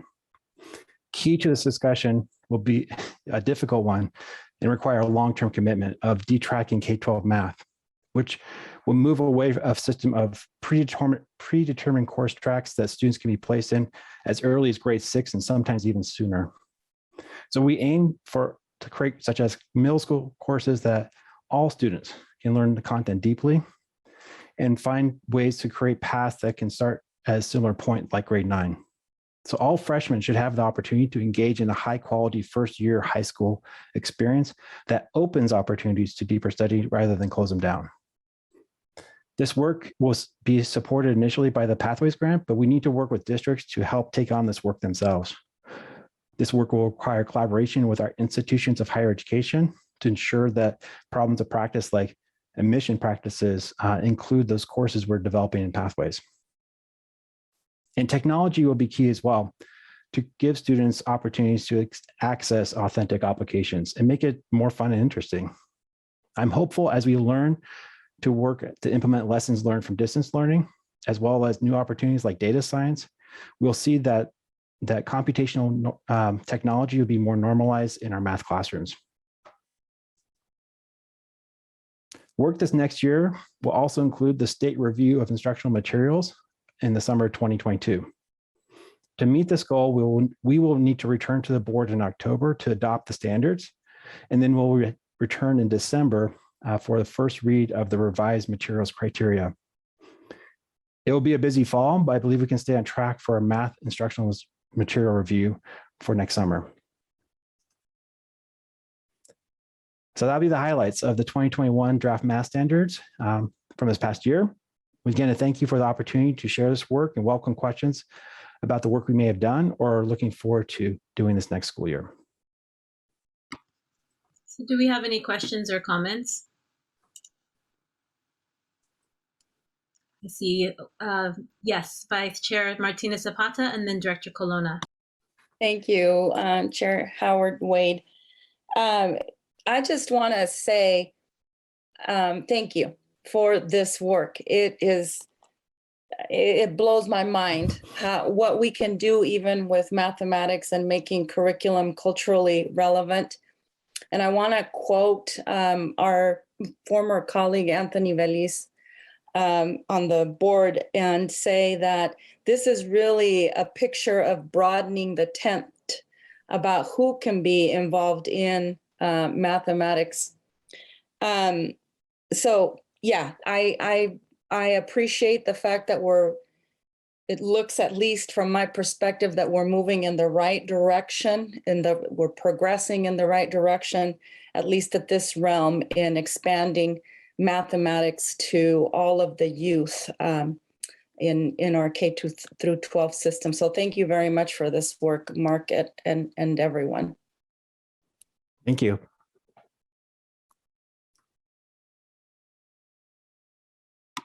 Director Colonna, and then Director Skurlock. Thank you very much, Madam Chair. Also, I want to thank Jennifer, Dan, and Mark for all the work that they've done on this because it's been really extensive. I have a number of comments that I'd like to make, and I'm going to move around a little bit from topic to topic. But the first thing that I'd like to mention to all of you is that I have sent to Corey a podcast with a link that talks about this work on a national level. It's called America's Math Curriculum Doesn't Add Up by Stephen Levitt. And they did a survey of college professors around the nation, asking them, what are the main things that you would like math students to have when they come into your math classes? And these are trends now. And so the four main trends that came forward from college professors were data analysis, which we've been talking extensively about, problem solving, basic arithmetic, and the ability to solve linear equations. But so much of what we're talking about here is in respect to our high school math teachers. This is about curriculum. It's not about the effectiveness of our current hardworking math teachers. But this geometry sandwich that we talk about with Algebra 1 on one side, geometry in the middle, and Algebra 2 on the other side, for many students is a chokehold for their ability to move forward, to graduate, to go to colleges of their choice, and to work in areas that they can be successful in. In 1892, this pathway came forward, and to this day, 90% of the public high schools in the United States offer as a first option the geometry sandwich. And so now we've come to a point in our state where we've researched this. We're looking at new and better ways. It certainly will increase the equity that we've talked about all meeting long. I'm so happy to see this work, and I so want you to be able to listen to this podcast because within it, it is so articulately mentioned about the state that we have been in and what we have now the opportunity to move forward. I'd like to mention another few comments to you. And one of them comes under the background information that Mark has been speaking to us about. There was a book, a link to a book that is in the background information that we got, and it's called Invigorating High School Math Practical Guidelines for Long Overdue Transformation, which we're talking about. And I quote, "Many of these ideas will not be broadly popular, as Mark mentioned. It's likely that none of them will be easy to implement, as was also mentioned. And that's no surprise. For nearly a century, the basic structure of high school mathematics has barely changed, not because of its lack of effectiveness, but because of the status quo that is a powerful force requiring purposeful action in order for us to break it." And think of all the other subject matter that we offer, all the other coursework that we offer. And again, I'm talking high school here. Which of them have basically not changed at all in the last century? Which of them did we decide our curriculum design from in the 1890s? And so we're here with this opportunity. Another bit of information that we were given that I wanted to mention also is under the area of need for change in high school math. Only about 34% of Oregon's high school students meet a level of proficiency based on statewide test scores. Even fewer students of color and English learners demonstrate a level of even this efficiency. Today, the primary option is for most students to take a single math pathway, culminating with calculus that does not align with the learning and career goals for the majority of Oregon students. And so this new framework that we're talking about with some algebra, some geometry, and the opportunity then to have another full credit of data analysis and problem solving really makes so much sense.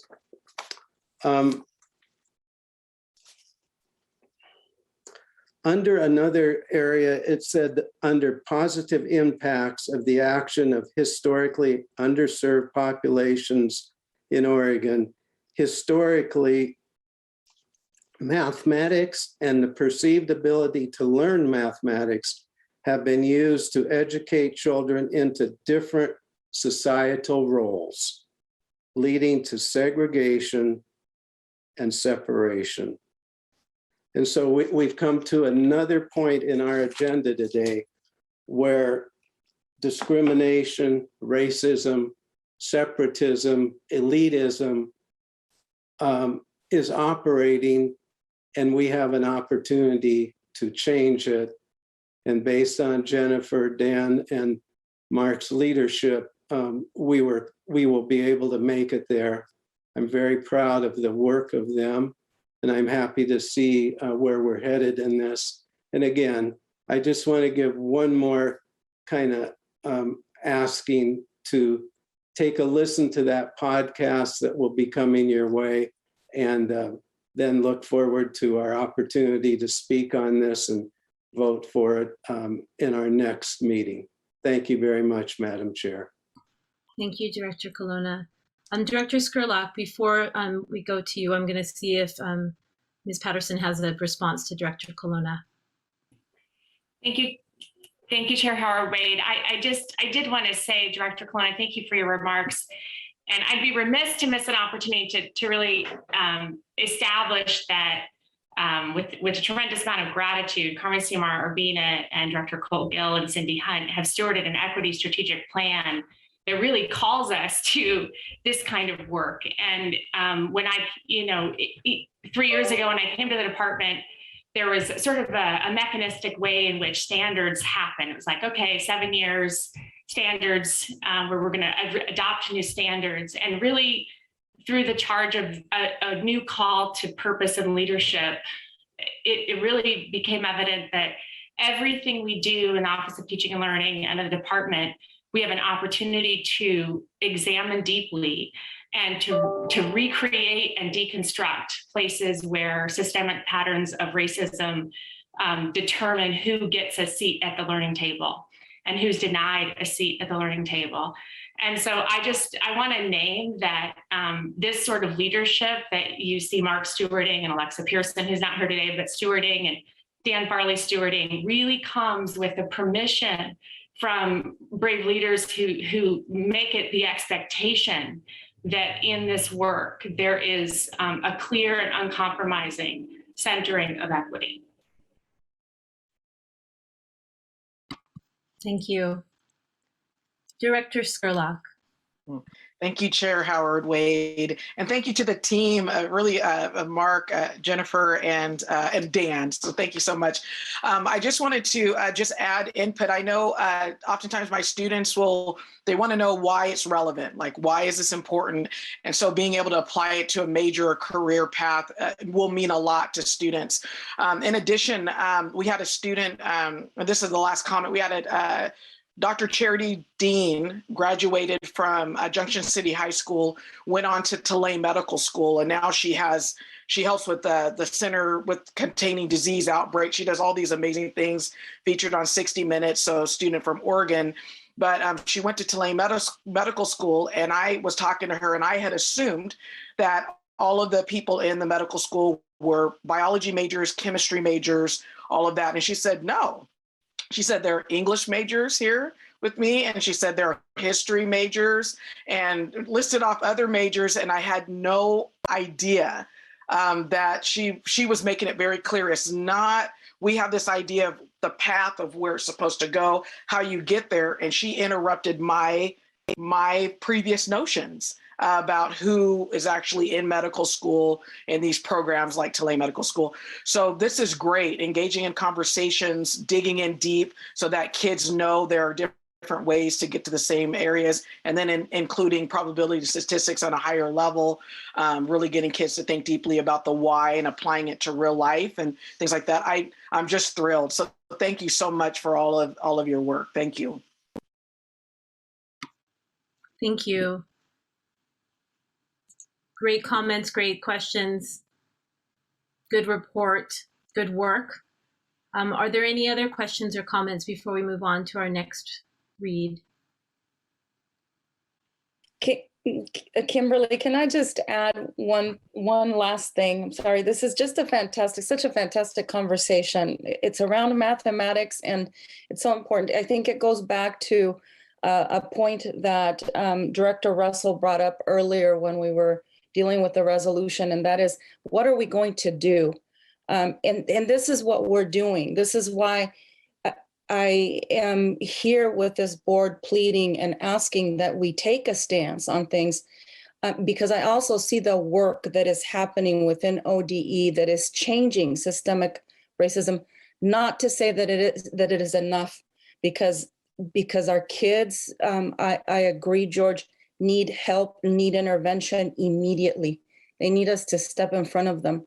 And this is a method of doing that, a way of doing that, of interrupting systemic oppression and racism. So it ties in very well, as my peers have already mentioned. Again, thank you, Mark. Thank you, Jennifer. Thank you, Dan, for this work. All right, thank you very much for your presentation and a really rich conversation. We're going to move now to the Student Success Act summer programs for Title 1A schools.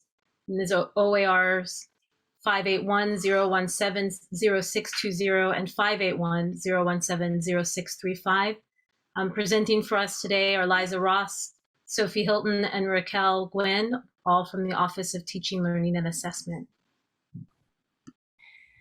Good afternoon, Chair Howard Wade, Vice Chair Martinez Zapata, Vice Chair Martinez Zapata, Vice Chair Wheeler, Director Gill, and members of the board. Thank you for the opportunity to appear before you. My name is Liz Ross, and I am the Director of the Federal Systems Team in the Office of Teaching, Learning, and Assessment. It's my pleasure to be here today with my colleagues, Sophie Hilton, Program Analyst, and Raquel Gwynn, Education Specialist, to present draft rules for your consideration and adoption of SSA summer programs. As part of the passage of the Student Success Act, the legislature provided $3 million for the summer of 2021 and $8.25 million for the summer of 2022 and 2023 to provide additional support and resources to eligible schools. In order to effectively administer these programs, the department will be asking the board to adopt these rules. Today's presentation is the first read, so we'll briefly review the program, share our revisions from our ongoing partner and grantee engagement sessions, and some major points of interest within the rules we felt were important to highlight for you. We're also happy to address whatever questions you have. Before I turn it over to my colleagues for the remainder of the presentation, I want to recognize the significant and excellent work that they have done to implement this program and bring these draft rules before the board today. I'm sure there are many others who are to be credited for their diligence in getting this presentation before you, But of particular note, Tamara Dykman and my colleagues presenting with me, Raquel and Sophie, have worked exceptionally hard to ensure our readiness for today's presentation. Their work is a testament to the department's ability to implement the SSA well and of significant benefit to the state.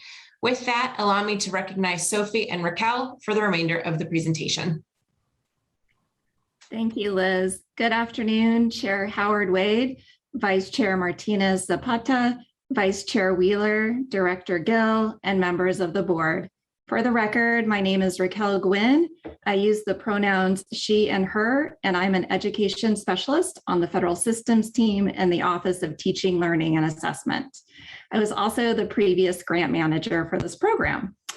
Our presentation today will be a short one and hopefully a bright spot and celebration after our first summer of implementation. And I do want to just say, after an emotional and just deeply meaningful board meeting, I want to thank the board for that. I didn't mean to get choked up. I've been fighting tears all day. Anyway, thank you.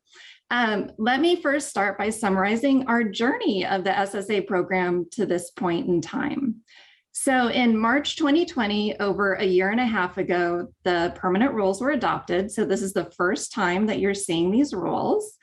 And then even before that, before a pen even was put to paper, all those months ago, we co-created these rules with the Rules Advisory Committee. We also worked with an extensive group of partners to establish this program. And that included the voices of elementary and middle school students, parents, school and district administrators, tribal members, community-based organizations, the Title I-A Committee of Practitioners, and multiple ODE offices. The good news is that most of our revisions are technical and the proposed rules still reflect, and in some cases deepen, the original feedback and intent of all of our partners. So we were ready to start programming March 2020, and then of course the pandemic hit, and it was determined that this program was going to be postponed. And then again in March 2021, we came before you and we passed some temporary rules due to the pandemic. Now, after the first summer of implementation, we would like to revise the permanent rules based upon our learnings of this past summer. So just to ground you in these programs again, so the SSA summer programs, there are 32 in our first cohort, cohort 1. 20 of them are elementary, 8 are middle, 3 are combined K-8, and 1 is a charter school. We serve students in grades K through 8, including incoming kinders and students exiting 8th grade. Programs must be at least 3 weeks in duration and also provide 60 hours of direct academic instruction taught by a licensed teacher or an appropriately supervised educational assistant. They also must provide a broad array of well-rounded and culturally responsive activities. So it's really both that academic standard content piece and then also those life-giving, enriching opportunities together in one program. We also provide transportation and of course a healthy meal. So with that, I would like to pass the baton and introduce our new grant manager to the SSA summer program, Sophie Hilton, and she will share key insights that we've learned and then also our proposed rule changes. Thank you, Raquel, and good afternoon, Chair Howard Wade, Vice Chair Martinez Zapata, Director Gill, members of the board, and the student advisors. For the record, my name is Sophie Hilton, and I am a program analyst on the federal systems team of the Office of Teaching, Learning, and Assessment. My role is to coordinate and manage the SSA Summer Program grant, and it's an honor to present to you today to share with you our rule revisions we are proposing based on this first summer of SSA programs. So this slide really shows our engagement around these proposed rule revisions. that we held with grantees, community members, and ODE staff. So starting this summer, we hosted monthly cohort meetings to provide TA and field questions from grantees and asked feedback on the rules. We also held listening sessions with community members, community partners, and educators across Oregon to inform summer learning best practices as a whole. And one of the most helpful engagement sessions we held was with SSA summer grantees and end of program interviews. And these were optional interviews that grantees could sign up for to share around this first summer and how it went. And so on the next slide, we'll share with you some pictures from this summer that grantees shared with us. And they really let us know they were able to implement these 60 hours of direct academic instruction and used hands-on learning and project-based learning opportunities for students, and really took the learning from the classroom and applied it to the real world through field trips and opportunities. And we just heard time and time again from teachers that shared with us the impact of this summer on students and teachers. And here's a quote that a teacher shared that in all of her 35 years of teaching, she said this had been the #1 educational experience she had with students and staff. And so through this engagement, we really learned some key lessons. So on the next slide, we'll cover some of those. And so from grantees, we heard about the importance of summer learning to support those grade level transitions of kindergartners entering, or students entering kindergartners and 8th graders entering 9th grade. And along with the importance of starting outreach early on in the spring. And so that's an area that grantees really wanted to grow for next summer. And then schools shared with us the value of having mental health supports for students this summer, and those that had on-site counselors and mental health professionals to support students. And so then with the implementation, we learned just the importance of timeline flexibility and grant dates, which will reflect in our rural revisions. And also just the value of these multi-year cohorts so that grantees can build from year 1 to year 2 and then year 3. From the Rules Advisory Committee, they gave us feedback around our language with our mental health OARs, which we'll show in these proposed rule revisions. So on the next slide, we'll go over those. And these are listed in the docket on page 2. And we'll start with OAR ending in 0620, titled Definitions, where we just made technical changes to clarify language. And then the next OAR ending in 0623, titled Eligibility, we moved a rule from our funding section up to that section. And then so there were just technical changes on renumbering. The next OAR numbered ending in 0626, that was our funding requirement, and that we learned we're proposing to repeal that because some dates no longer apply, and from the lessons we learned from the pandemic about citing specific dates and rules. So we're proposing to repeal that. And the next OAR ending in 0629, we are just renaming that rule to funding, whereas now our OARs are listed, our requirements are listed under that OAR now. And finally, our OAR ending in 0632, our program requirements. This is really where we took the feedback from grantees and from this first year. And so we're including and adding language around students entering kindergarten in the fall and students exiting 8th grade, going into 9th grade, to make sure we can include that in the students we're serving.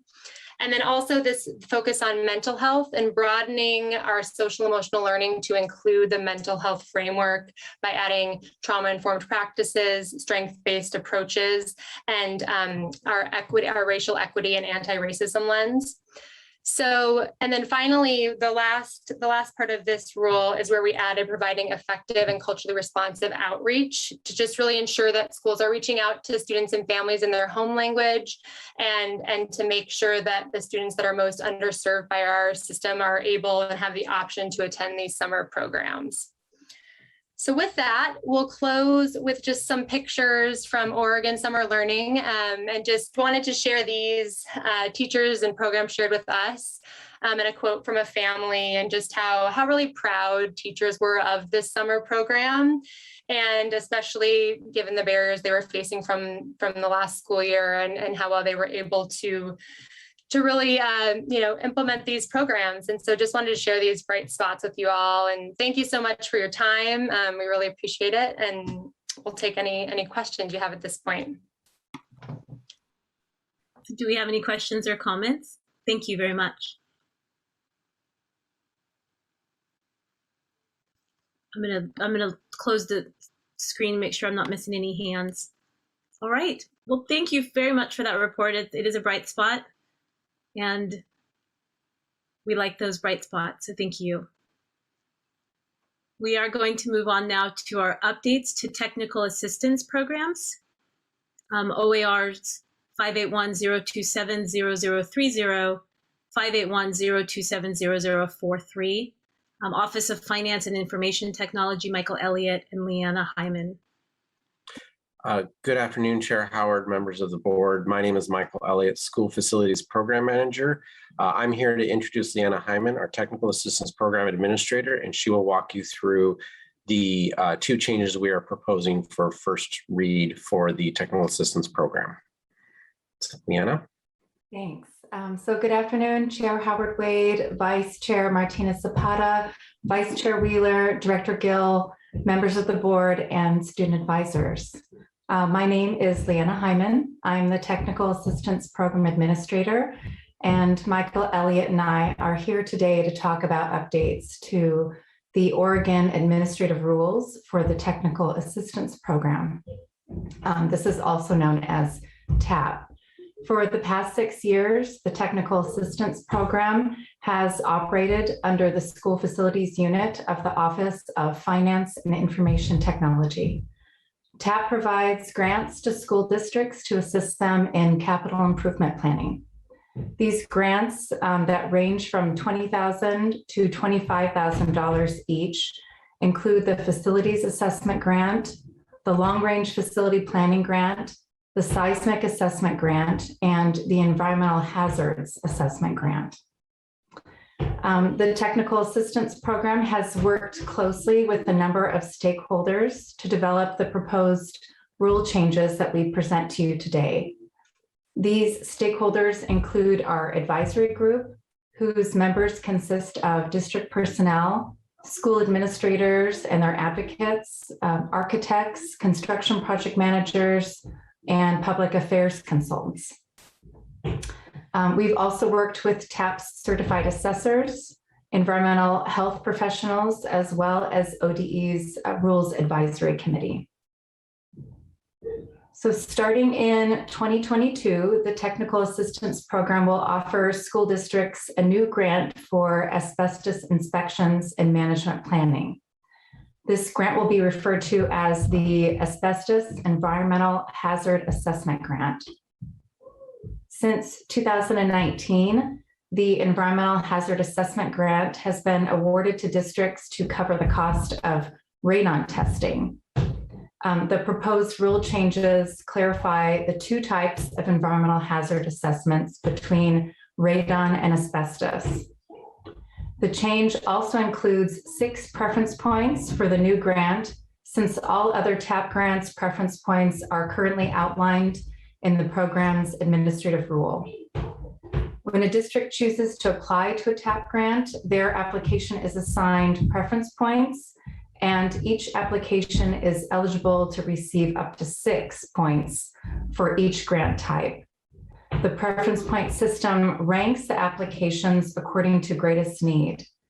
These preference points for the new asbestos grant are designed to prioritize small districts with a student population under 2,500 annual daily membership, districts with 25% or more of students in poverty, districts with older buildings where 50% or more of a district's schools were built before 1980, districts that need to provide training to a staff person to oversee asbestos-related activities, and or needs to provide asbestos awareness training to custodial staff. And then the other preference points, districts that are due to conduct their 3-year reinspection of asbestos-containing material, and this is in accordance with the Asbestos Hazard Environmental Response Act. And then lastly, the last preference point is for districts that have completed their annual electronic submission to ODE's building collection by February 15th of each year. So TAP's new asbestos environmental hazard assessment grant provides a financial incentive to districts for compliance with the Asbestos Hazard Environmental Response Act. This is an unfunded federal mandate that was passed by Congress in 1986. So this new grant will improve districts' asbestos management and reporting abilities while protecting students and teachers from asbestos exposure. The board's approval of these changes to rule will help incorporate the new asbestos grant into TAP's grant system. So that's the first part of the changes that we're proposing. The next part of the changes to the rule for the technical assistance program include updates to the reporting requirements for the long-range facility planning grant.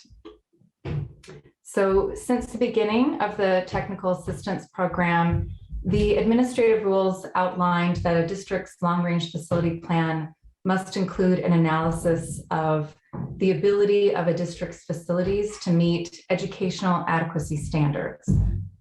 Now, in the absence of nationally accepted educational adequacy standards, districts have been allowed to adopt their own standards to meet this requirement. However, we've found that the quality of the educational adequacy review included in districts' long-range facility plans has varied greatly, and in some cases is lacking. So ODE's concern is that some districts and their communities are not seeing the full picture when presented with the repair and maintenance needs for their aging school buildings. So these standards are what help direct community discussions around the educational vision for local schools and help prioritize improvements to school facilities that are needed to achieve that vision. Since 2019, the School Facilities Unit has consulted with our advisory group and TAP certified assessors who actually do long-range facility planning with districts to develop the proposed educational adequacy review standards that are being presented to the board today. ODE uses the term educational adequacy review standards to help districts identify elements that are conducive to a healthy and comfortable indoor learning environment. To be clear, these standards are not to be confused with construction specifications or seen as requirements that districts must meet. Rather, they help districts and those facilitating discussions around capital planning and improvement and help communicate to the public about conditions in the indoor learning environment that may help or hinder student achievement. Members of our advisory group wanted these standards to focus specifically on elements in the classroom that correlate with student outcomes. The advisory group and certified assessors also gave us feedback that the standards should utilize qualitative measures, which are flexible and don't require special equipment to measure. This also helps us avoid the issue of the standards being interpreted as building codes. Now, based on the feedback that the proposed standards that we received, the proposed standards focus on 5 primary facets of indoor learning environments that have been shown to have a profound effect on both students and teachers' comfort and cognitive performance. The rule changes require certified assessors working with districts on long-range facility planning to look at each school campus and provide a qualitative rating for each of the 5 standards. For the acoustic standard, assessors will determine the degree to which acoustic conditions complement the educational function by good sound control in the classroom space. For the air quality standard, that classrooms provide adequate ventilation and air filtration. For the lighting standard, that light design generates an illumination level that provides comfortable and adequate visual conditions in each educational space. For temperature, that the school's heating and cooling system provides consistent thermal comfort to students and teachers year-round. And for school capacity, that the school can support its projected enrollment and the student population is within the limits of the school's capacity based on the district's classroom loading standards. The board's approval of the revisions to TAP's long-range facility plan requirements and of the addition of the educational adequacy review standards is essential for establishing equitable practices as part of capital improvement planning.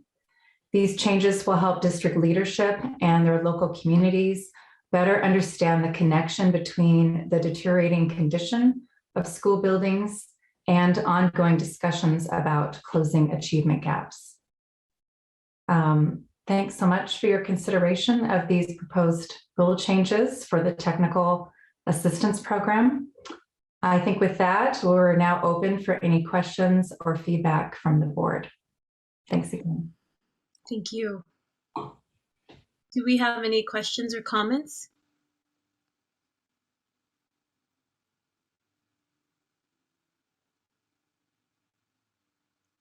Thank you very much, Leanna. Very detailed, very important work that often gets sort of, you know, I don't want to say overlooked, but, oh, and Director Russell has a comment as well. So I will stop my observation until I hear from him. Thank you. Thank you. This is very comprehensive and addresses some necessary issues at the school building. I don't know if Board Advisor SIPE or Board Advisor School from OSBA is still on. I can't see them on my screen, but just wondering from a local site perspective, were there any concerns or issues that come up as a result of these changes?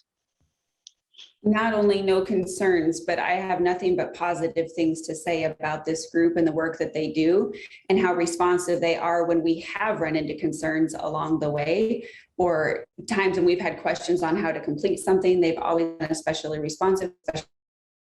I see nothing but celebrations and good things happening in facilities because of the work that they've continued to do. So this is great. Thank you.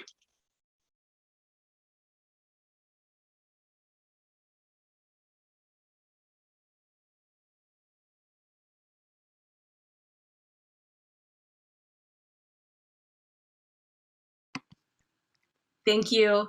I had a minor technical difficulty with trying to get unmuted. Thank you, Director Russell. Thank you, Superintendent Advisor SIPE, for adding the gratitude. Yes, thank you. Are there any other comments or questions? All right, again, thank you for a very thorough report, very important work. We appreciate your time today. We're going to move on to the content of Individualized Education Program, IEP. We're hearing from Office of Enhancing Student Opportunities, Mike Franklin and Eric Wells. I am going to note that we are aware of our where we are on time. So we appreciate everyone's extra resource today as we finish up with our first readings. Thank you. So good afternoon, Chair Howard Wade and members of the State Board of Education. My name is Eric Wells. I use the pronouns he, him, and his, and I'm the Director of IDEA Programs at ODE. And I'll remember that last time I was told to slow down for the captioner, so I will try to do that. Thank you for the opportunity to present proposed rule revisions related to secondary transition content requirements and individualized education programs. I'm joined today by our special education legal specialist, Mike Franklin, who's going to review the information about the OER revisions with you. And so with that, I'll turn it over to Mike. Okay, thank you, Eric. Good afternoon, Chair Howard Wade, Vice Chair Martinez Zapata, Vice Chair Wheeler, Director Gill, board members, student advisors. As Eric shared, my name is Mike Franklin, and I'm the special education legal specialist here at ODE. I use the pronouns he, him, and his, and we appreciate the opportunity to discuss these potential revisions with you. And unlike Eric, nobody will have to tell me to slow down. As a native Southerner, that is not one of the hurdles I ever encounter in life. So I will speed up to the best of my ability. So first, just a little bit of background about how we came to this presentation today. Almost a decade ago, the state of Oregon was sued in a lawsuit that ended up being named Lane v. Brown, which alleged that Oregon was violating the ADA by overusing mock sheltered workshops and underusing competitive integrated employment options for individuals experiencing intellectual and developmental disabilities. We were fortunately able to settle that lawsuit in late 2015 and have been working in partnership with others to finalize this resolution since. As part of that settlement agreement, the state agreed to make significant changes to secondary transition for students experiencing disability. ODE has worked alongside the Office of Developmental Disability Services and Vocational Rehabilitation to ensure that the state complies with this agreement. And if we can demonstrate substantial compliance by July 2022, the settlement agreement will terminate. Adoption of this proposed revision is one means by which ODE can help the state show substantial compliance with this agreement.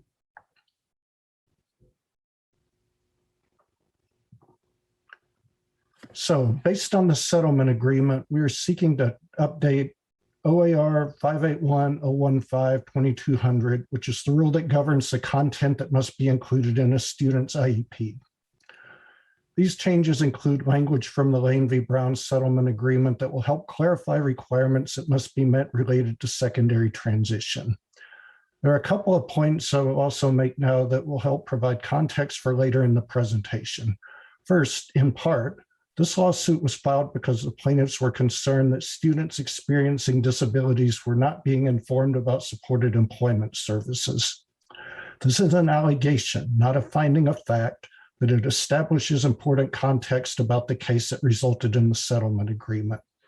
And as Eric will discuss later when talking about specific feedback we heard, since entering the agreement, ODE's guidance to school districts has been consistent with the terms of the agreement.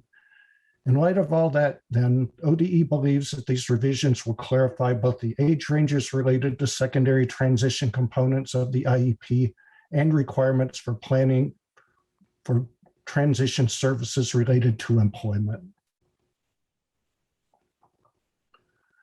Let's dive into the specific changes that we are hoping the board will eventually approve.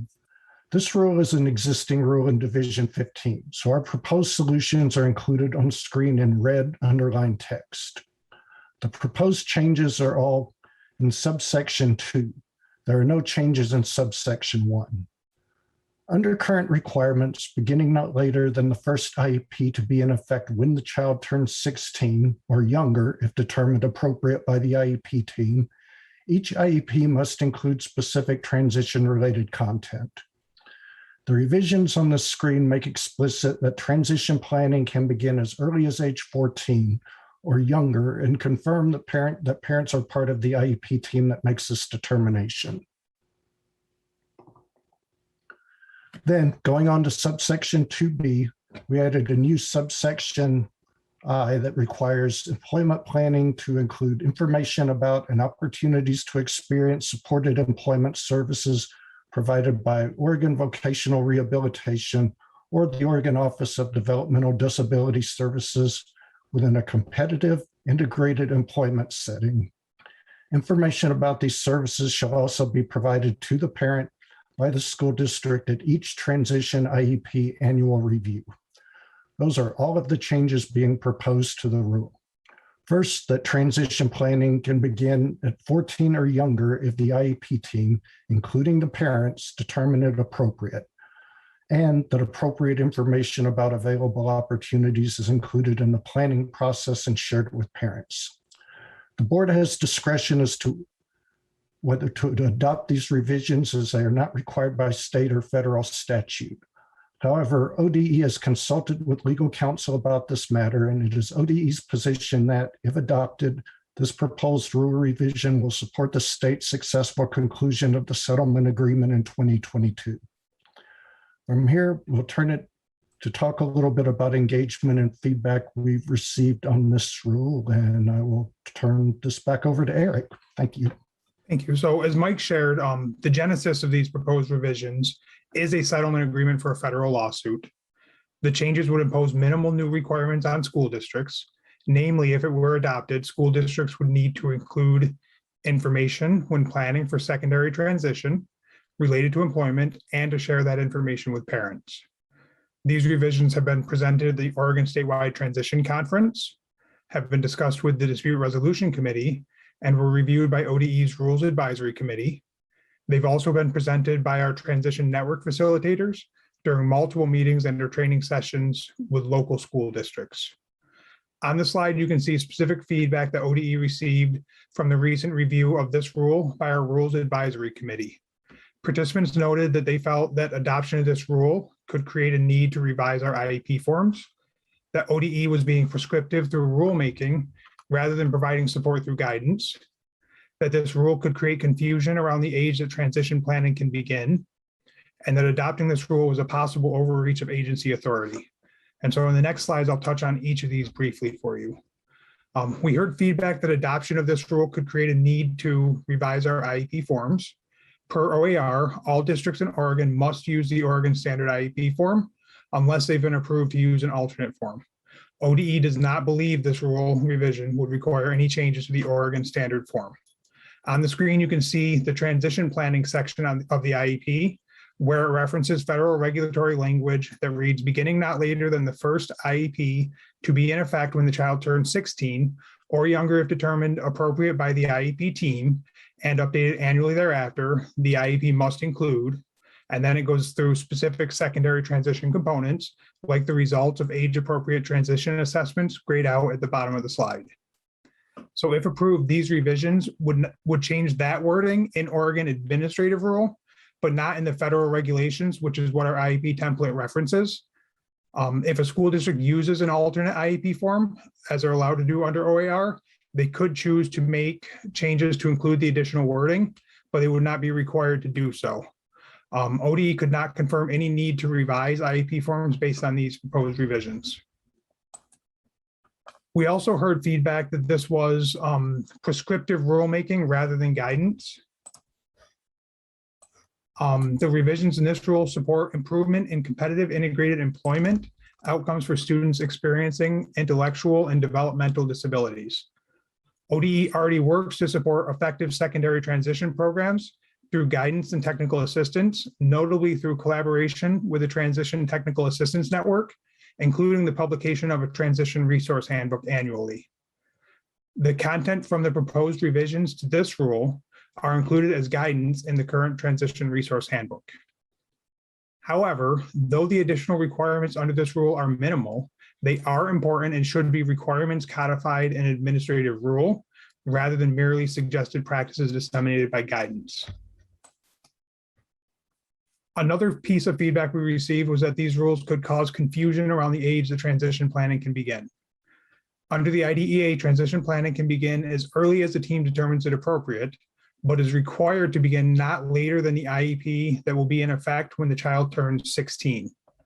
There's necessary flexibility in the federal regulation so that IEP teams can meet the widely varied needs of the students in their charge. But that necessary flexibility creates the potential for confusion around the age that transition planning can begin. So that potential is in part the genesis of this proposed rule revision. It's worth noting that nothing about these rule revisions changes the age that transition planning can begin. As we continue to work towards demonstrating substantial compliance with the settlement agreement, we recently saw information from districts related to their transition practices. Some responses indicated, inaccurately, that 16 years of age was the earliest that transition planning can begin. Though that's not accurate under current rule, this revision clearly notes the ability to begin as early as age 14 or younger if determined appropriate by the IEP team, which should help to resolve the confusion that's persisted despite ongoing technical assistance related to this issue. Under existing federal and state regulations, transition planning can already begin younger than age 14 if the team determines it is appropriate. However, Oregon's current rules, guidance to this effect, and technical assistance has yet to make this universally known. The eventual adoption of this rule would serve to increase clarity about the possibility of transition planning for younger students. The final piece of feedback we received was that this rule may be, or that this rulemaking process may be an overreach of agency authority. ODE does not agree with this assessment, as shown in the statutory language from ORS 343.151 on the slide. The State Board of Education has authority to develop rules related to IEP content requirements, including transition services. Adoption is at the board's discretion, but these proposed rule revisions are within the authority of the board to adopt when asked to do so. ODE anticipates asking the board to adopt these rules at the October board meeting and believes doing so will support the successful closure of Lane versus Brown. With that, Chair Howard Wade and members of the board, I'll say thank you again for the opportunity to appear before you and open the floor to any questions you have. Thank you so much, Mr. Wells. Do we have any questions or comments?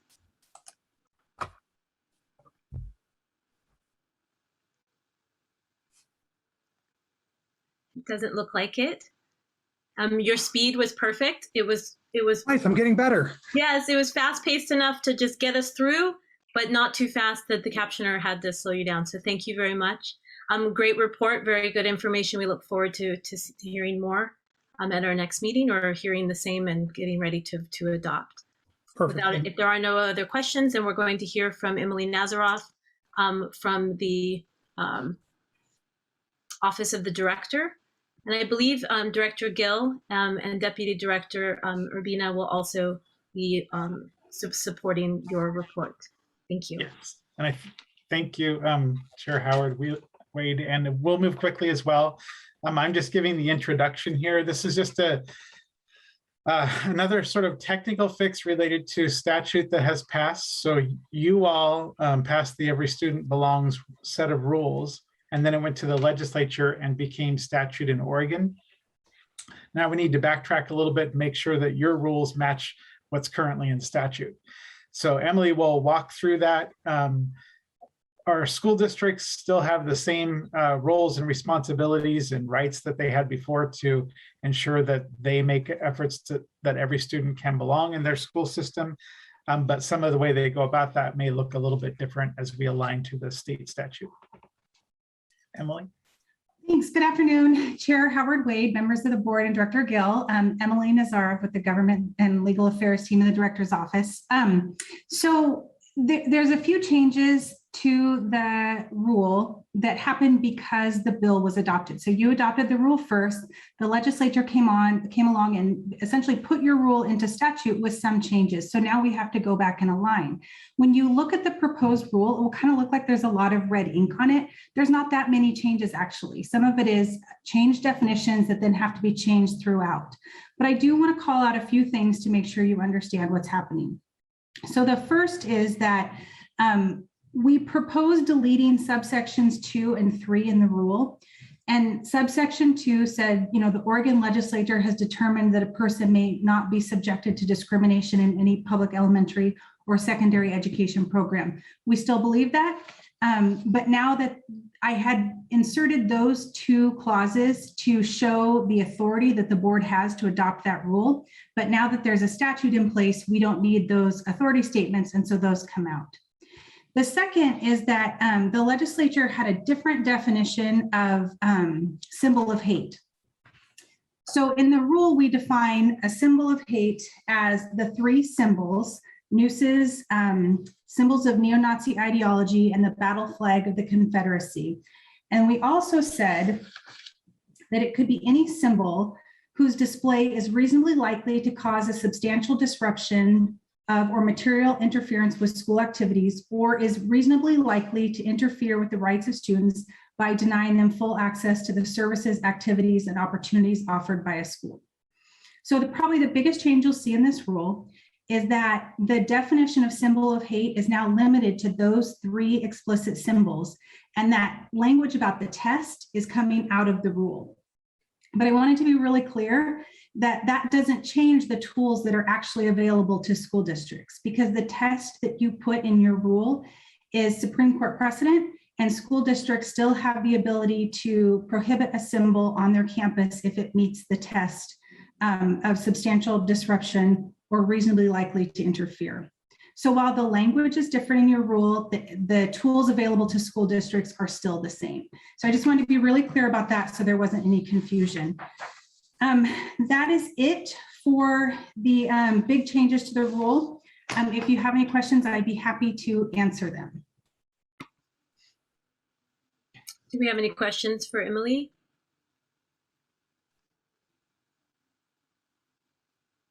Thank you. Thank you. The last two items on our agenda are submitted as written only first reads. So they're part of your board book. And Corey is happy to coordinate if any members have any questions. Thank you so much for the shortening and the brevity on the final first reads, and we really appreciate that, but also note that if you do have any additional questions or something comes up for you, you can, again, coordinate that with Corey back to staff on anything we heard as first readings today. And with that, we have reached the end of today's agenda. Not too bad, only 12 minutes over. What I want to echo what Second Vice Chair Wheeler wrote in the chat, or actually put it out publicly, that this was a great meeting, once again inspired by everyone in attendance and the business that we accomplished today and the ODE staff and guest speakers. I want to just put that out there and echo that as well for everybody's time, your service, and the resources that you bring, your knowledge and experience, both lived experience and professional experience to this work on behalf of Oregon students. So thank you everyone for your participation today. We will be back on October 21st for our next regular State Board of Education meeting. And with that, at 3:12, we are officially adjourned. Thank you.